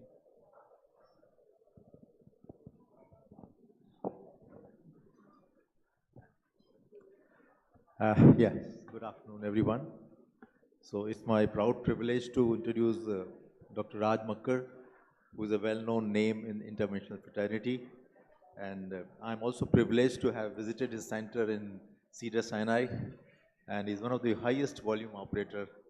And I'm proud to say that being an Indian, he's one of the most efficient and crisp and very safe operator. So suffice to say, sir, You're please very kind. start. All right, terrific. I'm going to try and go over some data. These are my disclosures. TAVR has been around for more than 20 years. And I actually like to show this slide because Alan Crebier was a former fellow of Cedars-Sinai Medical Center, which is where I actually train and practice. And I think talking about TAVR and innovation, there are different types of innovation. And I think ranging all the way from what is incremental to fats to breakthrough, and breakthrough is something that most people would say that will never work. And I think that's what we thought, or that's what a lot of people thought about transcatheter aortic valve replacement. But it has exploded. I mean, if you look at the volumes at our hospital, they've actually gone up. They were temporarily affected by COVID, but they've actually come back now. And, in 2022, we did 687 cases. So I like to start, with some case examples. And here is one I thought I would show. So this is not a typo. It was a 100-year-old patient, and this was in June 2011. He had got a proximal right, a left main trifurcation. So we stented the left main, stented the right coronary artery, but he also had aortic stenosis. We did a TAVR on him. A lot of people thought we were ridiculously, this wasn't right, but he did great. His hemodynamics were good. The following day, there was no PV leak, and this is with the old valve, the Sapien XT valve. And, it's the tall guy, that's the 100-year-old patient. The other patient in my office at that time was a 96-year-old gentleman who had actually started a semiconductor company in Los Angeles. So, and I'll come back to this gentleman later, but I think TAVR has evolved, and this is yet another case that we did a few years ago, all right? So from a case that is really well planned to a case that can be done on the go. This is a patient who's almost dying, basically, on pressors. His heart hardly moves. There is LV thrombus, but he's got a bioprosthetic aortic valve, which is one of the reasons for his heart failure. So without any CT, we went ahead, did this TAVR, and this patient actually lived. This patient would not have lived, in fact, without TAVR. I think, so before we discuss SAVR or TAVR, I think the big opportunity here is to point out that we have a lot of patients with untreated aortic stenosis. So, in the white here is all untreated patients, and this is not for these data are not from India, where TAVR is not covered by Medicare. These are from United States of America. In fact, despite coverage, despite the procedure being free for the patients. Roughly only about 1 in 8 patients actually with severe aortic stenosis were treated. I think we've covered some of this gap in the last few years, and these data are somewhat outdated, but I think even now there is tremendous opportunity in terms of treating patients with AS. So let me first start with some data in the real world. In the United States, there are almost 800 sites that actually do TAVR procedure. And in 2018, the number of TAVR procedures actually surpassed the number of surgical aortic valve replacement. And now, in fact, there are almost twice as many. So I think there's clearly an explosion in this. The median age is actually still 75 or more, depending upon the risk category of patients. And if you look at the reason for TAVR, only 27% of these are actually considered to be low risk, but others are considered to be high risk and intermediate risk. And the median length of stay for these patients is 1 or 2 days, depending upon their risk status. So low risk patients in my hospital, 90% of those patients will actually go home the next day. And if you look at the in-hospital stroke rates, they're about 1.5%. They haven't changed a whole lot in the last few years, and 30-day stroke rates are about 2.3%. And if you look at the mortality, in-hospital mortality is 1.1%, and 30-day mortality is about 2.1%. And one-year mortality, depends upon the risk category, but at least here it was about 11.3%. If you look at the low-risk patients, the in-hospital mortality was even lower, 0.4%. 30-day mortality was 0.8%. Now, the incidence of pacemaker rates has actually come down to 7%, nationally, which is pretty good. So I think that's a snippet of what is happening in real world in the United States. Now let me go ahead and summarize some important clinical trials. And I think the whole thing about TAVR is how this was executed, starting from inoperable to high risk, to then intermediate risk, and then to low risk patients, and randomized clinical trials at every one of these stages, which generated a wealth of data, and tremendous publications, in seminal publications, in landmark, in very, very important journals. But I think what really changed the excitement was these 2 low-risk studies that were done, and this was with the balloon expandable, where about 1,000 patients were randomized to TAVR or surgery, and the primary outcome of composite of death from any cause, stroke or rehospitalization, was almost half. And if you look at each one of these endpoints, it still favored the TAVR procedure compared to surgical aortic valve replacement. And if you look at some of the other things like new onset AFib, clearly it was actually way, way low. And these are some of the other details in the clinical trials, but it's amazing to know that almost 2/3 of these patients, even then, were actually done with conscious sedation and without anesthesia. And that the in-hospital death was only 0.4%, and other complications were extremely low.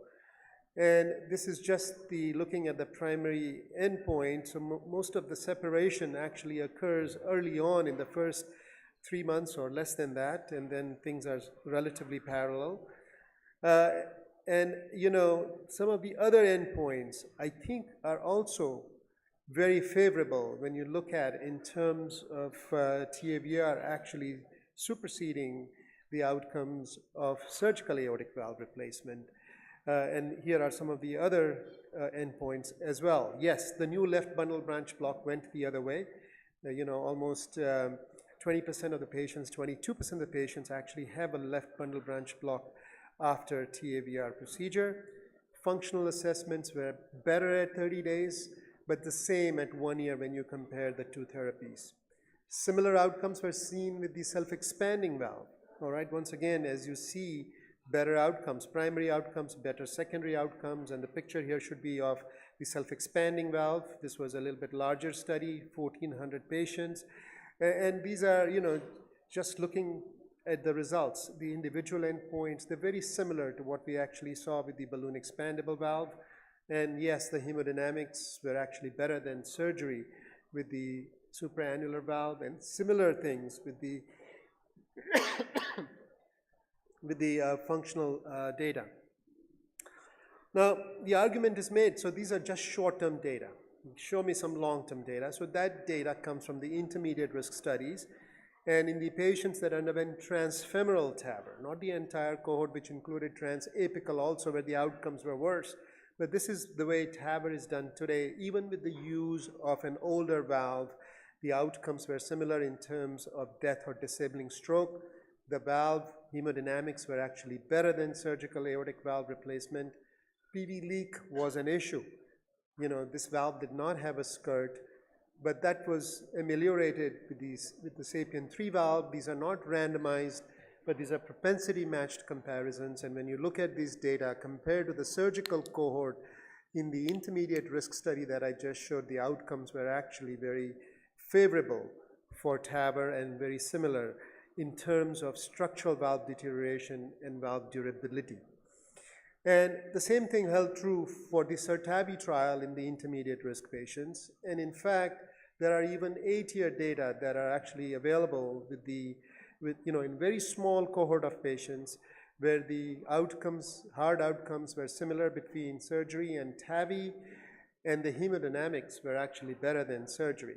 And once again, no evidence to suggest that valve deterioration or degeneration was more with TAVR than it was with surgery. In fact, I would make the argument other way around.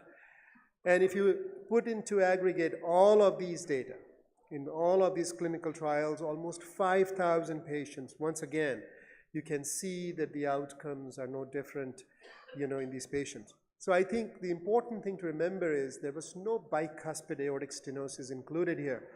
We know that surgeons, when they operate, at least half of their patients are bicuspid. So what are the data? Bicuspid disease is very heterogeneous, and there are no real randomized clinical trial data. There are only observational data coming from the TVT registry, where the 1-year mortality was the same, 1-year stroke was the same between bicuspid and tricuspid. That was the data with balloon expandable, similar data with self-expanding valves. And recently we looked at low-risk patients with bicuspid aortic stenosis, almost 3,000 plus patients. And when you look at these patients, once again, their outcomes were very similar to tricuspid aortic stenosis.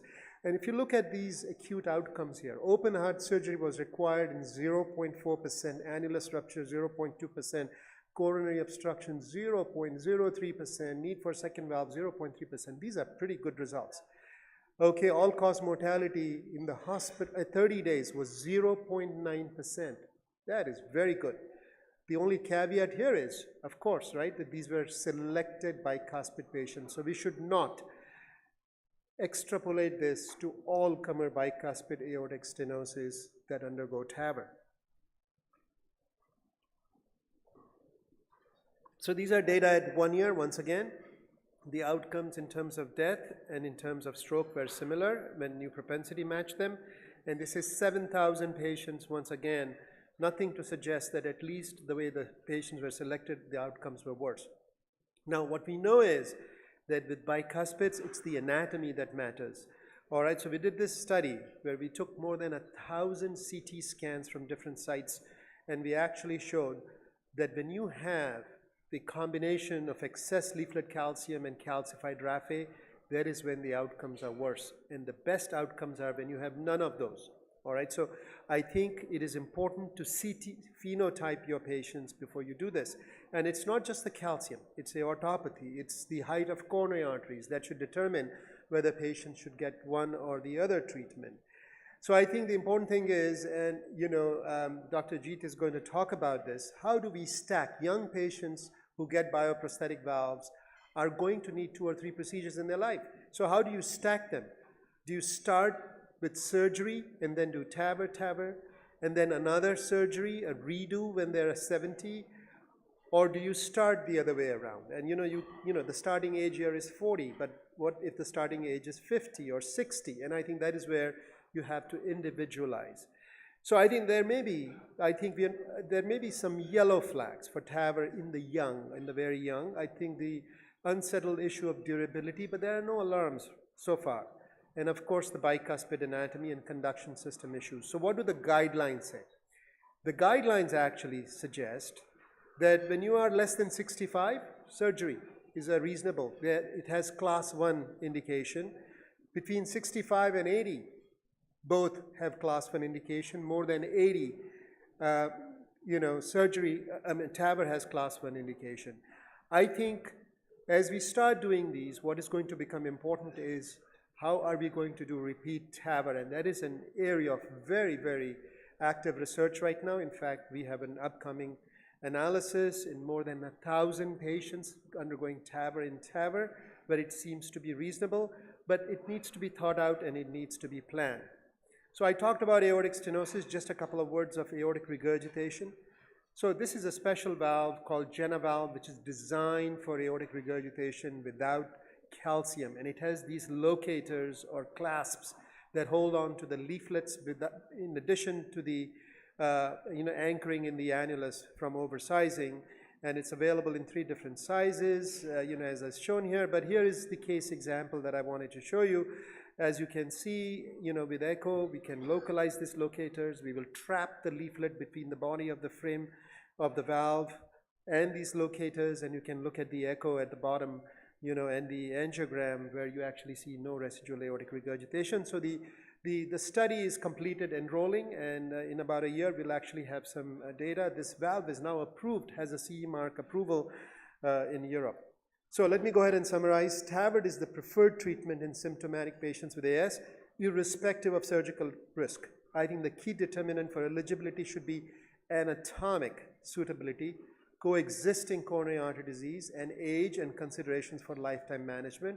And I would of course say economics here in India. Continued improvement in mortality and complication rates in multiple registries reflect advances in device development, technique refinement, better imaging, and patient selection. TAVR in inoperable and high risk with 1 to 2% mortality at 30 days has become a reality. 5 and 8-year data on valve durability are reassuring. Registry data on TAVR and bicuspid are encouraging, but I think ideally we should have a randomized clinical trial. TAVR in TAVR, cerebral protection, adjunctive antithrombotic therapies, bicuspid valves, aortic regurgitation, moderate AS are actually hot topics for investigation. So what happened to the 100-year-old guy that I started off with, right?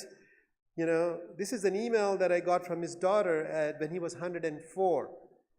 That's his picture when he was 104. He would send me a picture every year. And he survived and lived to 106. So what most people thought was ridiculous to do a TAVR and left main stenting in a 100-year-old was actually, after all, not so bad. Thank you.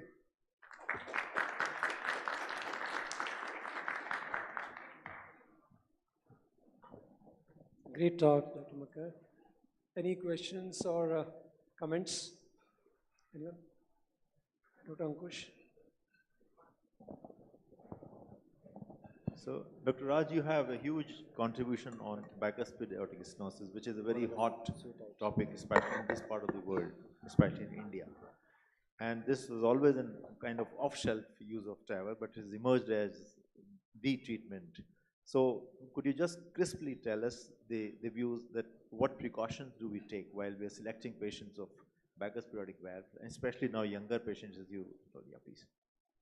So I think, we are at times obsessed with Sievert's classification, whether it is type 0 or type 1. I actually think none of that matters much if you do not have excessive leaflet calcium. So I think, the biggest enemy of a good result is heavy leaflet calcium.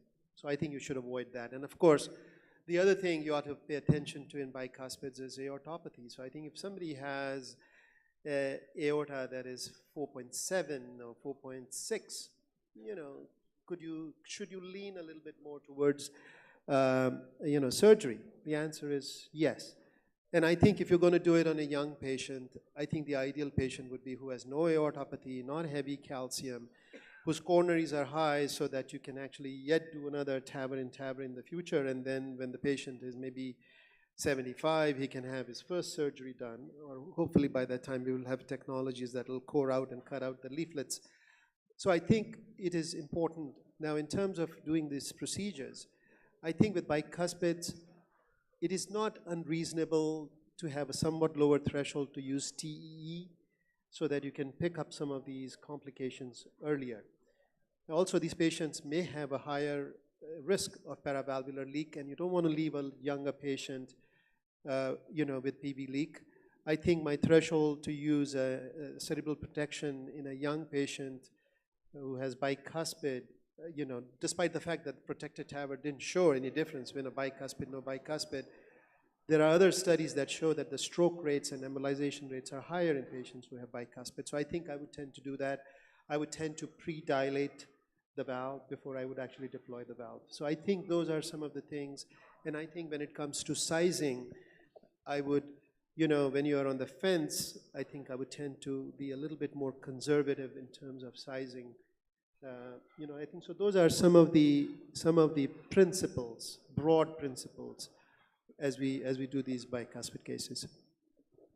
Dr. Raj, for the bicuspid again, what would you classify as heavy calcification? Like sometimes they have a very calcified raphe, they have very calcified leaflets, the calcium score of 3000, 1500. What is your cutoff when you look at the calcium, or you see the distribution and your experience to judge what kind of calcium to avoid? So what I like to do is, if you're using the 3-Mensio, the 3-Mensio will generate a volume rendered image for you. So you can actually see where the calcium is distributed. Of course, if you have a very thick raphe, calcified raphe, and then you've got a plate of calcium so you have a T, that's a bad thing. Some patients have even worse. They have a T and then they've got another, calcified thing on the opposite side. So you got like a T with a double. So I think those are the types that you want to avoid. And I think that any time the calcium score exceeds 1,000, 1,200, 14, 1,500, I think you have to stop and think, and then pay extra attention to. And have we done patients like that? There are patients like that because they have no other choice. But should you do that in somebody who is 67 years old and is an excellent surgical candidate? I don't think we are doing service to that patient. Very nice presentation, Raj. I was wondering, I haven't asked you this question recently. What is your latest thinking in terms of concomitant CAD and the need to revascularize? So you of course here treated severe left main disease. I think most people would do that. But let's say there's a calcific mid-RCA or mid-LAD lesion. Do you feel that should be stented prior to TAVR, at the time of TAVR, after TAVR, or just never? And of course, if it's symptomatic, you would treat it, but that's not always easy to tell in someone that has, let's say, a valve area of 0.4. It's very difficult to tell. Is it angina from the valve? Is it angina from the mid-LAD? And especially in these octogenarians, it's typically very calcific coronary artery disease. So how do you evaluate that these days? So Deepak, in the earlier days, we used to do angiogram at a different setting, and these patients would then come to the cath lab. And I think what COVID did was it compressed our workup. So, often now, I would say 90% of the times, the angiogram is done for the first time when you actually have the patient on the table. And, we realized that at times we were not doing the right thing because, the big sheath is in, and then, you do the angiogram. So I think the important thing is to actually do the angiogram first before you actually put the big sheath, because then you can stop and you can retreat, Now, in terms of fixing these coronary arteries, so I would say that the only time I feel compelled to fix left main at the same time, if I have to do TAVR first, is if it's an ostial left main. You know what I'm saying? I think then I kind of feel that I need to deal with the ostial left main at the same time. Occasionally, if you think that you can deal with the ostial left main and do TAVR later, you can do that too. You know what I'm saying? Now, if you have a proximal LAD, which is 99% subtotal, you have no choice. You have to fix it. But we have moved away from fixing severe but not life-threatening coronary artery disease at the time of TAVR, because we also saw that we were having more pseudoaneurysms in the groin, when you have patients on dual antiplatelet therapy. And I think it is just best. Also, it's not reimbursed for the hospital, which is also a factor. So I think that, so these patients will then come back at another setting, and we will, do these interventions radially and send them home within a few hours. So I think that has been the practice now.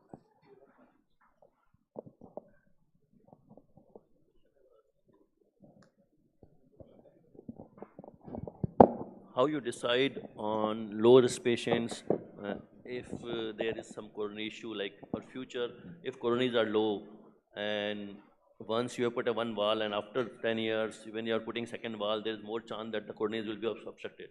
So at the first instance, how are we 100% sure that this will not happen in future? Because if you have not checked this, that will be death sentence for him after 10 years, because surgery will not be done at that point because it is not possible now. I think that's a very, very important question. The patients that we are doing right now, some of the patients who are coming back, most of the patients that we did early on were actually much older, their valve probably outlasted their lifespan. But, the patients where we have done most, are the XT valves, because it was short frame most of the times. But, we recently analyzed, SAPIEN 3 in SAPIEN 3, and I think the outcomes surprisingly are not bad. But I think there are two issues. Coronary occlusion is one, but coronary access is another one. So you may be able to do a TAVR in TAVR, not occlude the coronaries acutely, but you may still have issues in terms of accessing some of these coronaries. So we were all in the habit of landing these valves very high because we wanted to have pacemaker rates of 2%. And we didn't mind encroaching the coronaries. I think some of us now are reevaluating and saying, okay, maybe do we need to come down a little bit now? And maybe 80-20 doesn't seem to be all that of a bad thing. So I think this thing is very important, and I think it will have to play out over a period of time. We are using a device now. In fact, we have done 2 cases using this device called Shortcut. And actually, it's amazing how easy it is to use. It takes literally 10 minutes, and you can cut the leaflets, all right? So, and we've done, the cases that we are doing right now are valve-in-valve, but the, TAVR is also allowed in the protocol, and I have been, quite impressed with it. And I'm sure there will be other devices that will actually facilitate this. I think with that we can wind up here, and since the discussion is on low risk, let's hear our surgical colleague, Dr. 𝐡𝐤𝐤𝐵𝐻. May I invite him on low risk patients of aortic valve replacement. Please come, sir. Thank you. Good afternoon. First of all, it is my privilege that I am sharing the podium with Dr. 𝐒𝐨𝐻𝐵𝐻, who is a renowned structural heart specialist, and I first heard him long back in Delhi. That time I was not aware of that this technology of transcatheter therapy exists. So that was somewhere in 2008-9 in Dr. Tirhan's meeting. So it is really my privilege, sir. So what I'll be talking about something different, and it is with more of an Indian context. We all know that the aortic stenosis is a disease which can kill, and it increases with the age. Surgical aortic valve replacement has given a life which is almost near to the normal population. More than 30,000, so many implants, more than 40 years of experience, prostheses are reliable, predictable, low risk, and long-term results are available. But we are humans, our needs are changing, life expectancy is increasing, productivity, aesthetic appearance, longevity is more important, patients are more aware of. And on the other hand, in Indian situations, we have resources limitations, and cost is a very important aspect. So when we see all these three, so we have new unmet needs, we have new technical solutions like CT imaging, as well as we have new challenges like structural heart specialists and surgeons which we are facing. So we are fortunate that we witnessed this era of transcatheter therapy. So now for any aortic valve disease patients, we have 2 options. either the surgical aortic valve replacement or transcatheter therapy. Partner 1 trial has given us chance to transcatheter aortic valve replacement for high risk, then it moved to low intermediate risk, and finally after partner 3, it was non-inferior to SAVR even in low risk patients. So at this moment, we have two options, SAVR and TAVR. So what is most important is current practice in Indian situation, more of Indian situation. Any patient of aortic valve disease, if he goes to structural heart specialist, he will do a TAVR. If goes to surgeon, he will do a SAVR. So nobody is considering about a lifetime management of patient, and which is very, very important for low risk and younger population, maybe 60, 65 years of age. Ideal practice should be a heart team approach, focusing a lifetime management. And when we focus the lifetime management, the most important is which should be the index procedure. Either a TAVR should be an index procedure or a SAVR to be index procedure in a low risk younger population. For this, to analyze any procedure, we need to have a statistics. Statistical analysis is very, very important. But my view towards statistics is a little different. Sometimes it is very deceptive. And sometimes it reveals, but it's concealed too. And very, very important is, it conceals the most important aspects. But despite all this effort, we have only statistics which we can guide us and tell us which procedure is good for low-risk younger population. This already been shown by Dr. that after the EVOLUTE low-risk trials, the long-term result, short-term results were almost similar with SAVR and TAVR. Even with the partner 3 trials, the surgery was little inferior to TAVR when we compared the two.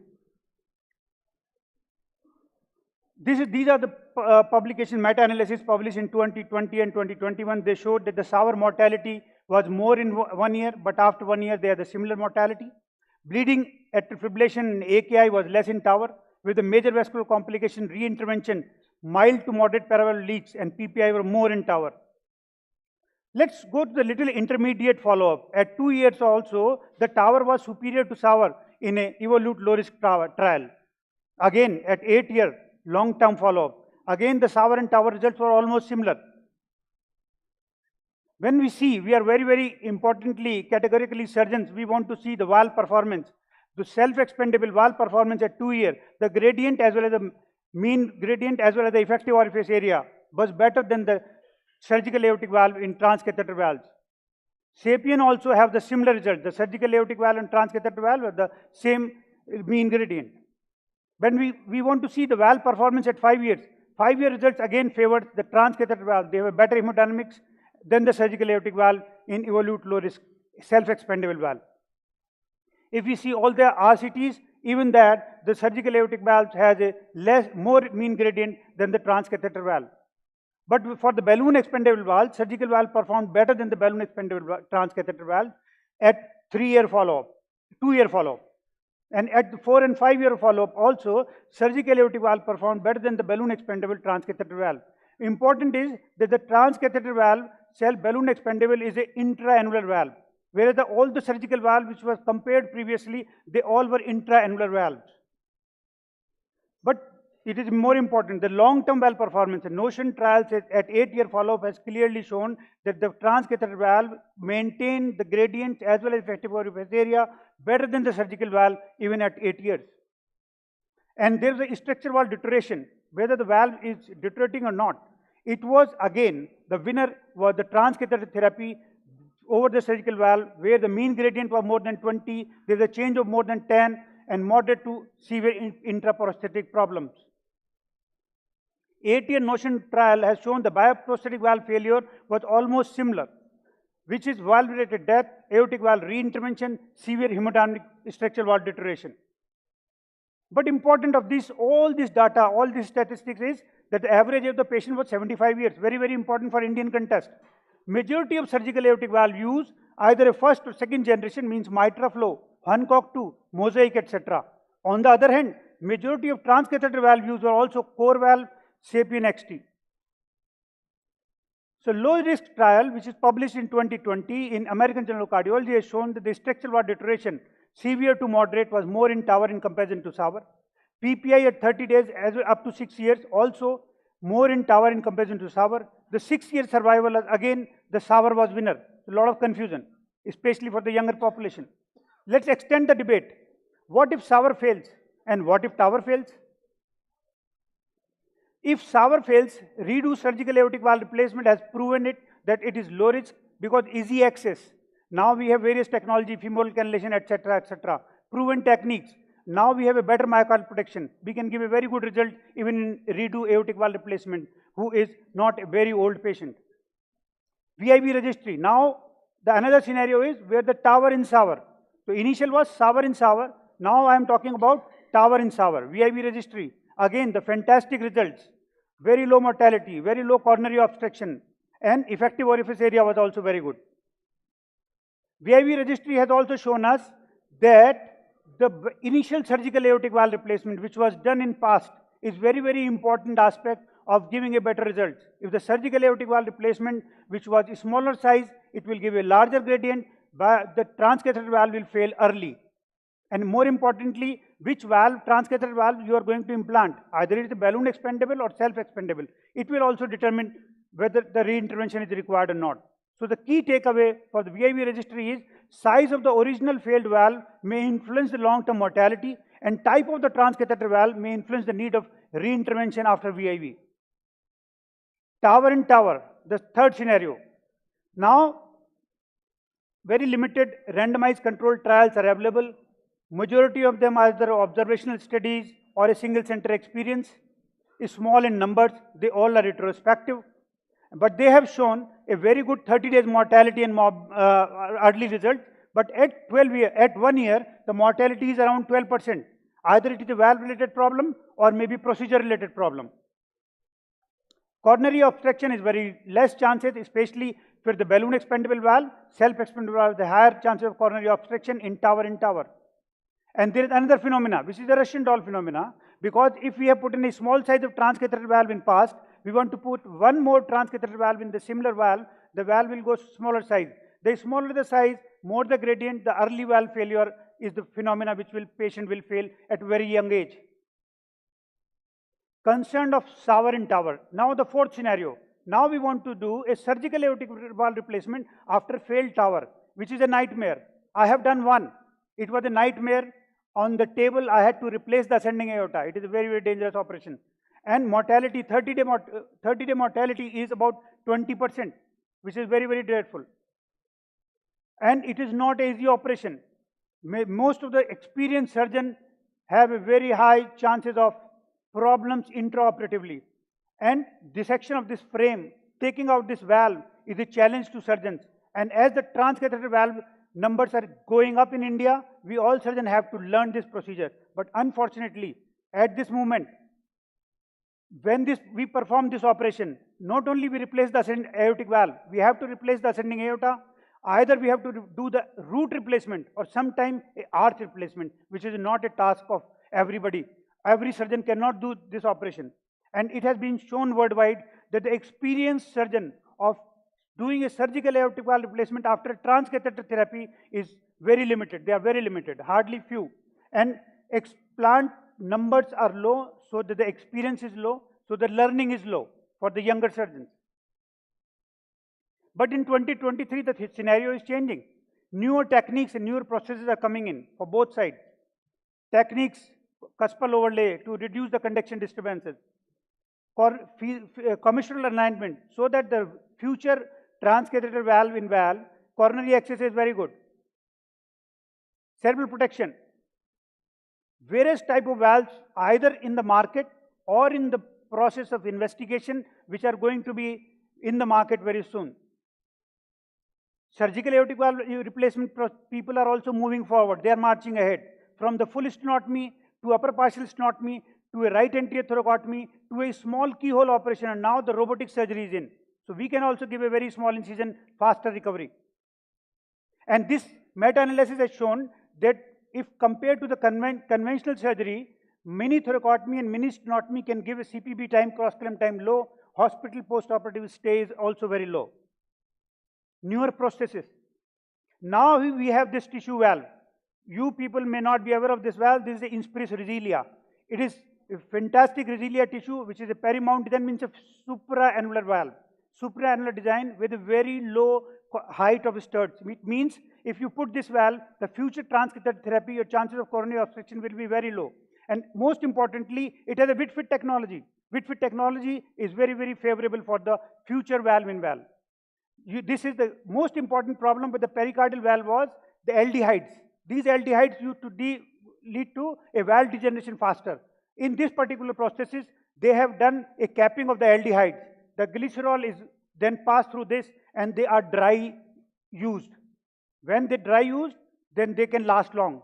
This type of valve used to last about 15 years. If we increase by 30%, it may be lasting about 20 years. It means a 65-year-old man can give up to 80, 85 years of age. And this is the width-fit technology. We can increase up to 2 size. By radiological marker, we can see which type of valve has been implanted. Another valve, Percival Plus. This is a sutureless valve. In this, there is no suture. You can put through a small incision in a younger patient. And in this particular valve, we collapse the valve, not crimp. Whereas the transcatheter valve, we crimp the pericardium pass through the very small sheath, 14 French sheath. Whereas in this valve, we are not crimping the pericardium. We're just collapsing it to make it pass through a small incision so that it can be done minimal invasive. And it is also, in this particular valve, phospholipids have been removed, capping of aldehyde has been done. This is the aldehyde-free storage and ready to use.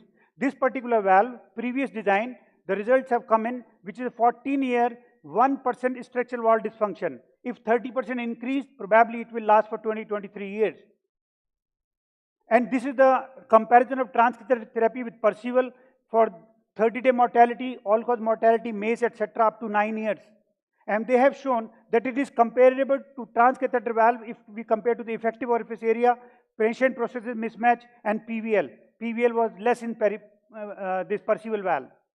Mortality, PPI, acute myocardial infarction, and acute kidney injury, all were comparable or better than transcatheter valve, even in intermediate risk patients.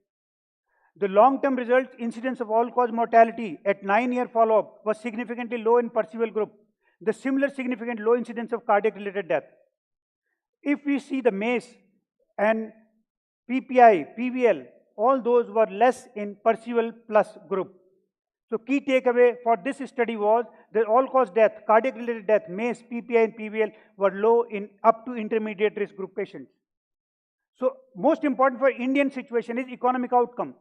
We all know that the higher procedure cost, but when we talk about the length of stay is less, so probably the procedure cost will come out to be similar in America, not in India. In Indian, if you stay for 7, 8 days, 10 days, who bothers? It is not very expensive to stay in Indian hospital for 7 more days extra. Findings are very sensitive. If the long-term outcome, a modest survival benefit with surgical aortic valve would result into TAVR being a highly cost-effective compared to, or maybe compared to TAVR in a low-risk or intermediate-risk patient, and who are younger patients. We are talking about quality of life index, which is Canaz-City cardiomyopathy questionnaire. We all know, as Dr. Makkar has showed, that the first 6 months, the TAVR is a winner because the quality of life is better. But if we add a minimal invasive procedure, probably we can push this graft closer to the transcatheter therapy, especially in a patient who is about 60, 65 years of age. This is my design, so probably there is no statistical, as I told you, statistical significance, but this is my thought. A 65-year-old man with a low risk, severe calcific AS, get a mini aortic valve replacement, PPI is less than 5, discharge in 5 days, working in 2 weeks, my hospital, the cost is about 8 lakh rupees, patient have a high quality of life, having the best of the surgical aortic valve, which is amenable to transcatheter therapy, which is very easy with low coronary, no coronary or almost negligible coronary obstruction, which can be expanded to 2 size more. And if it lasts for 20 years, patient will be 80. And then we can do TAVR in SAVR, which is a low mortality, lifetime management is done. The second situation, a 65-year-old man who is a low risk, severe calcific AS, go for transcatheter therapy, PPI is 14%, extra cost, incision chest, gradual LV dysfunction, PVL can happen, which can lead to gradual LV dysfunction or reintervention. Discharge in 3 days. In my hospital, cost is 25 lakhs. Working in 7 days, I agree. But if this valve fail at the age of 73, either we do a TAVR in TAVR, which can have a Russian doll phenomena because we Indians have a small body size. PPI, coronary obstruction, emergency surgery, high mortality. If you do shower in tower, who will do the shower in tower? In India, surgeons are not experienced that much. But what I'm thinking about this should be the scenario in future, that we have a 50-year-old man get a surgical aortic valve replacement which lasts for 25 years. At 25 years, we do a transcatheter therapy which have a similar type of pericardium which will last for another 15 years. Job done. Lifetime management is done for aortic stenosis with both combining. So what is best? Best is heart team. Combining, shaking the hand with surgeons and cardiologists in the patient benefit. Most important, no, I'm not finished yet, I'm so sorry. The most important is, we are not searching for good or better, we are searching for the best. And what is best? Best, we need to consider the patient is in which risk, high risk, intermediate risk, or low risk. What is the age of the patient? Is the bicuspid or tricuspid aortic valve? It is a low risk or high risk activity patient. And then we can decide about hemodynamics, quality of life, coronary access, conduction disturbances, and etc. So the situation in future will be 80-year-old man get tower, fantastic. 65-year-old man get tower to shower or shower to tower. A 50-year-old man can 3 towers or can get 1 shower then tower or 1 tower then shower. What should be? So in my viewpoint, conclusion is that tower is never been successfully, systematically tested in younger population. Unanswered questions are durability, coronary access, risk of redo tower. Balancing between questions with the patient preference is common scenario. In Indian, patient preference is different. Some of the structural heart specialists putting transcatheter valve in a 50-year-old man who has already, a 50-year-old female who has already a low coronary height, very narrow sinuses, her life is done. If this valve fails, surgeon has a lifetime management, not a patient. Now, index procedure can be not an anatomical, these are anatomical features, like high-risk tower, low coronary, a high-risk aortic valve replacement, a porcine aorta, calcified aorta. Increase, for surgeons, there is no surgeon, but I will request surgeon to increase mini aortic valve replacement to improve quality of life. Larger size and newer prosthesis implantation for future valve in valve, not a smaller valve. Don't put a 19 size valve, put a larger valve, so that future valve in valve is easy for structural heart specialists to do. Newer tissue treatment, newer processes and advanced procedure will guide us for the future. Priority should be given to a lifetime management, especially in younger population. The balance is long-term patient benefit, not my technical expertise and egos. Thank you very much. Keep playing.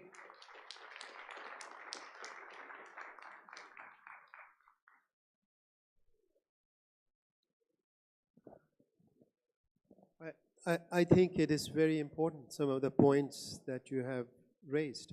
And I think, therefore, we have to individualize, for every given patient, not just risk status, but also individual coronary anatomy. And I think the surgeons should try to, as you mentioned, at times we have the 65-year-old lady or a 60, who gets a 19-millimeter valve. And she's also doomed because, that valve doesn't do very well for her. And then when you want to do a TAVI in her, it doesn't really produce a very good outcome. So I think we have to work together, and I think it would be wrong to say, but I think to the patients, it's very attractive to avoid a sternotomy, to get out of the hospital the next day, to have a lower risk of stroke, right? I think those are actual data, right? So I think how these early benefits, balance with the long-term gains remains to be seen. I think it is also fair to say that the benefits and the durability of surgical bioprosthesis is a little bit oversold, right? I think we all assume that surgical bioprosthetic valves last for 20 years and 15 years, but that's not truly the case. We don't have data for that. Just freedom from re-intervention doesn't equate with valve durability, right? So I think the first real data on surgical bioprosthetic valve durability is actually coming, from these TAVR versus SAVR trials. So which will further enlighten, the field. But I think your points are very well taken. I like your slide. Technical expertise doesn't mean that it will necessarily be the best decision for the patient. And I think that applies to both the TAVR operators and the surgical operators. Yeah, exactly. Thank you, Chief. Thank you very much.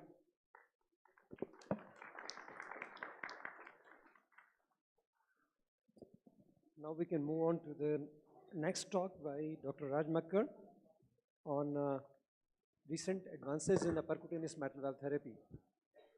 Over to you, Dr. Raj.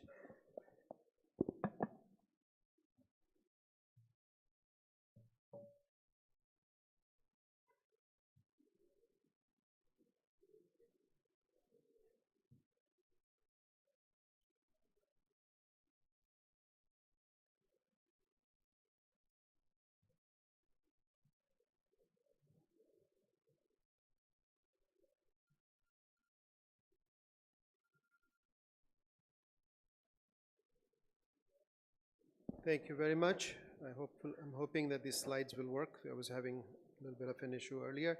So a little bit about mitral valve repair and replacement. I just wanted to show the slide to say that actually there is more mitral valve disease than aortic valve disease, and 10% of patients above the age of 75 have significant mitral regurgitation. And if you look at the number of patients that actually have mitral regurgitation and the actual number of surgeries that are done annually in the United States, if you look at these numbers, it's only 2% of these patients are actually treated surgically. So the potential is actually huge when it comes to mitral regurgitation. And the device that is used transcatheter most frequently around the world, or has been used, is the MitraClip device, which is using the edge-to-edge repair. And here is just an example of a 70-year-old patient. He's got an anterior flail. You know, a lot of surgeons can do a beautiful job repairing it, but it's not as straightforward as a posterior flail. But, you know, so here is a patient, you know, after you do a transeptal puncture, this particular procedure was done literally in 15 minutes. We have mild mitral regurgitation, so we got a beautiful result. Of course, the question remains about the durability of this, right? And that is being answered right now in 3 ongoing randomized clinical trials in the United States, 2 in the United States and 1 in France. So unlike TAVR, there are not many randomized clinical trials with mitral valve repair. This is actually published in 2011. And you know, MitraClip did not beat surgery. This is a small study. In fact, it was not as good as surgery because of the you know, more mitral valve dysfunction and need for surgery you know, in these patients. So you know, but I can tell you, and you know what also we found from this trial is that whatever occurred in the first 6 months, after that it was actually durable. So, but these were the early days. We were allowed to use 1 clip in the Everest 2 study, at least in most of the study. I mean, can you imagine doing that today? So I think it was the first generation clip. We had no 3D imaging, and so a lot of that was actually responsible. What's happened in the real world today is that we have really, you know, that was central pathology A2P2. We have moved past A2P2.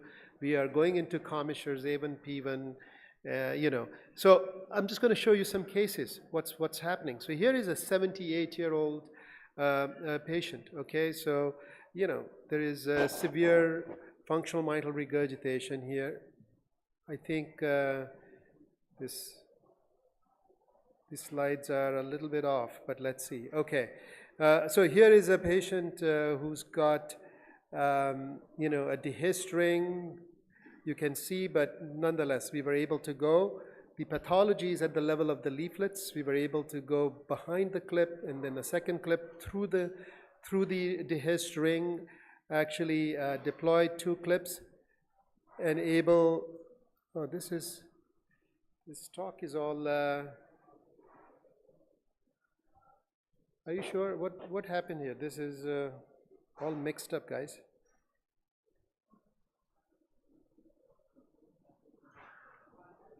All right, so, but that was an example of repairing the mitral, or doing a clip procedure through the, you know, through the dehistering.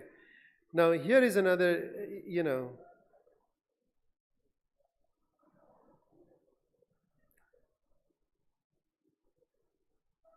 I am hoping that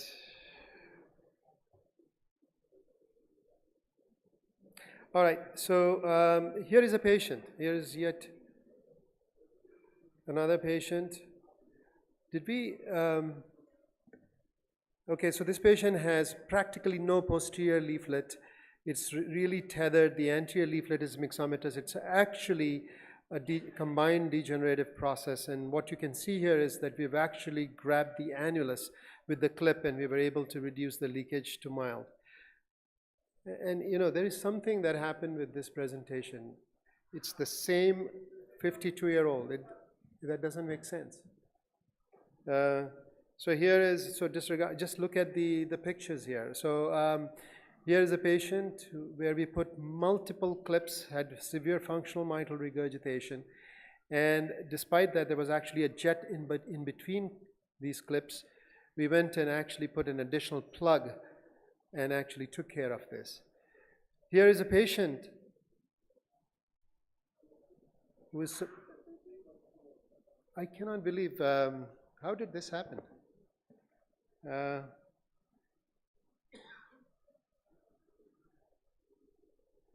Can you please bring my laptop because I'm just teaching and showing the wrong stuff here. I'm sorry.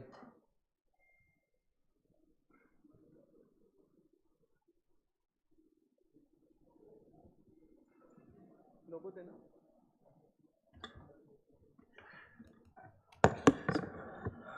Sir वही जो sir ने दी वो replace करिएगा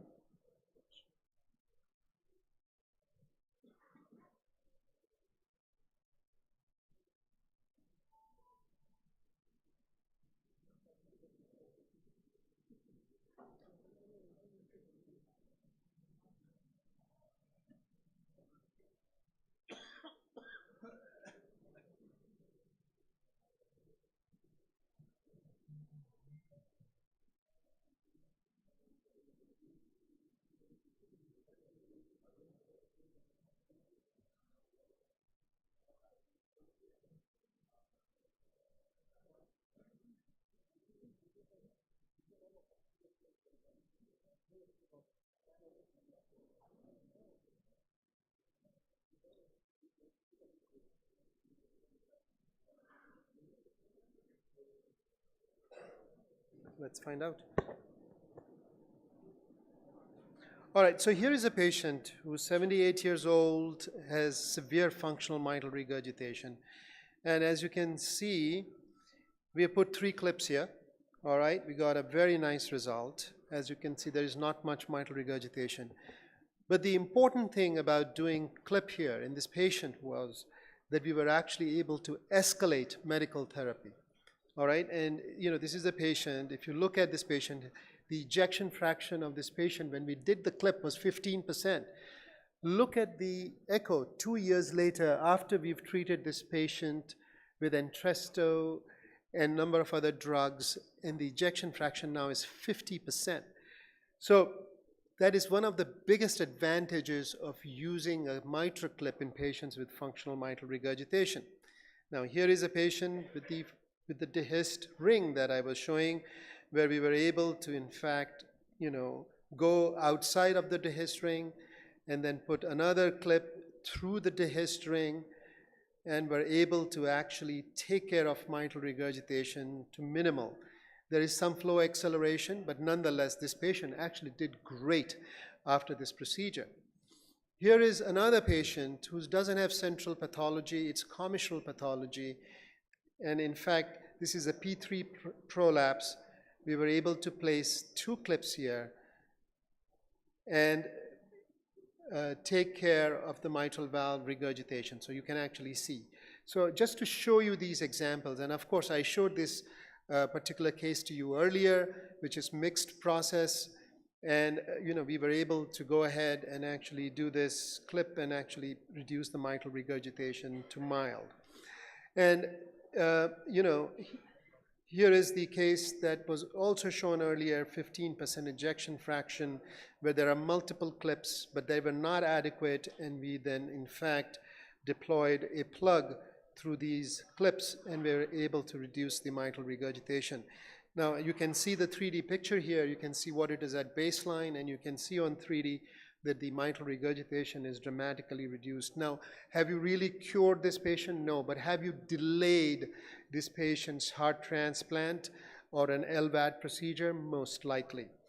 And you know, as the procedure has evolved, we are now doing patients who are not just planned procedures, but patients who are in cardiogenic shock. And here is one such example. This is a 62-year-old patient whose ejection fraction at baseline was 40%, but he had a STEMI, then had a ruptured PAP, had severe mitral regurgitation. He came to the hospital practically blue, intubated. His pH was 7.24. He was put on ECMO. And then, you know, the goal here was to stabilize him because he was really sick. We went ahead and put multiple clips. We put a plug, stabilized this patient. This patient actually did pretty well for 2 years, had recurrent MR, and then was able to go for planned surgical mitral valve replacement. So this patient may not have survived a very, very high-risk mitral valve surgery. So I think that these are just some case examples that point out the importance of having this tool in the cath lab. So the question is, should functional mitral regurgitation be treated? Of course, everybody knows about the COAP trial and how it actually showed that a combination of good medical treatment and a clip procedure was a lot more effective in reducing mortality, in reducing heart failure rehospitalizations, and also in terms of delaying LVADs and heart transplants. The 5-year data on the COAPT study will actually be presented at the coming ACC next month, so I think it'll be interesting to see if these effects are still durable at 5 years. But it's also important to point out the other randomized clinical trial, the MITRA-France trial, which did not show this benefit in terms of reducing death or rehospitalization. And there are differences between these studies, but just to point out, a MITRA-France patient had more dilated LVs, lower ejection fraction, less degree of mitral regurgitation, less aggressive medical treatment, and not as good procedural success as was noted in the COAPT trial. So I think these are important things. The use of MitraClip also is actually done in occasional patients who have hypertrophic cardiomyopathy. And, you know, here is one such example. You know, it's a patient that we did, 35-year-old patient with severe SAM, severe mitral regurgitation. He did not have a good septal perforator. He was a construction worker, did not want to go for surgery. And in fact, in this patient, we did a MitraClip. You can look as to what happened to the gradient. It was diminished from 58 to 18, and the mitral regurgitation was actually diminished to trace, and this patient left the hospital the following day and has done quite well. So while CLIP is not the only edge-to-edge therapy, there is another device also, which is made by Edwards. It's called the Pascal or ACE device. And, you know, here is what this looks like. Here is a case example with this. And you can see how the use of 2 Pascal devices here was actually effective in reducing mitral regurgitation and normalizing pulmonary vein flow. So what are the data in the real life?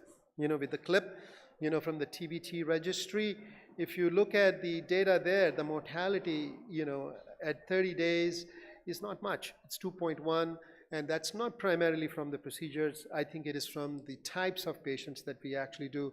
We have done almost 1,500 or 1,600 procedures now at Cedars-Sinai, and we have had 0 procedure-related deaths in the cath lab or in the hospital at our institution. 1 patient had to go for an emergency surgery. Now, coming to the issue of valve replacement, there are pros and cons, of course, you know, between valve repair and valve replacement. And the whole issue of anticoagulation, of course, is an important one. And there are a number of devices, and this is just a partial list. You know, some have come and gone, others are actually being tested. So when I talk about valve replacement, we've all seen cases and done cases where, you know, a sapien valve is inserted in a MAC. You know, here is a patient who was 49 years old. You know, this is a patient, you can see there is severe MAC, there is severe mitral regurgitation. The mean gradient across the valve is 19 millimeters of mercury. There's also aortic regurgitation. This was not a patient for surgery. In fact, this was one of our earliest mitral, a valve in MAC case done almost 8 or 9 years ago, when SAPIEN 3 valve was very, very new. And we were able to do this successfully. Here is the post valve deployment. It looks really good. In fact, this patient did well for about a year, and then we brought this patient back and re-intervened on the aortic valve because she had now started developing symptoms again, and she ended up getting a self-expanding valve in the aortic position. So I think, these outcomes in valve and valve and valve in MAC cases are published, but I wanted to point out one thing. We should not take valve in MAC lightly. The 30-day mortality in valve in MAC in this series was 25%, and 1-year all-cause mortality was 55%. So there are occasional dramatic cases like this, but this cannot be taken lightly, so don't start doing these procedures with a low threshold. Now, talking about some novel TMVR systems, and here is just a list, once again, partial list, and we have experience with a few of these at Cedars-Sinai. But let me share one such, a few of these cases. So here is one such case. It's called the M3 system. And essentially what you're doing is you're putting a dock, since there is no calcium on the mitral valve leaflets, you're actually putting a dock beneath the valve leaflets, which is done transeptally, so as you can see. And then once the dock is deployed transeptally, accessing the medial commissure, we then use a modified SAPIEN valve, which has a cuff or a covering throughout the extent or the height of the valve. So that is deployed transeptally as well. So this is like doing a valve in a ring procedure, all right? And once again, the results have been very good. The pivotal study is actually ongoing right now. At our institution, we've done about 35 cases using the M3 device. There is the EVOQUE valve, which was the first generation EVOQUE valve. There was small experience with it, but nothing. Now this has evolved into what is called the EVOQUE EOS platform, and I will be showing you some case examples with that. This is the Tendyne valve, which was done transapically. So CT scanning is very important. This is what the valve looks like. You can see that the valve is, in the annulus, and it is then tethered to the apex. It's a transapical procedures. Frankly speaking, I'm not very impressed with this because of the transapical access. But there is the other valve made by the same company, which is called the Cephea valve, which is done transeptally. So you're going from the vein, and we actually recently, in the last couple of weeks, we did 2 patients, and here is one such case. So this is a patient, an 85-year-old with severe mitral regurgitation. There is a lot of MAC here, and this is the deployment of the valve in the MAC, and you can look at the results. And this is the Intrepid valve, which you can see once again, very calcified, with the valve is deployed, with really good outcomes. And in this particular case, we had to do a septal ablation and then actually deploy this valve. So there is an aortic valve, and then there is a mitral valve. So I think this is what the final result shows. I think I'm going to skip all of these, but let me just go ahead and actually show you the, the EOS valve, which is done transeptally. I had hidden all of these slides. I apologize, guys. This is the deployment of the valve. You can actually retrieve this valve at this point. Okay, so you can completely resheath this valve and take it out.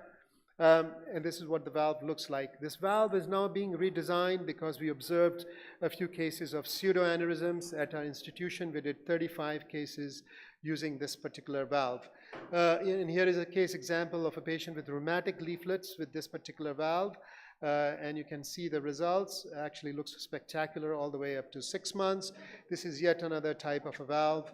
This is a case of a patient who has a flail leaflet, aortic stenosis, both procedures done at the same time, and the patient was discharged in a few days. And then finally, what I want to show you is this case. Severe aortic regurgitation, severe mitral regurgitation. All right, so we went ahead and used the SAPIEN valve in the aortic position with significant oversizing. All right, so that was taken care of. Despite this, the patient continued to be symptomatic. So we brought this patient back You know, this was a patient who was Jehovah's Witness, could not take blood transfusions, and then we went ahead and did a transseptal mitral valve replacement. So I think, you know, I think this is all evolving, and these are other cases. And all I wanted to show you is, this is a 94-year-old lady who got a MitraClip procedure with severe mitral regurgitation. You know, she went home the same day, all right? So I think these are the types of procedures that are being done at our institution. So I think, let me go ahead and not take any more time. I think MitraClip is expanding, and I think there are a lot of newer technologies that, you know, are being developed that are in the early feasibility stages, and I think over the next year or two, we'll actually have a lot more data before we embark on bigger randomized clinical trials with these percutaneous mitral valve replacement devices. Thank you.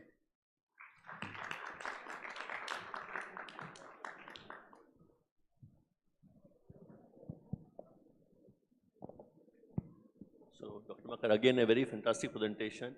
I want to ask you about the mitral valve therapy is evolving. Aortic valve is already evolved. Now I think we are at a stage where we can change all aortic valves. But at mitral valve, comparing a clip kind of device versus replacing a valve, what do you feel in future? The valve will replace the clip, because clip also has some issue like a DMR. There is recurrence after some time, so it's not a very good for DMR cases. FMR already is surgically high risk, so their longevity is the issue, and they will require ultimately a transplant or something.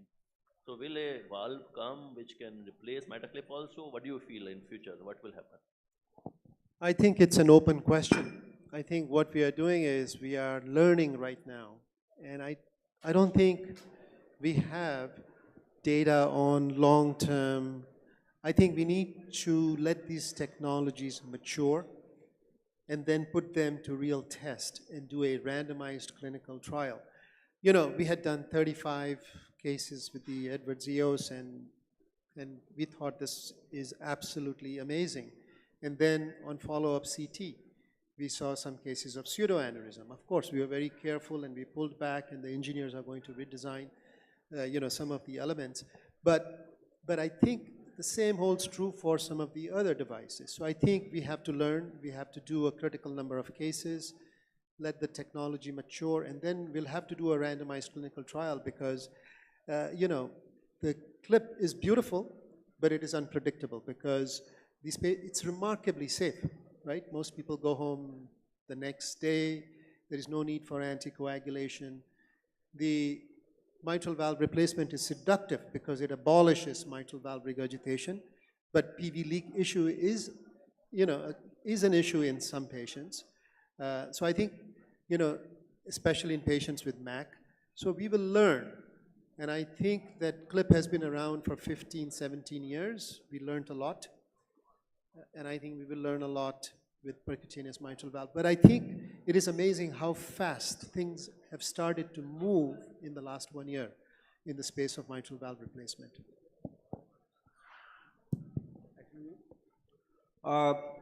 At non-rheumatic mitral valve prolapse and 62 years age, she is compensated with the medical treatment.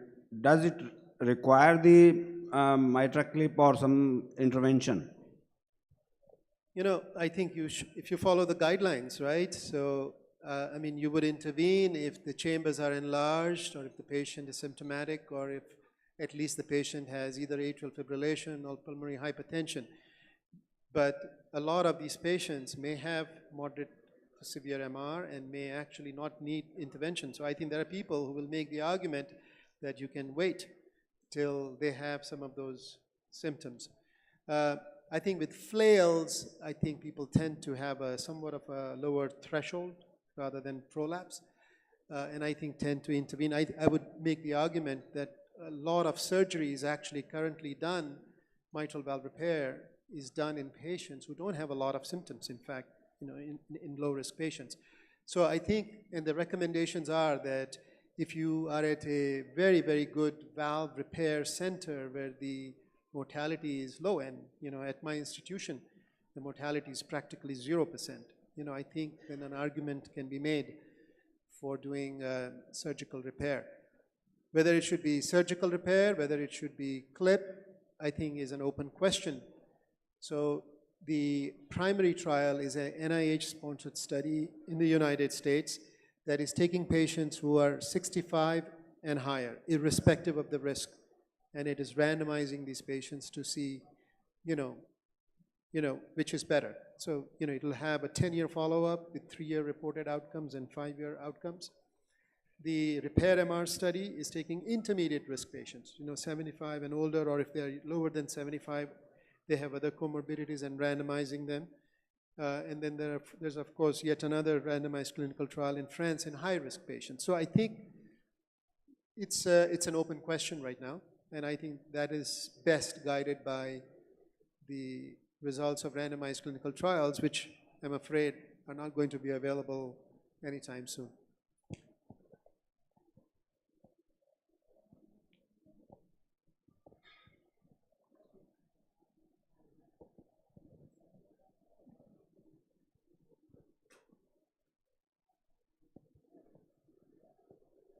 Raj, this was really terrific in terms of your review of the mitrals. What do you think this predicts for the tricuspids in the future? I mean, obviously there's dedicated trials going on, but that's a particularly tough group of patients to treat. They tend to be really poor surgical candidates. They tend to do very poorly with general anesthesia. Many of them have liver impairment. What do you predict will be the role for percutaneous tricuspid repair in the years to come? I personally think that percutaneous tricuspid valve interventions is one of the most exciting things right now in interventional cardiology. So the results of the TriLuminate study will be announced, at the ACC, which was a clip versus medical treatment.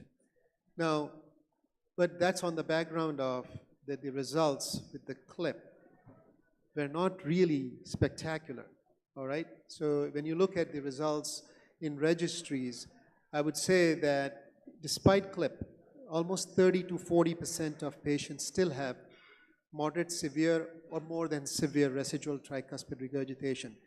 So we'll have to wait and see what the randomized trial data shows, but I would not judge the entire field of tricuspid interventions based on this randomized clinical trial. I think percutaneous tricuspid valve replacement, on the other hand, the results have been amazing. The early feasibility study with the 𝐒𝐲𝐻 device, which was actually designed for the mitral space, and they started using it as compassionate. In 175 plus patients, the 98% of the patients had mild or less residual tricuspid regurgitation at 1 year, which is absolutely spectacular. And the mortality at 1 year, is about 8 to 9%. And if you look at the historic controls in such patients in 80s with severe and torrential tricuspid regurgitation, the mortality is almost 30%. So I think the results of the EFS are spectacular. And the randomized clinical trial, which randomized patients to 𝐒𝐲𝐻 versus just medical treatment, is also complete. So I think that data should also be available in about a year, but there may also be an early look at the data at 6 months, So from what I see in my clinic, when I do these patients, and at Cedars-Sinai now we have done 96 patients with percutaneous tricuspid valve replacement, 94 with the 𝐒𝐲𝐻 and 2 with Intrepid. And I have to say that 4 out of 5 patients do remarkably well with this particular technology. So I think if that bears out in a randomized clinical trial, all of a sudden we will be doing tricuspid valve replacements way before mitral valve replacements.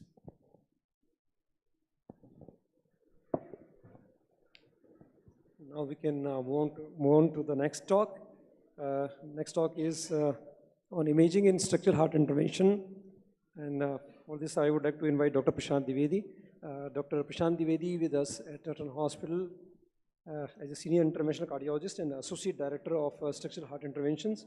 And he has recently come back after his structural fellowship from Mount Sinai, New York. He joined us back in July 22, and he's doing great work. Over to you, Dr. Nishan. Thank you, sir.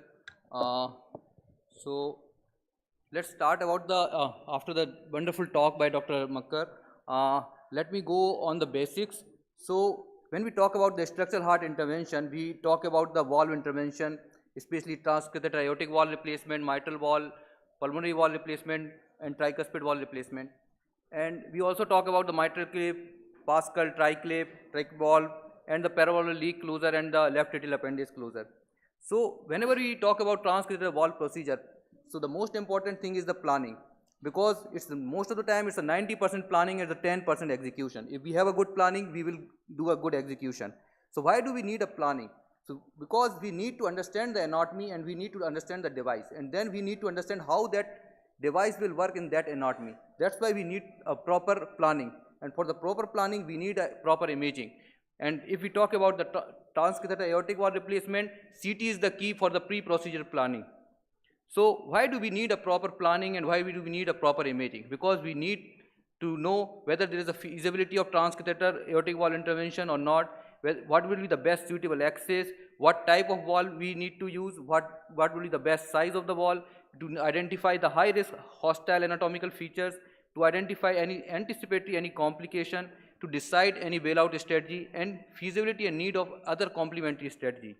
So this is all we know that a coronary protocol, the CT coronary protocol and the CT tower protocol is a little bit different, and we need a specific protocol, and we need specifically end systolic phase 30 to 40% of RR window, because at this point of time the end systolic phase having a largest annulus. So that's what we want. So these are the steps of tower CT analysis. We need to identify whether the valve is bicuspid or tricuspid. Then we need to identify what is the annulus measurement, then LVOT measurement, sinus of Valsalva, STJ, coronary height, coplanar view, aortic root angle, calcium distribution, membranous septum length, and the femoral overview.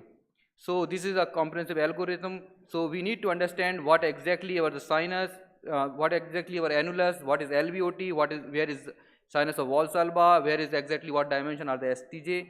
Then, so when we talk about the annulus, so annulus is not a true anatomical landmark. It's a virtual ring which we derived through the through the CT scan. So how do we derive? We derive by identify the nadir of each the three sinuses, and then we combine all the three sinuses in a circular ring, and that will become our annulus.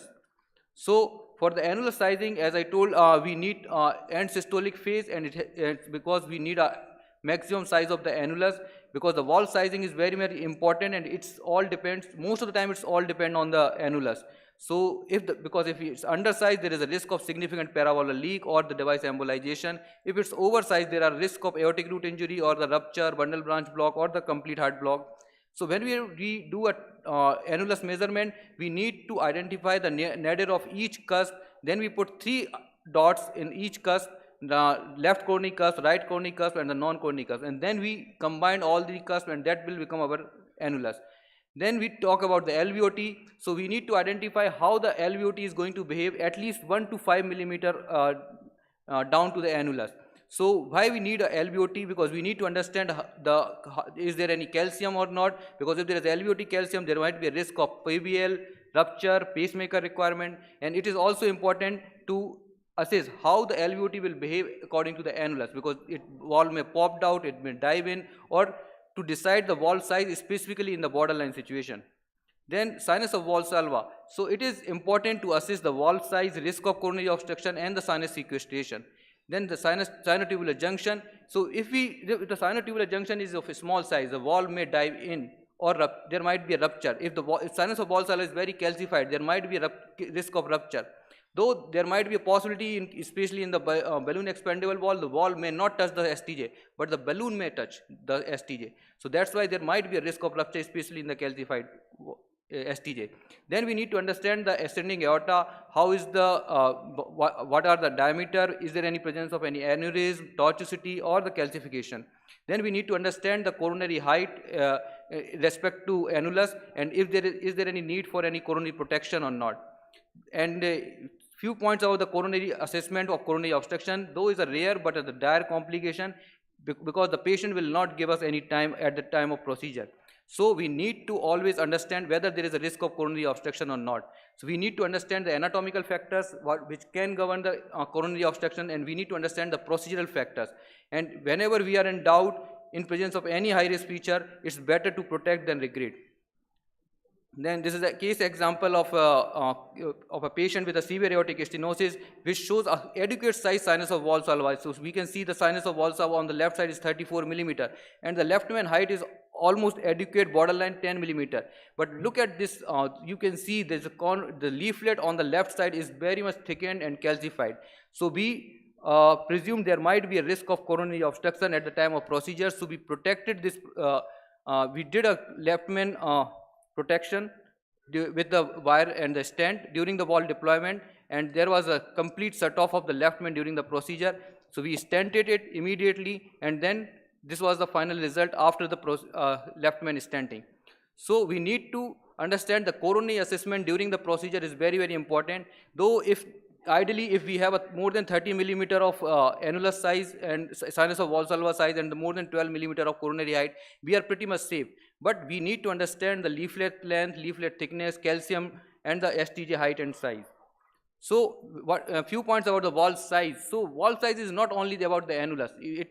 We need to combine all the factors, annulus, LVOT, sinus of Valsalva, STJ, and how these all factors are working together. Then we have to decide what would be the best annulus size for the patient.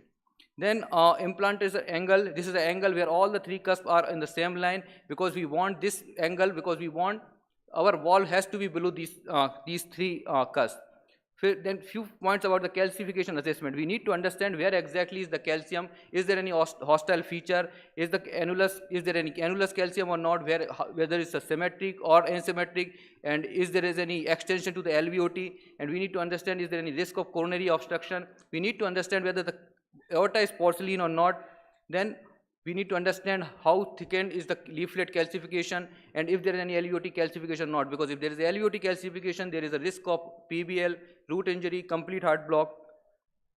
Then we need to understand the vascular access assessment. We need to determine what is the minimum lumen diameter, is there any vessel tortuosity, any burden and pattern of calcification, extent of atherosclerosis, and we need to identify any high risk feature like any dissection or complex atheroma. So this is a patient's iliofemoral overview, which shows a normal size vessels with no significant tortuosity and a small calcification on the posterior aspect in the internal iliac artery, in the common iliac artery. And this is another case example which shows a severe significant calcification as well as the severe tortuosity across the iliofemoral. So we need to understand how, and that's how we will determine what will be our access, what will be our strategy during the procedure. Then few points about the bicuspid aortic wall. Bicuspid aortic wall has a peculiar anatomical feature, and they have a lack of consensus on the optimal sizing. What are the peculiar anatomical features? These patients of bicuspid aortic wall usually have a large aortic wall components, especially the large sinuses, high calcium burden, presence of heavily calcified raphe, and associated aortopathy. So these are the bicuspid aortic wall classification. We all know about the Sievers classification. There is another classification by the Jalhavi classification, which is more targeted for the tower perspective. Then this is a bicuspid aortic wall, different bicuspid aortic wall with a type 0, type 1, type 2. Then for the sizing perspective in the bicuspid aortic wall, most of the time, up to 88% of the time, the annulus sizing is adequate for the bicuspid wall. But we need to understand how the bicuspid wall is behaving, whether it's behaving in a tube manner or a flare manner or a tapered manner. Then we need to decide, especially in the taper, if the bicuspid wall is behaving in a tapered way, then we have to do a supraannular sizing also. So few points about the tower and shower, this valve and rings. For the planning perspective, we need to understand the transesophageal echo to determine what is the mechanism of shower failure, and then we need to understand the CT scan assessment. And there is another app, valve and wall app developed by Dr. 𝐒𝐴𝐤𝐵𝐴𝐴𝐵, is a very wonderful app which can show all the types of surgical aortic wall, their inner diameter, outer diameter, and which can guide us how can we do the procedure in the tower and shower. And then in tower and shower, we need to understand the coronary obstruction risk, because there are 3 to 4-fold more common coronary obstruction risk than the native tower. So what we need to understand is, we need to understand the coronary valve to coronary ostia distance. So if the valve to coronary ostia distance is less than 3 millimeter, the patients are high risk for the coronary obstruction. If it's a 3 to 6 millimeter, it's a borderline situation, but it's a more than 6 millimeter, then we are pretty much safe in perspective of coronary obstruction in the patient with a TAVR and SAVR. This is a case example of 80-year male with diabetic hypertension, hyperlipidemia, prior surgical AVR, prior pacemaker, presented with progressive dyspnea and recurrent heart failure. And this is the transesophageal echo, which shows a significant degeneration of the prior prostatic aortic wall with aortic with a regurgitation as well as stenosis. This is the CT scan assessment, and this is the procedure which we did under the fluoroscopy with a coplanar view followed by sentinel cerebral protection, then valve positioning, 2/3 deployment, complete deployment, and then we did a post dilatation, and that was a final angiogram. Then few point about the TAVR and TAVR. So TAVR and TAVR is relatively a complex situation because we need to understand many things before doing a TAVR and TAVR. We need to understand what was the prior pre-TAVR CT. Then we need to understand the prior TAVR procedure images, and we need to understand the prior TAVR CT analysis.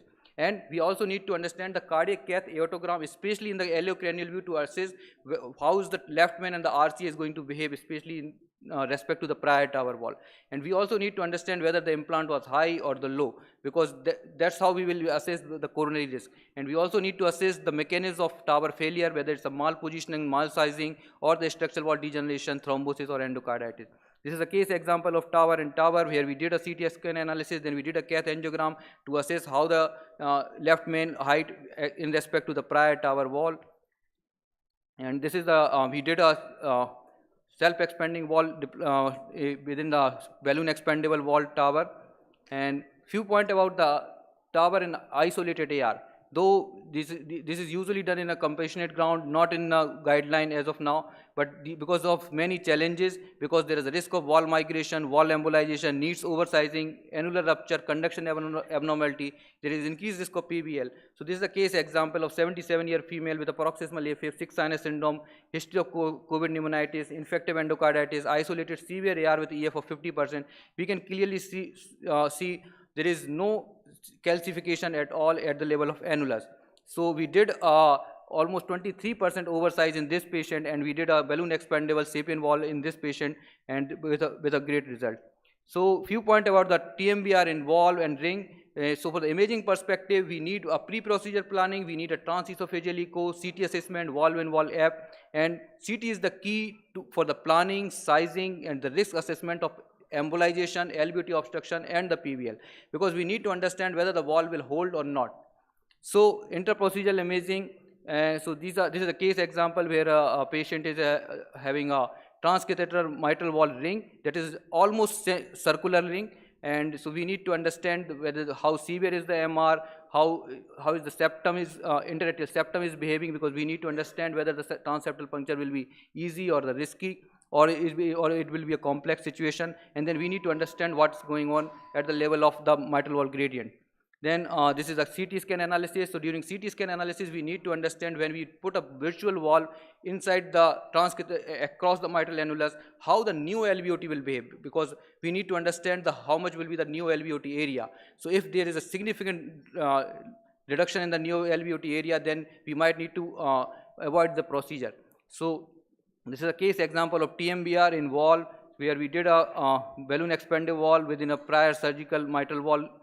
And then few point about the TMBR in MAC. So CT again is the planning key. So we need to assess the risk assessment. We need to assess for the new LVOT obstruction. In the TMBR in MAC, we need to understand what is the mechanism and how much is the calcium distribution across the annulus. Whether it's how much is the calcium thickness, whether the both trigon is involved or not, how much leaflets are involved, and how much circumferential calcium is there. And then we need to assess whether there is a new LVOT obstruction or not.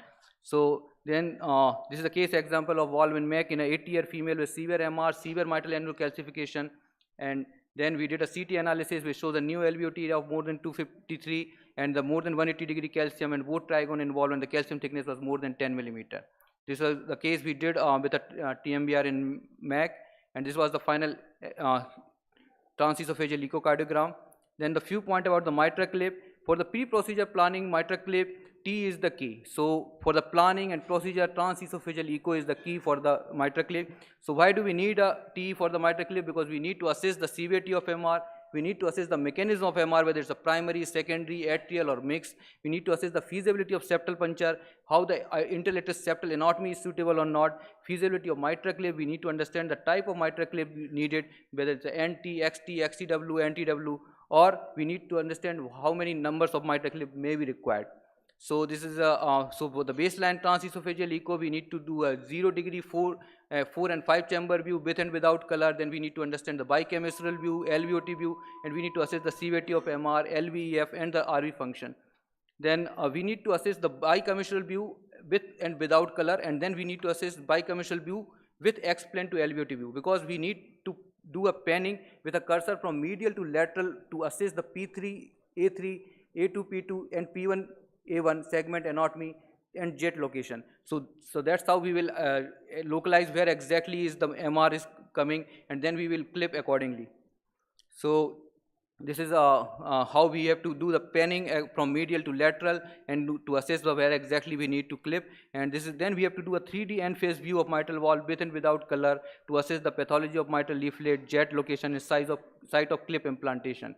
Then we need to assess the interatrial septal anatomy in the bicaval view to assess the thickness, aneurysm, eustachian wall, any PFO, and then we need to assess the baseline gradient across the mitral wall and the pulmonary venous flow. Thank you.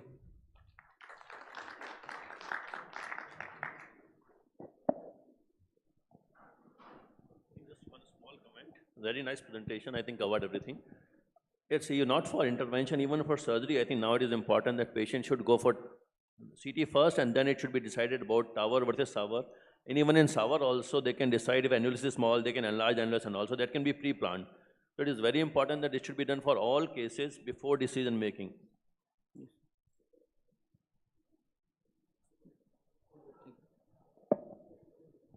Now we can move on to the next talk. It's about the case presentation by Dr. Nagendra Chauhan. Nagendra Chauhan is a Director of Interventional Cardiology at Vedanta Medicity, Gurgaon. And over to you, Dr. Nagendra.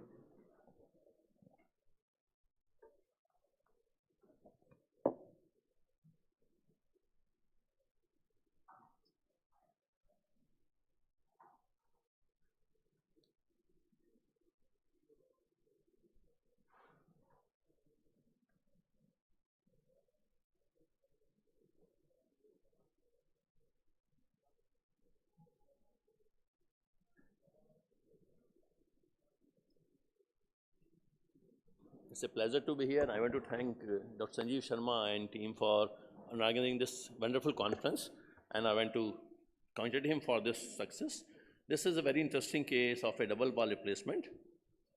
So patient is a 57-year-old female, very fragile, 48 kg, bedridden for almost 1 month. She underwent mitral valve and tracheal valve replacement 33 size in 2011 when she was 47 years. So this is one issue we should discuss. She developed complete heart block for which she was on permanent pacemaker. Coronaries were normal, hypothyroid. She had a pancreatic tail mass for which surgery was done. It came out to be malignant but recovered, and there is no recurrence. She presented with acute heart failure, dysfunctional mitral and tracheal, both were dysfunctioning, both stenosis and both regurgitation with severe portal hypertension, cardiac cirrhosis, pleural effusion. So she is in a very bad shape. We had to almost take 10 days to stabilize her before we are thinking that something can be done for this patient. So these are her echoes. You can see that mitral valve is severely stenotic with a gradient of 12, and there is moderate MR. Tracheal valve also stenotic with severe TR also. And because of these two, his LA and RA are huge, and left ventricle is also gradually going into dysfunction, and ejection fraction is at 35%. You can see the size of the LA and the size of the MAC, which is the spontaneous contrast, which is visible, and the gradients you can see here, peak gradient of 19 and peak gradient of 16. So this is a very serious situation, and surgical risk assessed, although she was quite young, but surgical risk is very high. So nowadays, I think for all patients of post-valve replacement, redo valve surgery is always high risk, and surgeons also don't want to do it. So this is a very good choice, and I think there is no confusion in this, that we can directly think of a valve-in-valve procedure for all patients until they are very young. So with this kind of surgical risk, what is very important as discussed in previous presentation also is planning, that we have to choose right size of the valve for the patient. And in this, CT is equally important. Although nowadays sometimes we avoid CT for valve-in-valve because we know the valve size from the previous record, and echo can also give us some idea. And generally in valve-in-valve procedure, LVOT obstruction chances are much less. But still it is equally important, and we should always do it, because even if it is in one patient, it can cause very severe problem for that patient at that point in time during procedure. So this was CT planning. The most important part is to reconfirm the valve size, because sometimes the previous record may not be available, or record may also be wrong also. The only important thing is to assess the outflow obstruction, if that will happen or not. Generally in valve-in-valve chances are less. So this is CT planning done to assess the valve sizes. So the problem you have to understand is that the valve size given with the surgical valve is not the actual valve size. So 33 valve is not a 33 valve size valve. 33 valves actual have valve internal idea of just 30 millimeters. So again, 30 is a big number for patients who are going for a valve-in-valve procedure. So till now, the valve available are, so in this case, we have only valve available for surgical aortic valve replacement, tricuspid aortic valve replacement, and the valve size available for balloon expandable is not more than 29. So that was the issue. So for a patient with a bigger size valve, it's always an issue that what size of valve you should use and how you will use it. So this is about the planning, initial planning. But definitely now, luckily, we have bigger size valves also available from a Indian company, which gives us the opportunity that we can treat these bigger size valves also. The most important planning is to assess the right place for septal puncture, because if your puncture is right, your procedure is done within half an hour. So it's a very simple procedure. If puncture is right, you go in from venous side and come out within half an hour, and there is no risk done, and patient can go home next day. Like Dr. Makar was saying that even for aortic valve, they are sending patients same day or next day. But this is, we are going from venous procedure, so it's very easy. But it's not easy in all patients. Like in this patient, very huge LA, very huge RA. So although our puncture was quite inferior and posterior, because we want to enter into the mitral valve, so we need a posterior puncture. So this is a puncture done. The valve was crossed with the pigtail. But you can see the orientation. Because of the patient's heart orientation has changed over a period of time because of the large LA. So the angle is not very good. So it's not going straight. So it's going with an angle. So when we are trying to push the valve in, so a simple thing is definitely we have to do a septal dilatation with a 12 mm balloon so that our valve can go easily. And once that is done, you have to cross with the valve, but that is not easy. So in this patient, it took us almost an hour to cross the valve, and that was only possible after the valve wire was snared in the aorta. So what valve from the RA to LA to prostatic mitral valve to aorta and to descending aorta, and that was snared. So only after snaring the valve, we could able to negotiate the valve inside the previous prostatic valve, which was dysfunctional. You can see now how this was done, and this is snared here. So after a lot of difficulty, this was done. And you can see finally we were successful in deploying the valve. This was a 30.5 size my valve, over dilated again to 4 ml extra. So what we are worried here is of dislodgement. So we always give with a over dilatation, not to increase the valve size, but for the better flaring on the both sides so that valve should not move. So after this is done, so we were successful in deploying the mitral valve, but still there was some gradient. So we had to do a post-dilatation for the same. And this was the post-dilatation, then with 2 extra ml, and then you can see the gradient. There was no LVOT gradient, and mitral gradient is significantly less now. And you can see the valve functioning is quite good. So after mitral, we have to go for tricuspid, and costing for tricuspid valve is even more difficult. There are no images because at that time we are mainly worried about the crossing, and no acquisition was done. So femoral it was not possible because the angle, as I already discussed, angle was very acute. And finally we have to change our strategy from femoral to jugular approach. And from jugular approach, crossing tricuspid valve and doing it was again a cakewalk, and it was done within 15 minutes. So sometimes we have to think about it, then we can change the axis. So this is how this was happening, that acute angle was not negotiable through the femoral route, but from jugular root, it was quite easy, and this is the final result. You can see the functioning of both the valves. They are working fine and fully expanded, and these are the echoes. You can see the functioning of the valves, no gradient and no leak, and these are the final gradients. So with this, I want to just conclude that over a period of time now we are changing from moving from aortic valve to mitral valve also now, and even tricuspid, but still we are dependent for some anchor. That's the major problem for developing a valve for native valves. But definitely for all patients with prosthetic heart valve failure, this is a very good option, and CT planning is definitely important. Septal puncture is again an issue, but if we can do a right septal puncture, chances of success are much, much higher, and results are really good. So I don't think we have to discuss about this anymore. Thank you.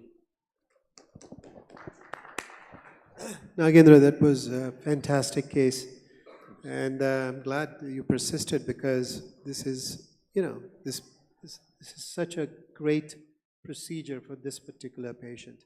And I think the important thing for the audience is that you pointed out the importance of having the right transseptal puncture. If you spend time, then I think the rest of the procedure is most of the times easier, And I think a lot of times the surgeons will actually put patches on the septum, which makes the crossing difficult. So, yes, we don't want to put a very big hole at times, but even a 14-millimeter balloon occasionally is needed, before you can actually, cross. So most of the times now with SAPIEN 3 we use a 12, but if there is a patch that a surgeon has put in, then maybe even a 14. And then the question is, which one could you have done first? Mitral, tricuspid, that question has come up. If you have severe tricuspid regurgitation and you do the mitral, then then you may have a right to left shunt, which may cause hypoxia. So I think those are some of the other things that sort of enter, if you're going to stage this. But it makes sense to do both at the same time. Thank you, Dr. Nagendra, for an excellent case. We'll move on to the next case because of time. So we have Dr. Sanjeev Sharma, who's Director of Interventional Cardiology at Eternal Heart Institute. He'll present his case of TAVI now. Yeah, good afternoon, everyone. And first of all, I would like to thank Dr. Raj Makkar for accepting our invite and coming from all over Los Angeles and to be part of this Structural Heart Symposium and making it a very great and very interactive and learning experience for everyone. After this many complex talk and complex case presentation by Dr. Nagendra, a relatively simple case which we did last month, January. And with me, Dr. Prashant Dwivedi is proctor, and it was a pretty smooth case, relatively simple. Is in a TAVI in a post-CABG patient with LV dysfunction and the CKD. Case is a 75 years old male, symptomatic aortic stenosis, who's been diabetic and hypertensive for the last 20 years, underwent bypass surgery in 2012, and he has been in regular follow-up with me, but there was a period of almost 1 year time when he didn't turn up, and suddenly he got admitted with acute decompensated heart failure in the month of October 2022. He got stabilized and he was evaluated, and at that time he was diagnosed to having significant aortic stenosis. And on the basis of that, we discussed with the family. Ultimately, they got convinced about the TAVR procedure. And this is the pre-procedure echo, and we can clearly see the significant gradients. Peak gradient is 57, mean 41, and valve area is 0.43. And as discussed by the Prashant and everyone, the aortic, the CT analysis is the key, and that gives all the information about how to go ahead with the procedure. And anatomy was fairly suitable and very much suitable for the TAVR. As we can see, this area is 515 millimeter square, and area derived diameter is 25.6, and sinus of valve is pretty wide, more than 32. And coronary heights were acceptable. Both sides, left coronary is 11.5, right is 23.9, and there was a moderate calcium. So fairly suitable anatomy for TAVR. And this is mean diameter is 25.7 and minimum is 22.8. LVOT is also almost same, 26.8. Sinus of also quite pretty wide, and as discussed, coronary height is quite acceptable on both the sides. And both the sides, iliofemoral is pretty clean. There's not much of calcium, and not tortuous vessel, and 6 millimeter and about 6 millimeter diameter on both the sides of iliacs.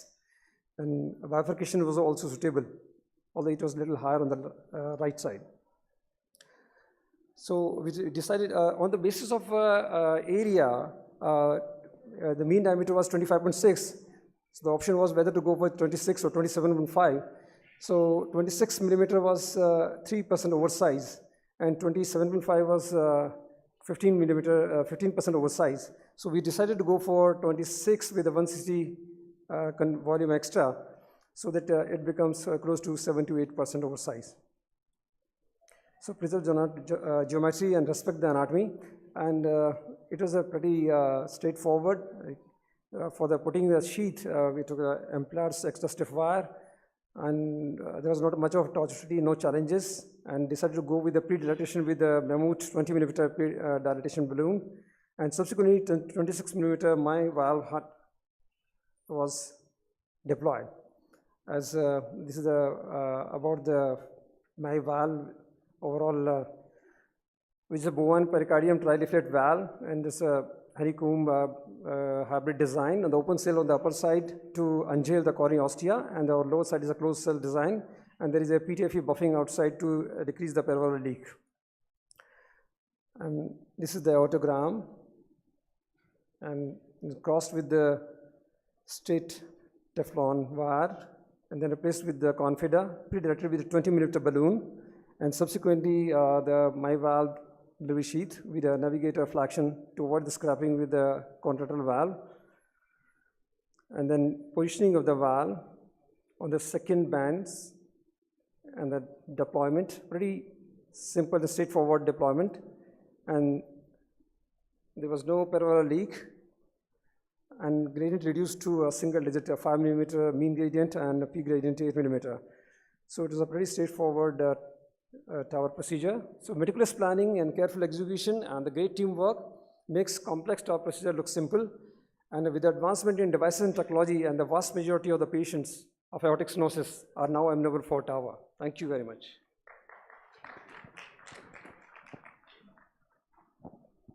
Thank you, Dr. Sanjeev. Always complex made simple. So thank you. So we can move on to the next session then. Now we can conclude the presentation. Thanks once again all the expert chairperson and expert panelists. Thank you so much to all the panelists and speakers. Now moving on to the next one. Now may I request Dr. Pintu Nahata, Dr. Sunil Jain, Dr. Bhavar Ranwa, Dr. Pawan Ola, Dr. Ankit Gupta, Dr. Sunil Kumar Mittal, Dr. B.M. Goyal, and Dr. Deependra Bhatnagar to chair for the next session, please.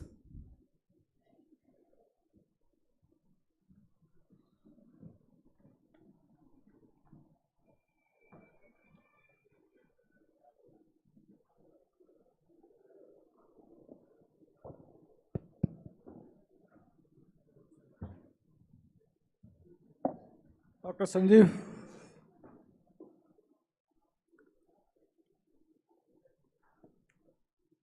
Who else can come there? Good afternoon, sir. Now our next session is docking the calcium.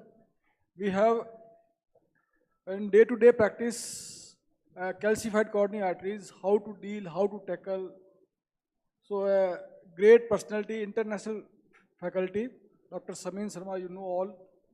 So I'll cross over to Dr. Samin Sharma to deliver his talk. All right. So actually the cases which we saw the live, all were the answering this question of calcific lesions, because that is the real trouble now. And so we, as you can see, what Sanjeev put it together, I wanted to ask basically to give the algorithm that how do we treat of the calcific lesions in practice, and what are the devices. Calcium in the coronary artery is increasing. Most important is because of old age. And of course, then diabetes, renal failure.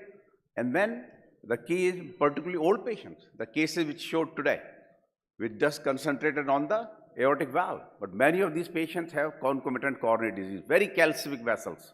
Of course, so calcific lesions are increasing. And how do you define calcium? Simple way is on the angiogram that you see the dense radio-opacities on both sides, which we try to show in our live cases. Of course, you can do IVUS. You see the 𝐡𝐤𝐤𝐿 area of the calcium, no shadow behind. And then on OCT, you can actually say well demarcated area. You can quantify the calcium on OCT. There are various algorithms and basically quantification, both IVUS as well as OCT, that you can point with a calcium score 1, 2, 3, 4, 5. Higher the number, higher is the calcium. And of course, if you try to put a stent in those high calcium scores, that expansion of the stent will be affected. So basically, imaging helps to identify besides just what we see it on the angiogram. And we all know the calcium is a trouble because many times you can put a device, would not expand, dissection, and of course, unapposition, and so. So key is, you say, well, maybe I can just do a high pressure balloon dilatation. In a very calcific lesion, high pressure balloon dilatation alone will not work. Has been shown by a trial although in the BMS era, but high pressure balloon dilatation will not work. Once you do atherectomy, it does improve the overall stent expansion. We actually did the study called MACE in the United States about 4 or 5 years ago. Even in the severe calcium at present, 1/3 undergoes atherectomy, remainder still get balloon angioplasty or some kind of modified treatment. And in order to get a good results, which I made this a cube, assess the lesions, of course, with the angio, IVUS, and so, then alter. Because you change your strategy. Simple lesion, cases we just do a balloon stent. More complex, particularly calcific lesions, there you need to modify the plaque. Alter so that your stent can expand and oppose well.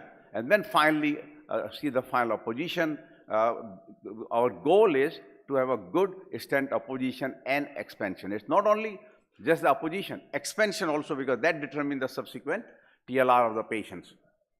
Now, these are the various devices besides just the high pressure balloon dilatation, cutting balloon, angiosculpt, then kind of 4 devices. Laser, some having some data in the calcific lesion, but many times it may not go in a severely calcified, but 3 dedicated devices, intravascular lithotripsy or IVL or shock wave, then rotational atherectomy, the first one, then the orbital, which you saw just cases since yesterday being done in India now, and of course, these are the devices. So how do you do it?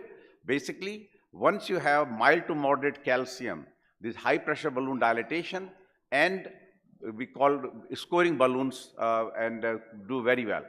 In severely calcified lesions, these are the 3 devices which are available, and many times you can start with the balloon dilatation, does not work, go to the atherectomy techniques. So 2 are from atherectomy as such, 2, 1, of course, the rotational atherectomy, which is the cone and the distal part of the burr, and the second is the orbital eccentric crown, which we have shown. Purpose there is in the inelastic tissue is ablated. Both have a little different features in terms of the mechanism. Small particles which goes downstream and speed dependent, particularly in OA. Higher the speed, more is the ablation of the plaque. RotaPro is the now better of the rotational atherectomy system, and we use a special rota wire floppy versus the extra support wire. We have published a paper in circulation about the technique of the rotational atherectomy a few years ago. Very meticulous in terms of burr to size, burr to artery ratio of 0.4 to 0.5, slow speed, gradual advancement, slow ablation times, and avoid deaccelerations. What happens if you want to do a balloon first and then fail and do a rotational atherectomy? Actually, that has shown that if you use a bailout rotational atherectomy, your complications are about 3 times higher. So what does that mean? If you think need to be a rotational atherectomy, you start with the atherectomy. I would say it will be true for both orbital as well as rotational. This is the data for the rota. Now, do you really need rotational atherectomy in this calcific lesion, or can do a high pressure balloon dilatation? There are 2 trials to answer that question. One was done with a high pressure balloon dilatation versus rotablation, followed by the Texas stent, and basically showed that if you do rotational atherectomy or you don't do rotational atherectomy, your strategy success is low, and about 16% you get into trouble. Crossover or stent loss. But in the long term, there was no difference in terms of the MACE. The second trial by the same group of people called Prepare Calcium. You say, well, instead of using the high pressure balloon, now we use a scoring or cutting balloon. But concept was the same. Rotablation versus scoring or cutting balloon, and then use a Orsiro stent. Basically, they found the same trouble in 16% of cases.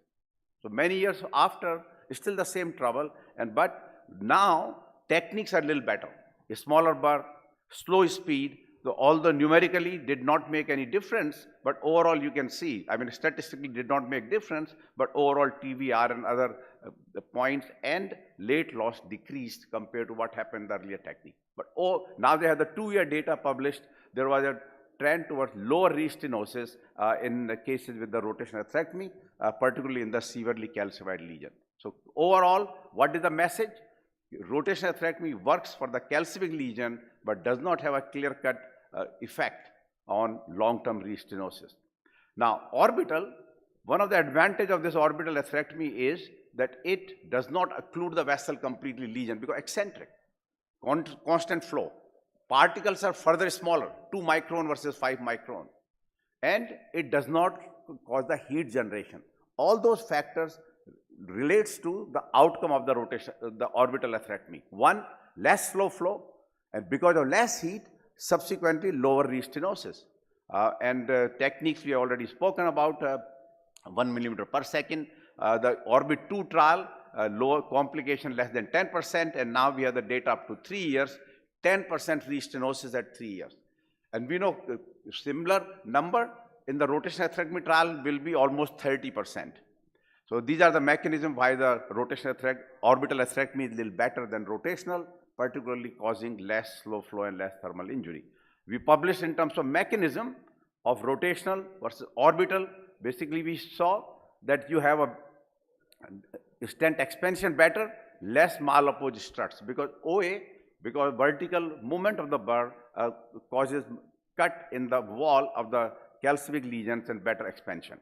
Our own data comparing rotational versus orbital, we showed that you did have a lower complication with the rota versus orbital, higher dissection perforation, but this was our early experience when we were using 120,000 RPM, but overall other points were not different, and where you use it, still this field is evolving. Most of the cases, you can use OA or RA. So device-wise, we have severe calcium, one of the or other can be used. Some cases, which basically the aorto-osteal lesion, more angulated lesions do better with the rotational atherectomy versus OA. OA is an easy setup, fast learning curve, and so. There is an ongoing trial called Eclipse, just like Rotexus. Going to answer the question, orbital atherectomy versus angioplasty strategy before stenting, is there a better outcome with the orbital?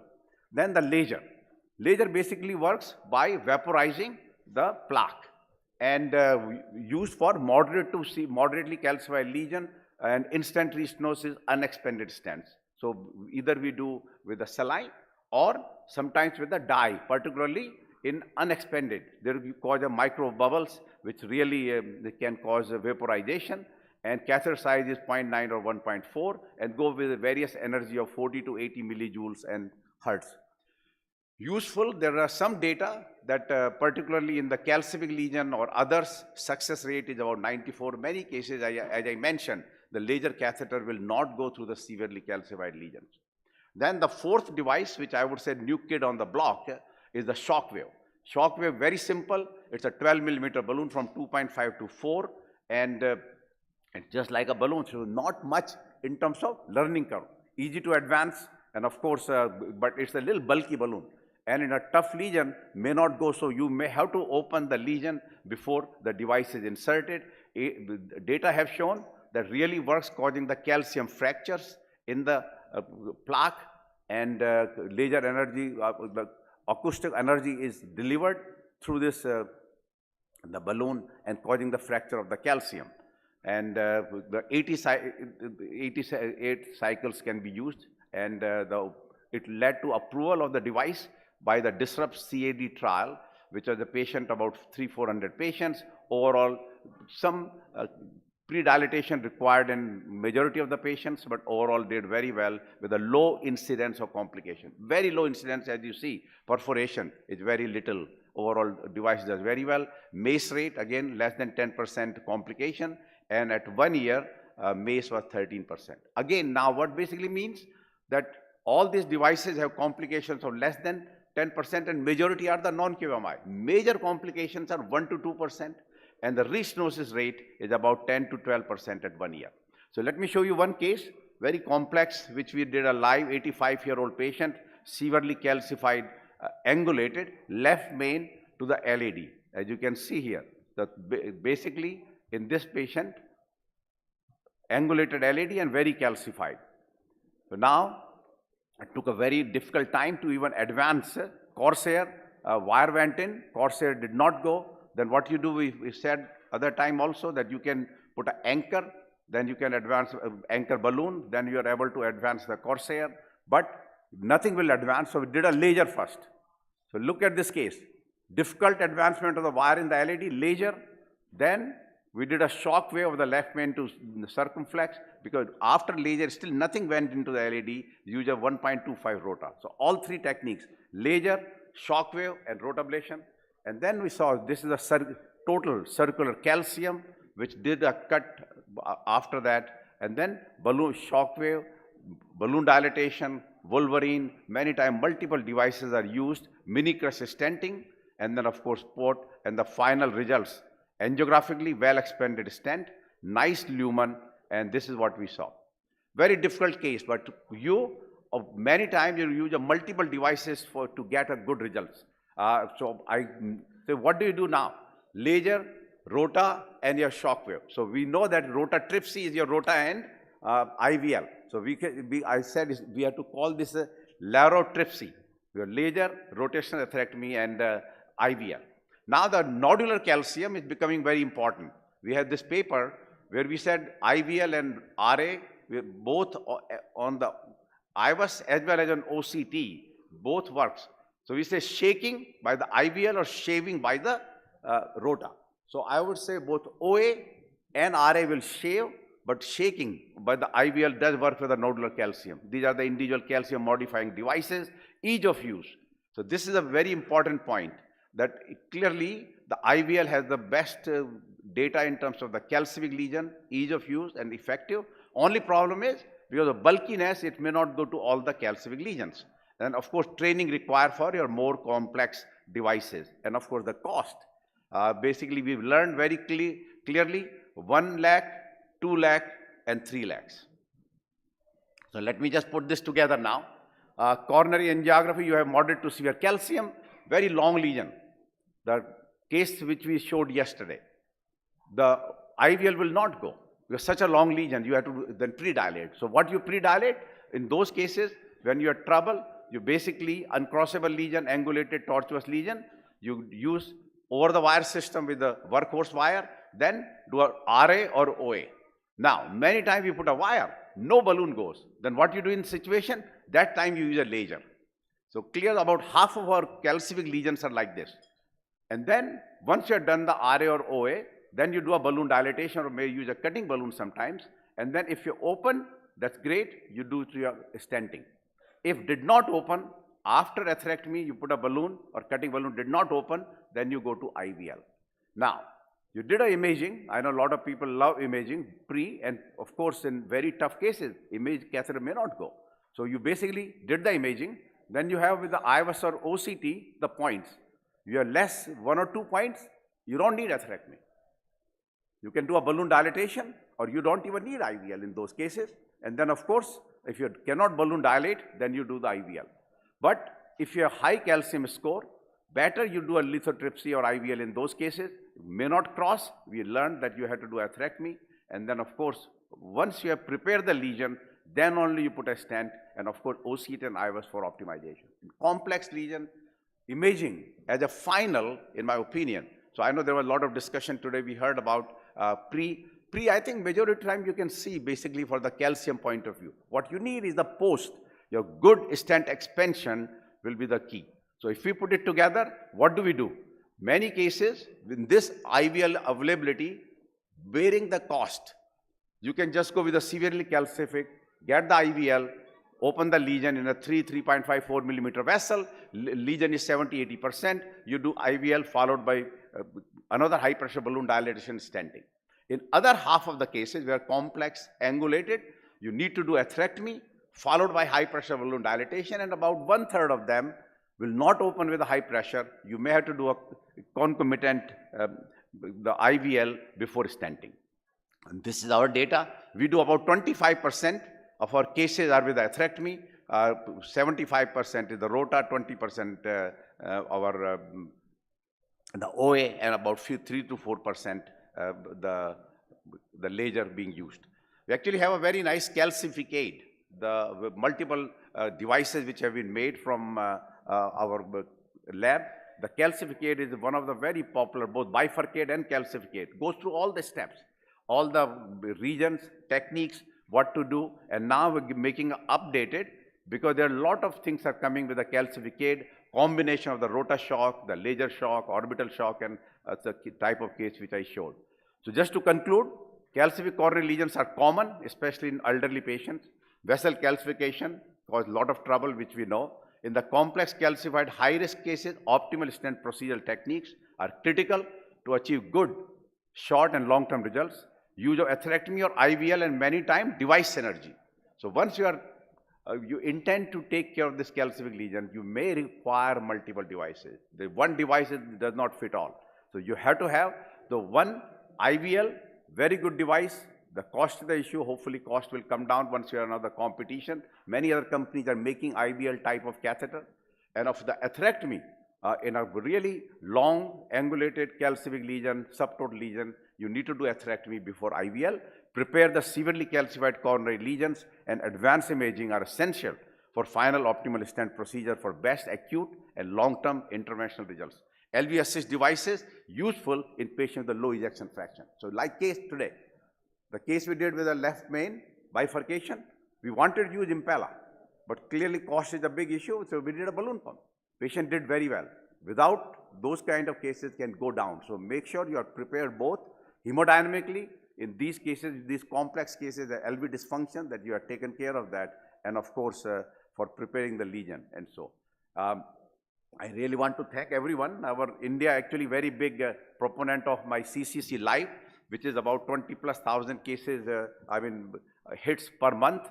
The 2K, we have won the CCC Live as well as on the YouTube. India actually is above USA in the CCC Live. So at present about 55% our audience is on the CCC Live, 45% on the YouTube. But in the CCC Live, it's the 60% India and about 32% America, and rest is small. But in the YouTube, the India is number 2. But overall, two most important, both United States as well as India makes around 75% of this 20,000 hits per month of the CCC cases. And very thankful, very educational, got a lot of positive feedbacks, and has been a great success. Thank you very much. Thanks, sir, for good, quite informative talk. Because of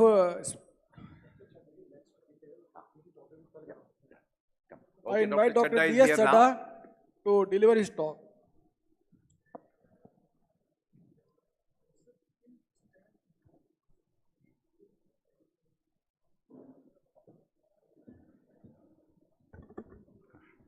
Good evening. I thought I'll skip this talk for the next year, but Sanjeev insisted that I have a flight to catch, so I'll just rush through my slides. I'm supposed to speak on rotational atherectomy and IVL tips and tricks. You know, we deal with challenging lesion subsets, you know, undilatable, uncrossable lesions, left main stenosis with TVD, small tortuous vessels, bifurcation disease, under-expanded stents, and patients to they add to the complexity. You have an ACS milieu where there is thrombus, and most of them have comorbidities and LV dysfunction. It becomes difficult.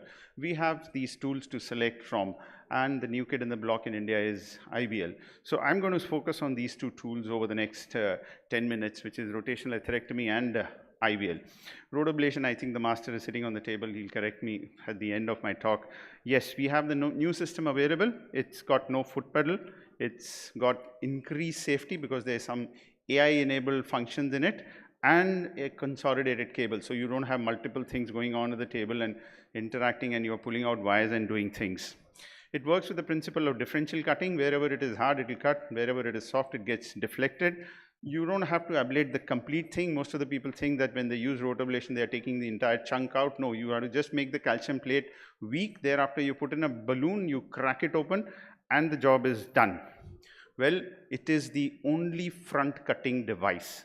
So whatever happens, whatever new tools come, this is the only front cutting device where nothing goes, rota burr will go. So it's a very useful tool in CTO lesions, in osteal lesions, where your wire is gone and nothing else is going inside. Tips, I think you need a good guide support. It starts with that. You perform a draw test. I'm not going to go into the details. Oh, it's just skipping.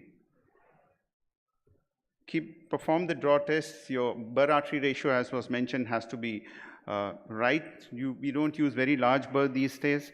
You can advance the burr in the activated state or at low speeds, or you can use pulling of the wire. Avoid looping of the rota wire into the aorta because this can cause problems.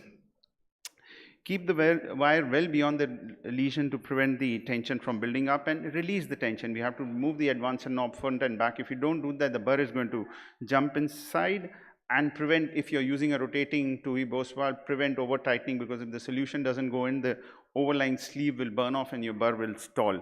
While performing, it is always nice to keep the burr the normal segment. You start from normal to normal, as was being stressed by Dr. Samin yesterday, that you have to come back. You can't leave the burr in the lesion because it will be flow obstructive. Most of the time we start at 160 while using 1.25. You don't overspeed for getting into trouble. You can have 𝐡𝐤𝐤𝐿 phenomenon. And in angulated vessels and in circumflex, 1.25 is a good size. Don't use larger size burrs in circumflex. It becomes very, very difficult. Use pecking motion, touch and come back, touch and come back. Avoid don't stop your burr within the lesion. And ballooning is a must. I've been asked this question multiple times. Once you've done the rotablation, you made the calcium plate weak, but you haven't cracked it open. So you have to balloon this segment, and it is absolutely safe to use cutting balloons. So I show you one or two cases from here on. So this was an uncrossable lesion and the wire was not crossing. Wire crossed with a lot of difficulty. We did granuloplasty because the rota wire could not be put inside. We exchanged the microcatheter and took a lot of burring time, and we finally did the procedure. Now for uncrossable lesions, the protocol is use a 1.5 burr. If it crosses, the job is done. Otherwise, downsize to 1.25. Now this has a greater penetration capacity. Lesion cross, we are happy. If it doesn't cross, then change to excessive wire. Now what it does is that it changes the wire bias and you might be able to cross it. If it is crossed, fine. If it does not cross, then on this burr, change over to 1.5. Why do you change over? Because it's got greater cutting capacity. It's got more diamond cover. So it's the judicious use of wires and burrs which will help you go through uncrossable lesion. Now calcific nodule, this was one case which had tremendous calcific nodule. Again, wire crossing was very difficult. We had to, microcatheter was not crossing. We had to again do granuloplasty. We went through. You have to be patient. You have to upsize the burrs in these cases. We started with 1.25, went up to 1.5, did polishing run, and this is how it looks on imaging when you ablate a calcific nodule. This was the nodule, and this is the extent of cut which the rota burr does. You know, this was the eccentric rota curve, the flap which was raised. So while using burr in a calcific nodule, you have to change the lie of the wire, and this you can do by changing wires or putting guide extension catheters. You may pre-cut these lesions Try burring at low speed, don't go to very high speed, and use the extra step wire with the caution that it can cause concertina so that you don't end up creating complications or cutting through the wires. The optimal endpoint in these cases is ascertained by the balloon dilatation. If you still have a balloon waist, then you might have to upsize the burr. In osteal lesion, this phenomenon works very well. This was one of the anomalous RCAs with osteal disease. We crossed to the microcatheter. Thereafter, we put the extra support wire. And then with the guide hanging in the air, we could not cannulate. You have to do passively, you have to engage. We rotablated the ostium, and thereafter we stented. At no point did the guide catheter get into the ostium of the RCA. So while doing aorto-osteal lesions, you have to select the guide well. Don't use only passively engaging guide. Don't use actively engaging guides because they can cut the rota wire there. Wiring with the microcatheter, extra support wire is helpful, and be cautious of concertina once you're using extra support wire. Guide catheter and the burr has to be platformed within the guide for doing, and long segments can be done. Well, we are all afraid of burr entrapment. These are the causes in eccentric lesion, using small burrs at high speeds, trenching with the large burrs, or using them in angulated segment can lead to burr entrapment. So you need to be very cautious, use pecking motions, using small burrs, don't use very high speeds, do not use excessive forward pressure, and be watchful of deceleration. It is the deceleration which will get you into trouble, and always maintain cordial relations with your surgical colleagues because they are the ones who might bail you out if you get into trouble. Well, this was one of the stuck burrs. If you get it, initial push is going to help you. If not that, cut the sleeve out. You can use a guide extension catheter or mother and child catheter and pull them out, or else you can use wire and balloon it. When you have to get this burr out, you need stiff wires because the burr is occluding the vessel, so you need a wire with a greater tip load which moves inside, and then use a small balloon. Don't use a large balloon. If you use a large balloon, you'll embed the burr onto the opposite side, and its coming out becomes even more difficult. 1.5 is one which is going to do the trick. Well, only concentrate on the first line. If you have thrombus, don't rotablate. You'll generate so much of thrombin that you'll have a slow flow or no flow, which you will not be able to correct. Rest, all the causes which are listed are relative contraindications. You can go ahead with caution and once you've gained experience. That brings me to IVL. Well, this is a therapy which works very easily. It's a balloon which has got two emitters which produces acoustic waves generating pressures up to about 50 atmospheres or which can fracture the calcium. It passes through the normal tissue, whereas it fractures the calcific plate completely, 014 compatible like any other balloon. It should have been called device because a lot of people reflexly go to 2, 4, 6, 7, 8 and they go to high pressures. I've seen them do that. You have to go just to 4 atmosphere and deliver the therapy. Now it works by restoring the compliance of vessel, and mind you, this is the only tool which works both in superficial and deep calcium. Safe in thrombus containing lesion, undilatable lesions in bifurcation disease and calcific plaques with severe LV dysfunction where rotablation can cause cardiac arrest because of the sludge getting into the microcirculation. Under expanded stents, it really works provided there are no 2 layers of stent available. For a single layer, it works very well. Well, seeing is believing. Calcium nodule, fibrocalcific lesion, a thick plate of calcium and circumferential calcium. I'm rushing through, sorry, but you see the kind of cracks which it produces. It's as if you're taking pictures of a road traffic accident patient, you know. This is a thick plate calcium fracture, this is circumferential plate, and these are 3 small fragments which have been produced. There is absolutely no dissection which you see with tremendous luminal gain. So that is the power of this tool, and it works so beautifully well in indicated lesions. Well, tips: balloon needs to be de-aired because the impedance of the balloon and the vessel wall has to be similar. The lesion entry profile is higher, so you need to be prepared. Always deliver the pulses from distal to proximal. I always size it as per the disease vessel diameter, because if you oversize, the recommendation is distal vessel. If the distal vessel is 3 and the disease segment is about 1.5, if you take a 3 balloon, there are chances that the balloon will rupture because you get the balloon fabric very closer to the emitters which are hot, and it can damage the fabric. Well, the other important thing is that if you are using it for multiple vessels, you need to have guide extension catheters because the profile of this balloon goes bad. It is 038.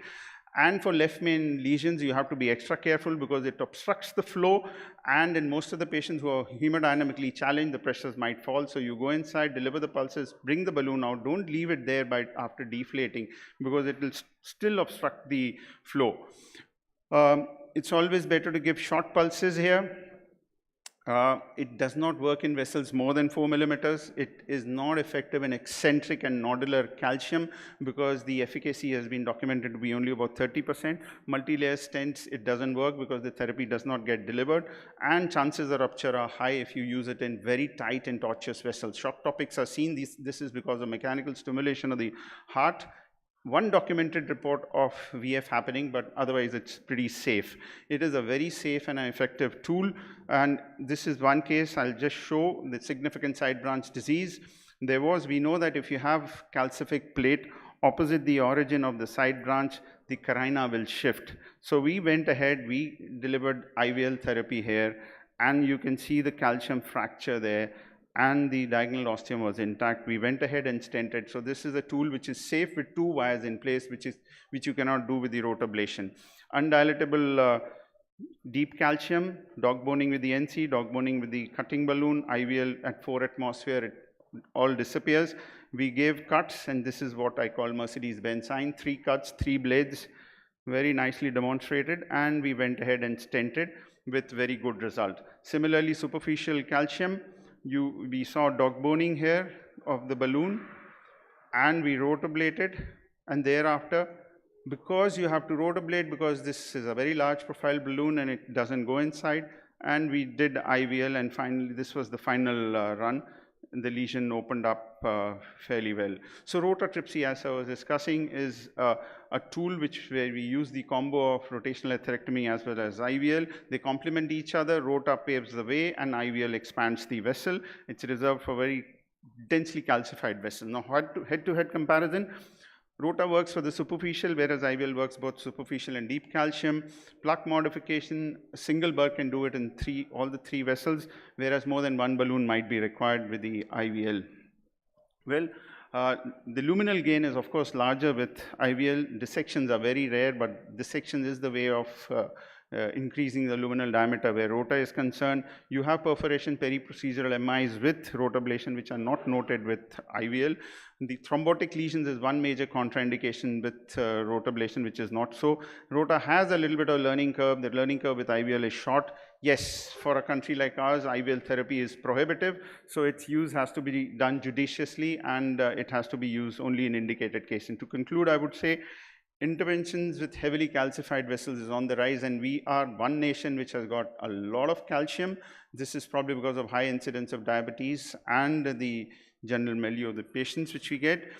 We need to select our atherectomy tools judiciously so as to produce optimal results, and it is certain that you will need a combination of tools. No single tool is good enough to produce good results. So the successful treatment of a chip case lies in proper planning and having all the necessary tools which you need to use to produce optimal results. Thank you so much for your patient hearing.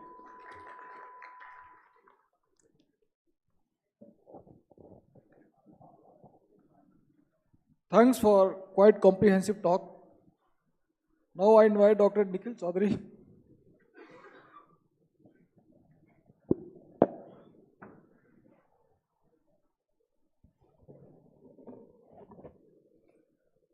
Thank you, Dr. Sanjeev, for inviting me, having me over. And after talks by Dr. Samin and Dr. Chadda, it's pretty difficult to give a talk. But still, I'll try to focus on my case, which is ultra low contrast chip PCI in a high syntax score CAD.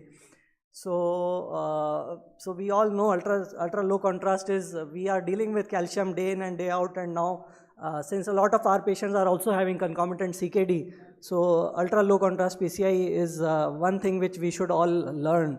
So my case is a 65-year-old gentleman. He was diabetic hypertensive since the last 30 years. Known CKD since last 3 years with a creatinine of 2.5. So he had unstable angina, presented to a different center where ECG showed Q waves in inferior leads and echo showed hypokinetic inferior wall with an ejection fraction of 35%. So this was the angiogram done outside. I just had these 2 cines. The right coronary artery was not hooked. So basically looked like diffused left main calcium, tight stenosis of the LAD, very calcific, and subtotal cutoff of the second obtuse marginal. So with this anatomy in mind, he consulted at various centers and he was advised multiple times 𝐒𝐴𝐵G. But because even the surgeon used to say that your creatinine might jump, so better you go for angioplasty. So he came to me with this CD. So of course I also counseled him, you go for 𝐒𝐴𝐵G, that would be best. He already had a high syntax score. And actually after his coronary angiogram, his creatinine increased to 4 and then settled back to 2.5. So despite OMT, he was having off and on chest pain, and the family came to me. So now the concerns here were that I need to fix at least the LAD. So I thought maybe that if I just do a spot stenting from the proximal to mid LAD, I would be able to do the job. So with this anatomy, I thought maybe let's take up this case, and I planned for ultra low contrast PCI. And by ultra low contrast PCI, it means basically when the contrast volume by eGFR, so that ratio should be less than 1. So this patient had a creatinine of 2.6, 65-year-old male, so he had an eGFR of 26, and he was hydrated overnight with normal saline around 35 ml per hour for 6 hours. And then we obtained a nephrology consult. He advised SBC, which was given. We also gave him Visipec, which was routinely we do in all our cases in spite of lack of evidence. And then my plan was to use a 5 ml Leorlock for contrast injection.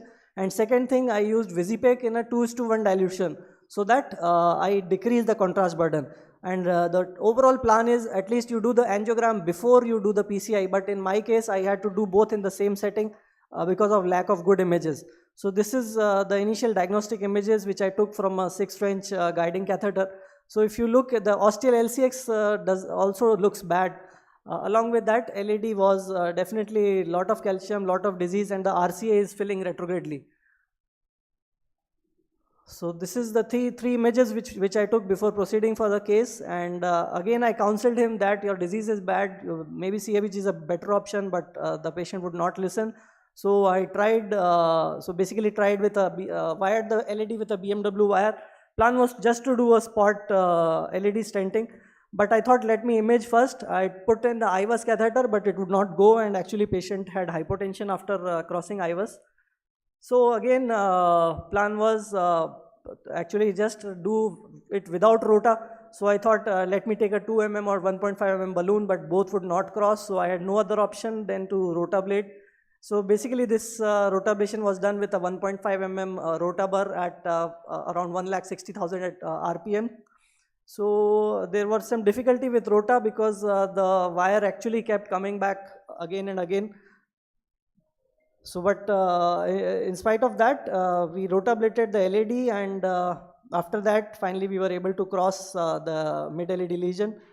And after that, actually, I pre-dilated with a 2 mm balloon because earlier also 𝐡𝐢𝐠 balloon had stuck, and then an angiosculpt 310 in the mid LAD.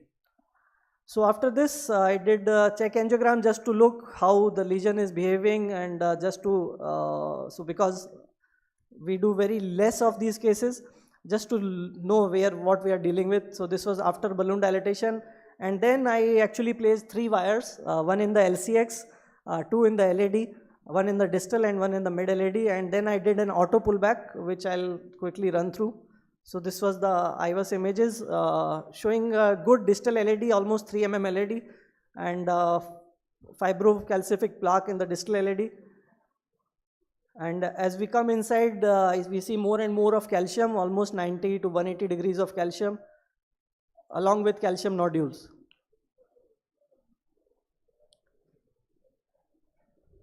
So you can also see the breaks in calcium caused by the rotabar.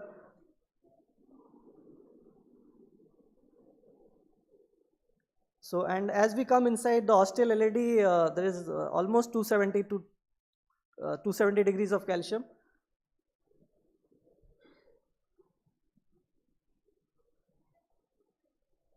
So the plan was to just do a mid LAD stenting, but looking at this 𝐡𝐢𝐠 image, I thought it's actually very difficult to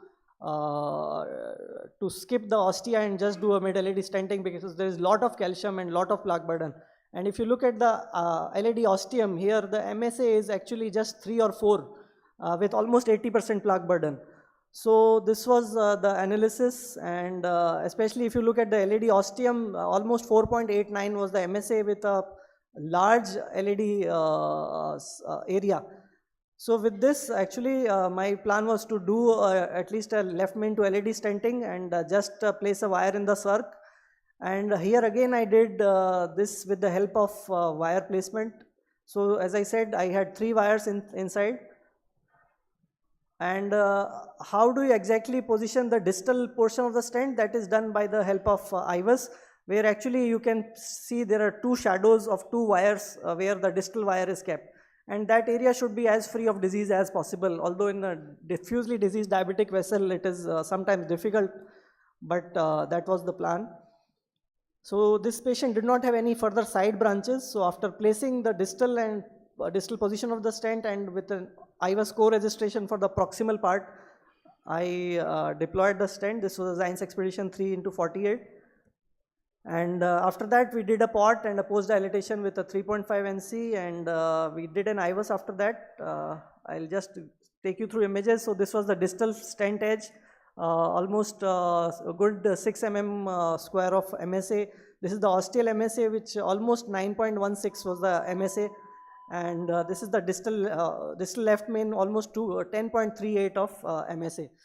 So this was the final result after we did the ultra low contrast PCI, and this was finished with 25 ml of Visipeg dye, including diagnostic images. Creatinine increased after a couple of days but stabilized to 2.6, and now next plan is a zero contrast PCI to the LCX if symptoms persist.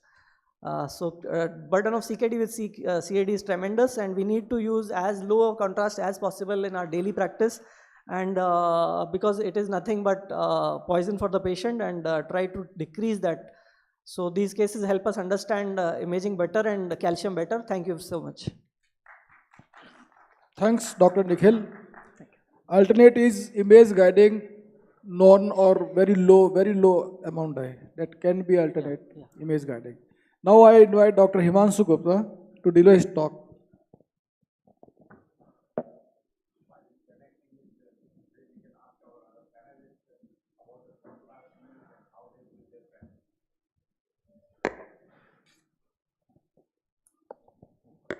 Ultra low contrast PCI, basically there is no clear-cut definition, but I think we say when we use the contrast less than eGFR of the patient.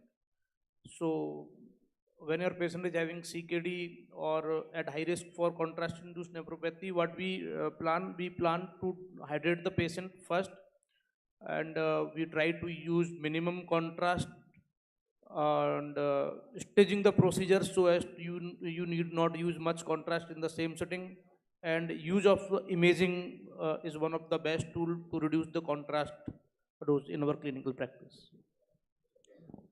Okay. Thank you very much, and it gives me a great honor to present with Dr. Samin here. So I just wanted to present because Sir is here. So the patient is a 92-year-old male patient who was very physically active, presenting to us with class 3 angina for 3 months. He started having unstable angina for 6 weeks.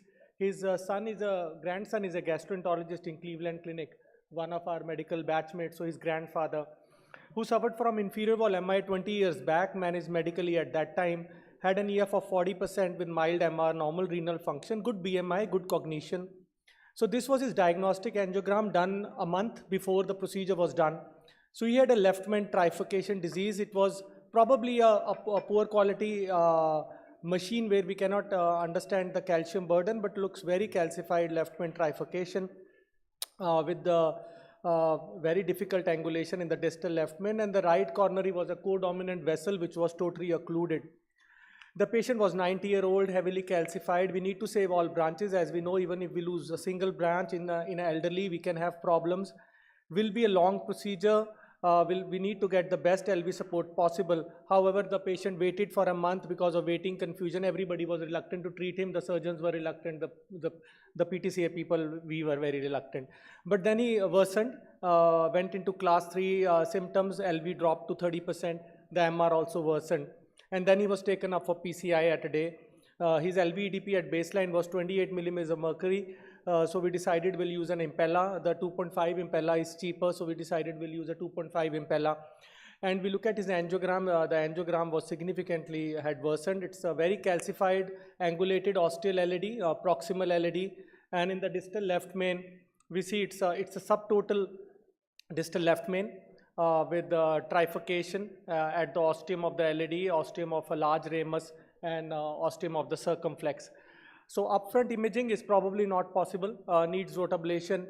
We start with the smallest burr possible. We also know immediately when the wire crosses such anatomy, the patient may go into shock.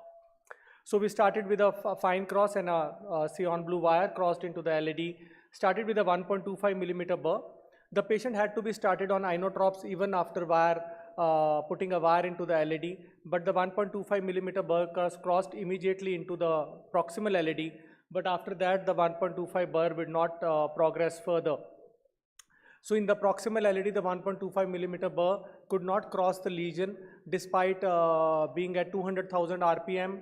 At 220,000 RPM, the 1.25 millimeter burr did not cross. So the flow was good.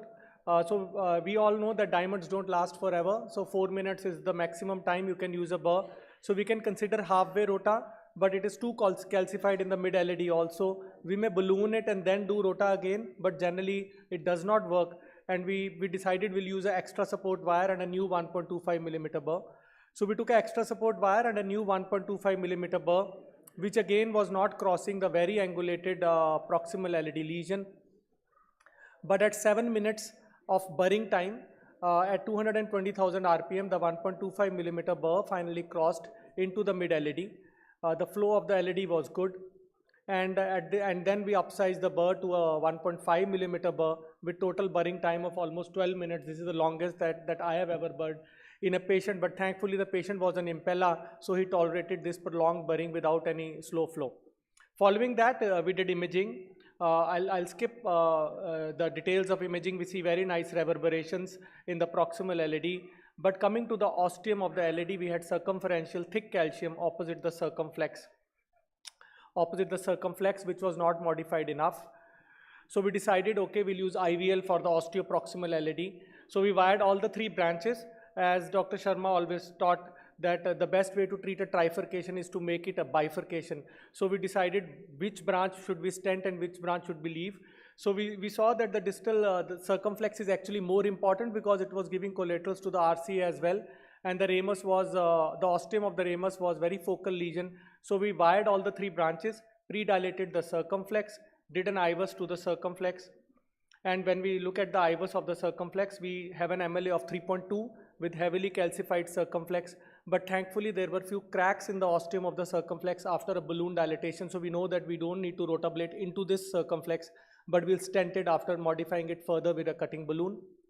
Then we moved our attention to the ramus. So we decided we'll dilate the ramus. If the dilatation result is good, we'll go DEB to the ramus and put 2 stents to the left main bifurcation in the circumflex and left main LAD. So we dilated the ramus with a 2 millimeter NC, it worked well. Then did a DEB to the ramus with a 2.25 into 25 millimeter balloon. Had a very acceptable result in the ramus, removed the wire into the ramus, then turned our attention to the LAD again, used a IVL 3.5 millimeter balloon in the proximal LAD and in the distal left main where there was a thick ring of calcium despite rotablation. Then we stented the mid LAD with a 3 millimeter stent, did a cutting balloon to the ostium of the circumflex with a 3 millimeter balloon. Checked IVUS after cutting the circumflex ostium where we see very nice cracks in the circumflex ostium. It was a 3 millimeter vessel. So we decided we'll do a mini crush.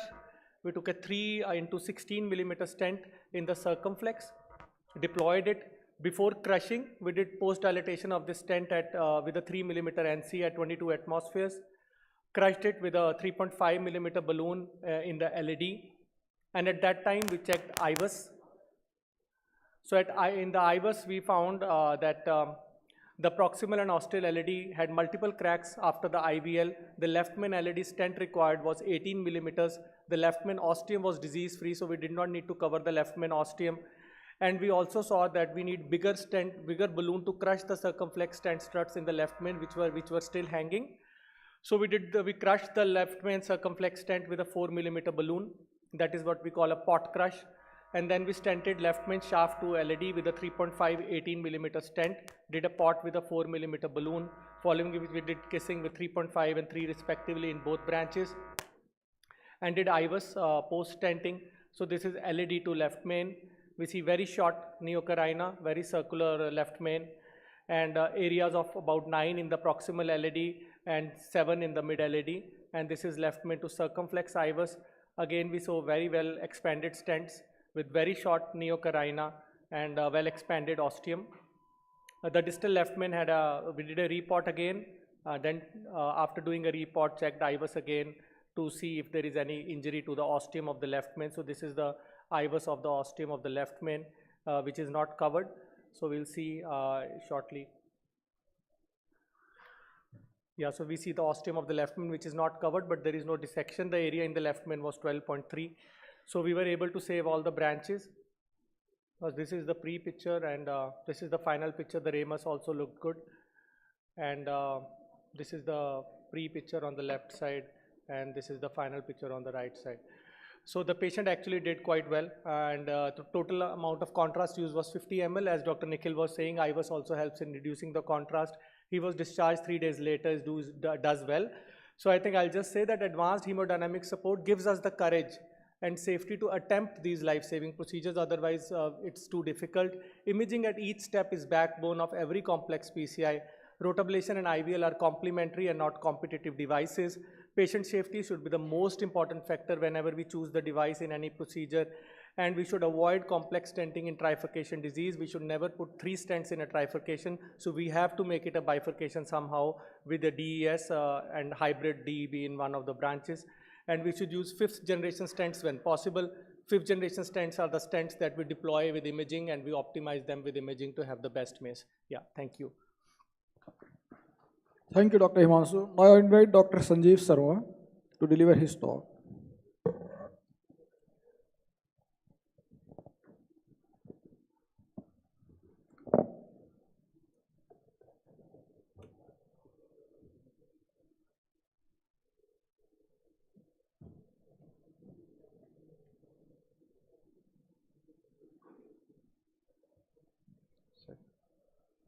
इसका charger का laptop का लगो sir ये वाला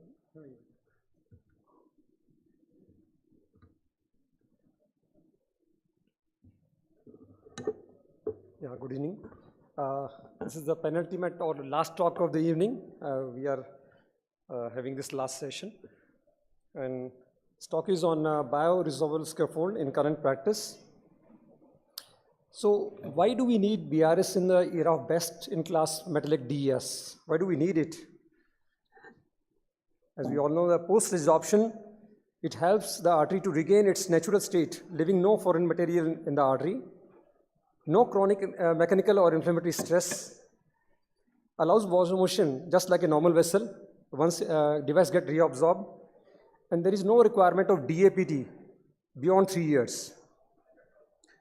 And also, it reduces the late and very adverse events once the device gets absorbed.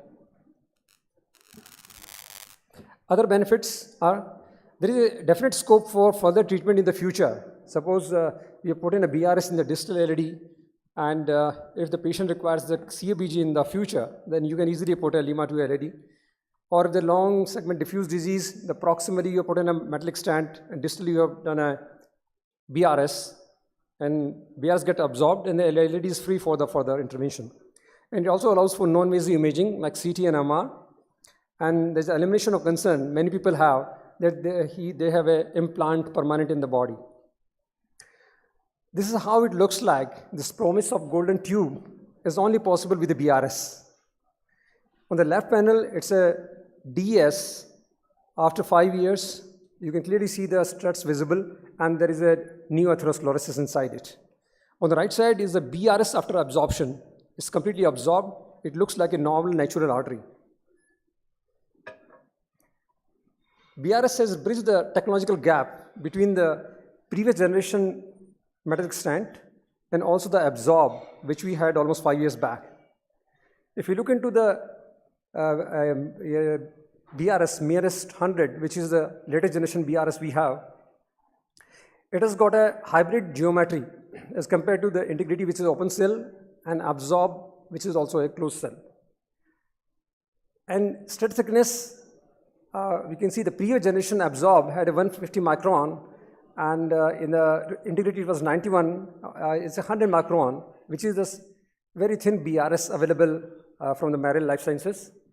And the crossing profile is 1.2. It's comparable to the DS as compared to the bigger profile of the crossing with absorb, which has a very big challenge in crossing the lesion, tight lesion. And there's a couplet of 3 radiopaque markers on each end, which makes its positioning very easy as compared to the previous generation BRS, which has a 2 diagonally opposite radiopaque markers. And size matrix is also very available. Like we can see the diameter 2.75 to 4 millimeter, and the length is from 16 to 40 millimeter. So there's a good size matrix available with us to be used in the majority of the vessel.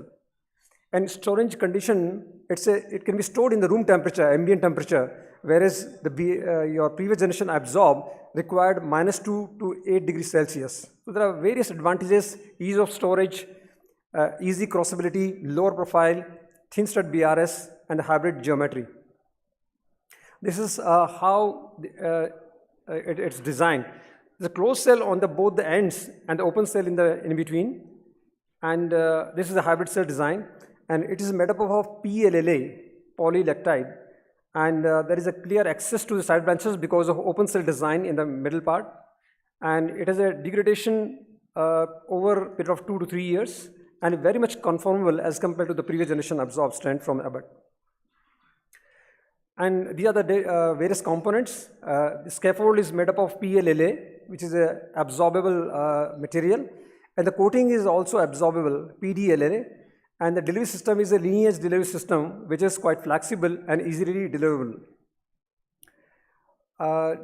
This BRS, how it looks like, you can see the day 0, we can see the tiny bricks just adjacent to the vessel wall. And as the day passes or time passes, it gets absorbed and part of the vessel. And we can see the small, tiny brick inside 2 years down the lane, and at 3 years, hardly we see any bricks. It's a very smooth, just like a normal vessel in intima. There are different clinical studies and trials which has been taken with this MIRAS. MIRAS, now it's going to the next generation also with a thinner studs. And these are the phase 1 MIRAS 1 study of more than 100 patients, and the results were quite promising. It was, the PI was Dr. Sage and Dr. Chandra, and this has been completed. MIRAS Extend is by Dr.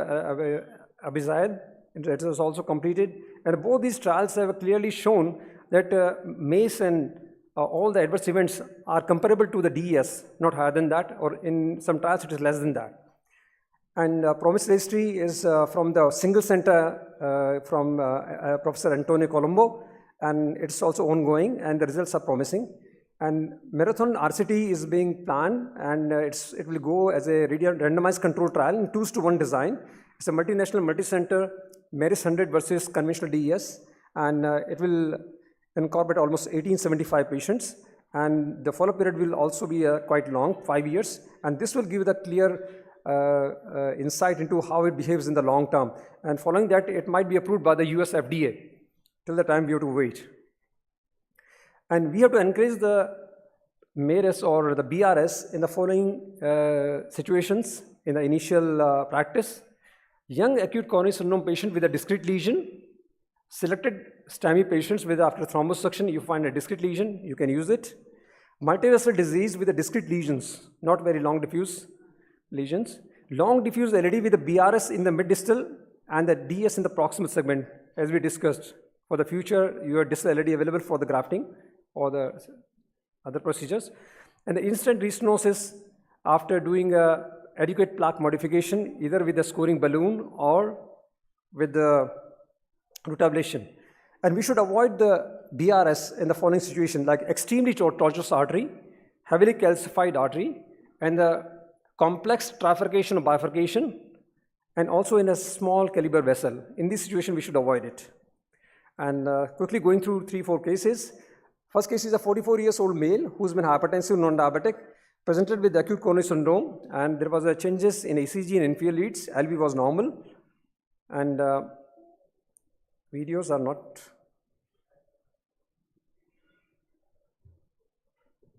Oh, videos are not visible? Yes. Audio visuals, yes. No?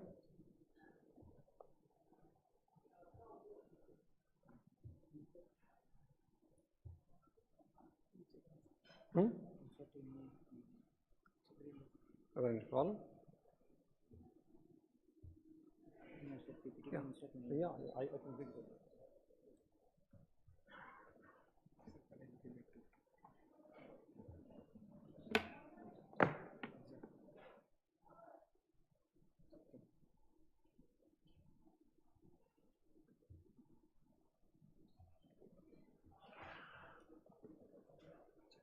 File है sir इसमें पर insert नहीं है।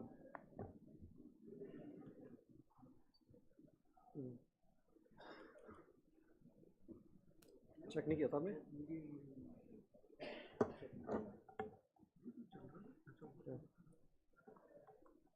Yeah, correct.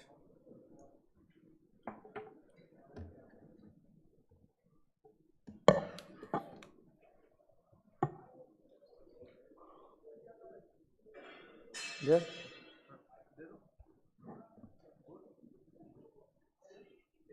On the main screen. So it's a 45 years old male, we discussed.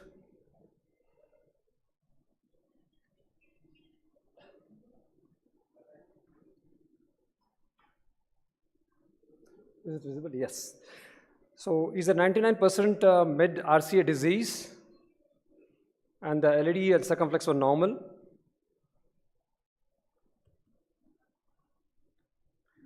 So it was pre-dilated, and then the OCT was done, and which revealed a thrombotic lesion in a fibrofatty plaque. Subsequently, MERS was deployed, initially pre-dilated with a scoring balloon 315, and after pre-dilatation 3.5 into 29 BRS was deployed across the region, gradually at 9 atmosphere. This is very important. We should deploy it slowly till the 9 atmosphere, and we need to post-dilate it adequately for the better long-term outcome. So post-dilated with a 3.5 millimeter NC balloon at 16 to 18 atmosphere. Subsequently, this OCT was done, which revealed a very well deployed. You can see the thin bricks along the vessel wall. It's a very well deployed BRS. And this is the final angiographic view. So it's very important to plan it and adequate the lesion, adequately prepare the lesion before putting up the BRS. That is very important. And patient is doing well. The second case is a 73 years old female, hypertensive, non-diabetic. She underwent PCI to RCA proximal to mid in June 20, and then again after 1.5 years, she came back with the ACS. And at the time, angiography was done, which revealed a diffuse ISR. LAD was borderline 60%, and RCA is a diffuse ISR 99%. And this is one of the other indication in which MERS is preferred. Either you do a cutting balloon, scoring balloon, and do DEB if the result is good. If the result is suboptimal, then we can put a BRS, which will avoid the one extra layer of metallic DS. As after dilating with a scoring balloon, it was suboptimal, so we planned for the BRS. Initially, after dilatation, this imaging was done, which revealed a diffuse neointimal hyperplasia. And after scoring balloon, the MERS 3 into 40 was deployed from proximal to the mid RCA. And subsequently post-dilated initially with the 3 millimeter and then with the 3.25 millimeter at high pressures. And the result was excellent. And third case is a 63 years old male who's hypertensive, non-diabetic, and he presented with the anti-OLMI, thrombolysis outside, and EF was 30%. He underwent diagnostic angiography, which revealed a proximal LAD 90%, and it was a discrete lesion. RC was normal, circumflex normal. So it was planned to put a MERS because of the ACS discrete lesion. So pre-dilated with 2.5 into 15, and then with the 3.15, 1:1 vessel to the BRS ratio. It was pre-dilated. And subsequently 3.5 into 32 BRS was deployed from proximal to the mid LAD slowly at the 9 atmosphere. and post-directed with 3.5 millimeter at 20-24 atmosphere, and the 4 into 15 at 8 to 14 atmosphere. And it was a very good deployment, confirmed on the OCT. And this was the angiographic result post-PCI on the right panel. It's a very good deployed BRS. In fourth case, a 26-year-old male, is a very young patient who presented with the inferior MI at outside center, undergone a thrombolysis with radial place and also the PCI to the RCA, culprit lesion, and subsequently came to us for the stage PCI for the LAD. The LAD had a discrete 80% lesion, which was imaged with this OCT. So imaging is very important in a BRS, either with the OCT, which is the preferred modality, or with the IVUS. And also post BRS deployment, we should recheck the optimal deployment of the BRS with the imaging. It's pre-dilated with a 3.5 into 15 balloon, and subsequently 3.5 into 32 was deployed in the mid-LAD, slowly at 9 atmosphere, post-dilated with the 3.5 NC balloon at 20-26 atmosphere. So it's very important to go high pressure post deployment of BRS with the NC balloon or the same size. And you can oversize by 0.5 millimeter at times. And then you should optimize by imaging. So it's a very well deployed BRS in the mid LAD. You can see the tiny bricks alongside the vessel wall, very well deployed. So it's a LED. And then the last case is a 48-year-old male who's non-diabetic, normotensive. He presented with the inferior posterior MI.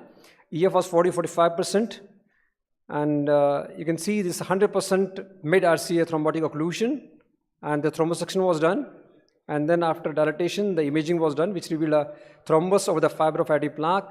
Then 4 into 29 millimeter BRS was deployed at slowly at 9 atmosphere, post-dilated, and the result was excellent. It's a very well deployed and opposed BRS.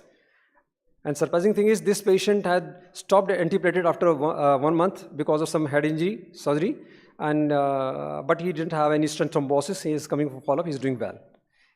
And it looks like this last case at approximately 100% thrombosection, and this is deployment of the meters, and it's a very well deployed with us.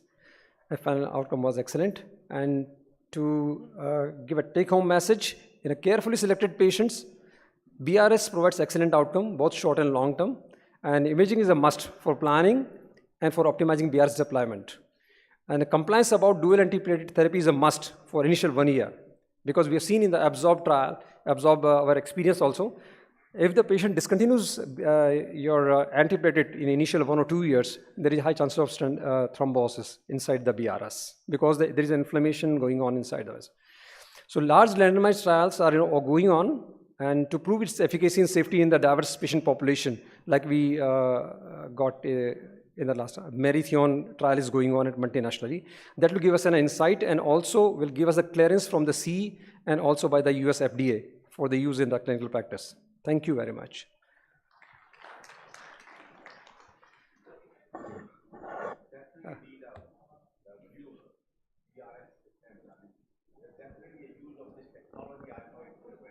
Mike, please.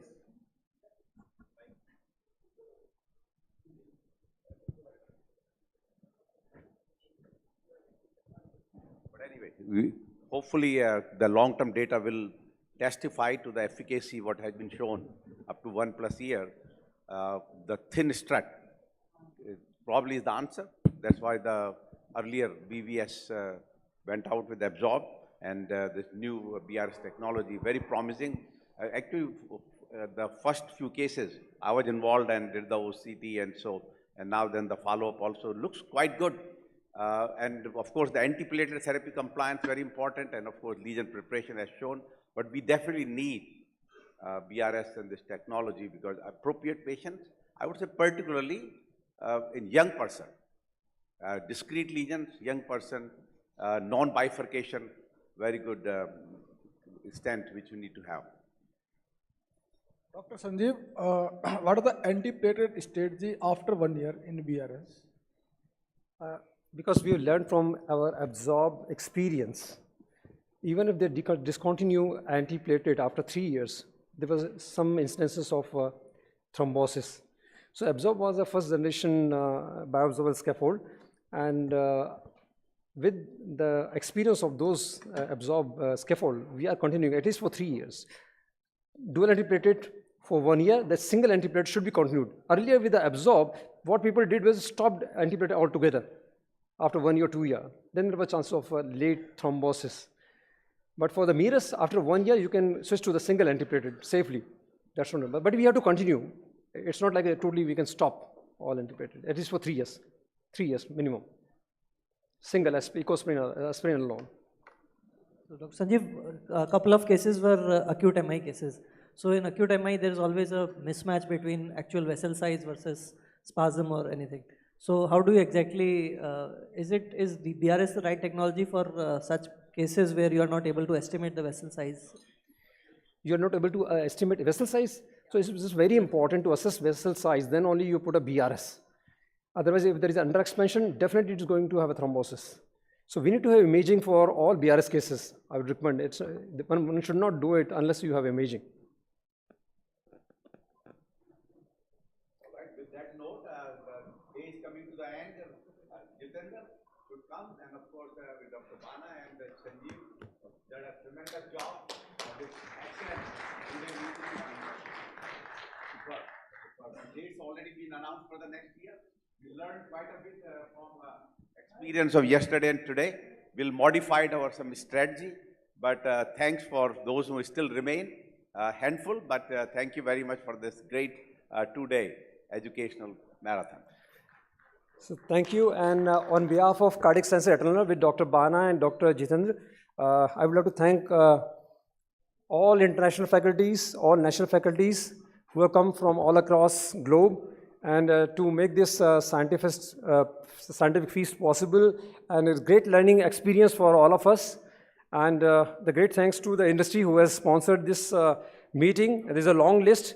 I will go through very quickly.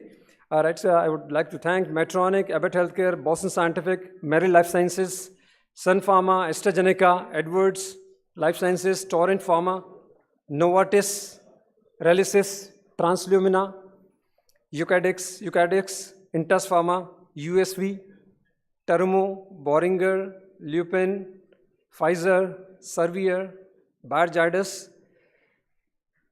Dr. Bana's company is Corsim Surgical, and MSN Labs. So thanks all industry guys, all pharma company, or device companies and surgical valve companies for sponsoring this meeting, and this has been successful all because of you, and the great contribution. Would like to thank our Eternal marketing team who has done great job over the last 4 weeks time under leadership of Nitish and Vikrant and Ashish and the whole team has worked hard, Prashant, and I can see the Faiz working day and night for it and staying very late in the evening also. And I would like to thank all our management team, Floor. I can see Amit Khan, Dr. Rajanji for managing the hotel and everything very smoothly. Thank you very much. And also our audiovisual, Navneet and team, and applause for great, you are comparing throughout the last 2 days, and it had been a wonderful experience. I would like to thank Dr. Prachish Prakash for overseeing everything from a distance and managing everything very well, and whole Floor. And thank you very much, and looking forward to have a second meeting in 2024. And that date we have decided preliminary, and it will be, yeah, it's there, 26th, 27th October 2024. So this is between the Dussehra and Diwali. So during those dates, there are no wedding dates and no other conference clashing with these dates. So we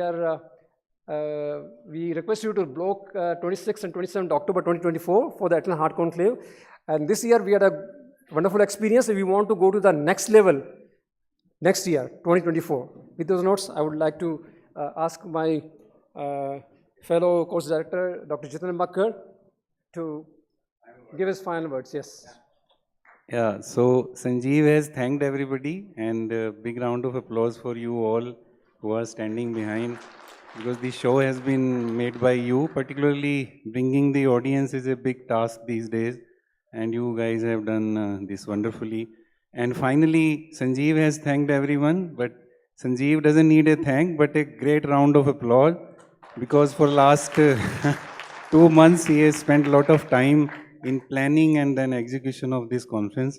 Wonderful job done, though it's a collective responsibility for all eternal team, but Sanjeev takes the lead every year, and this time you've done really wonderful job. Thank you everyone once again.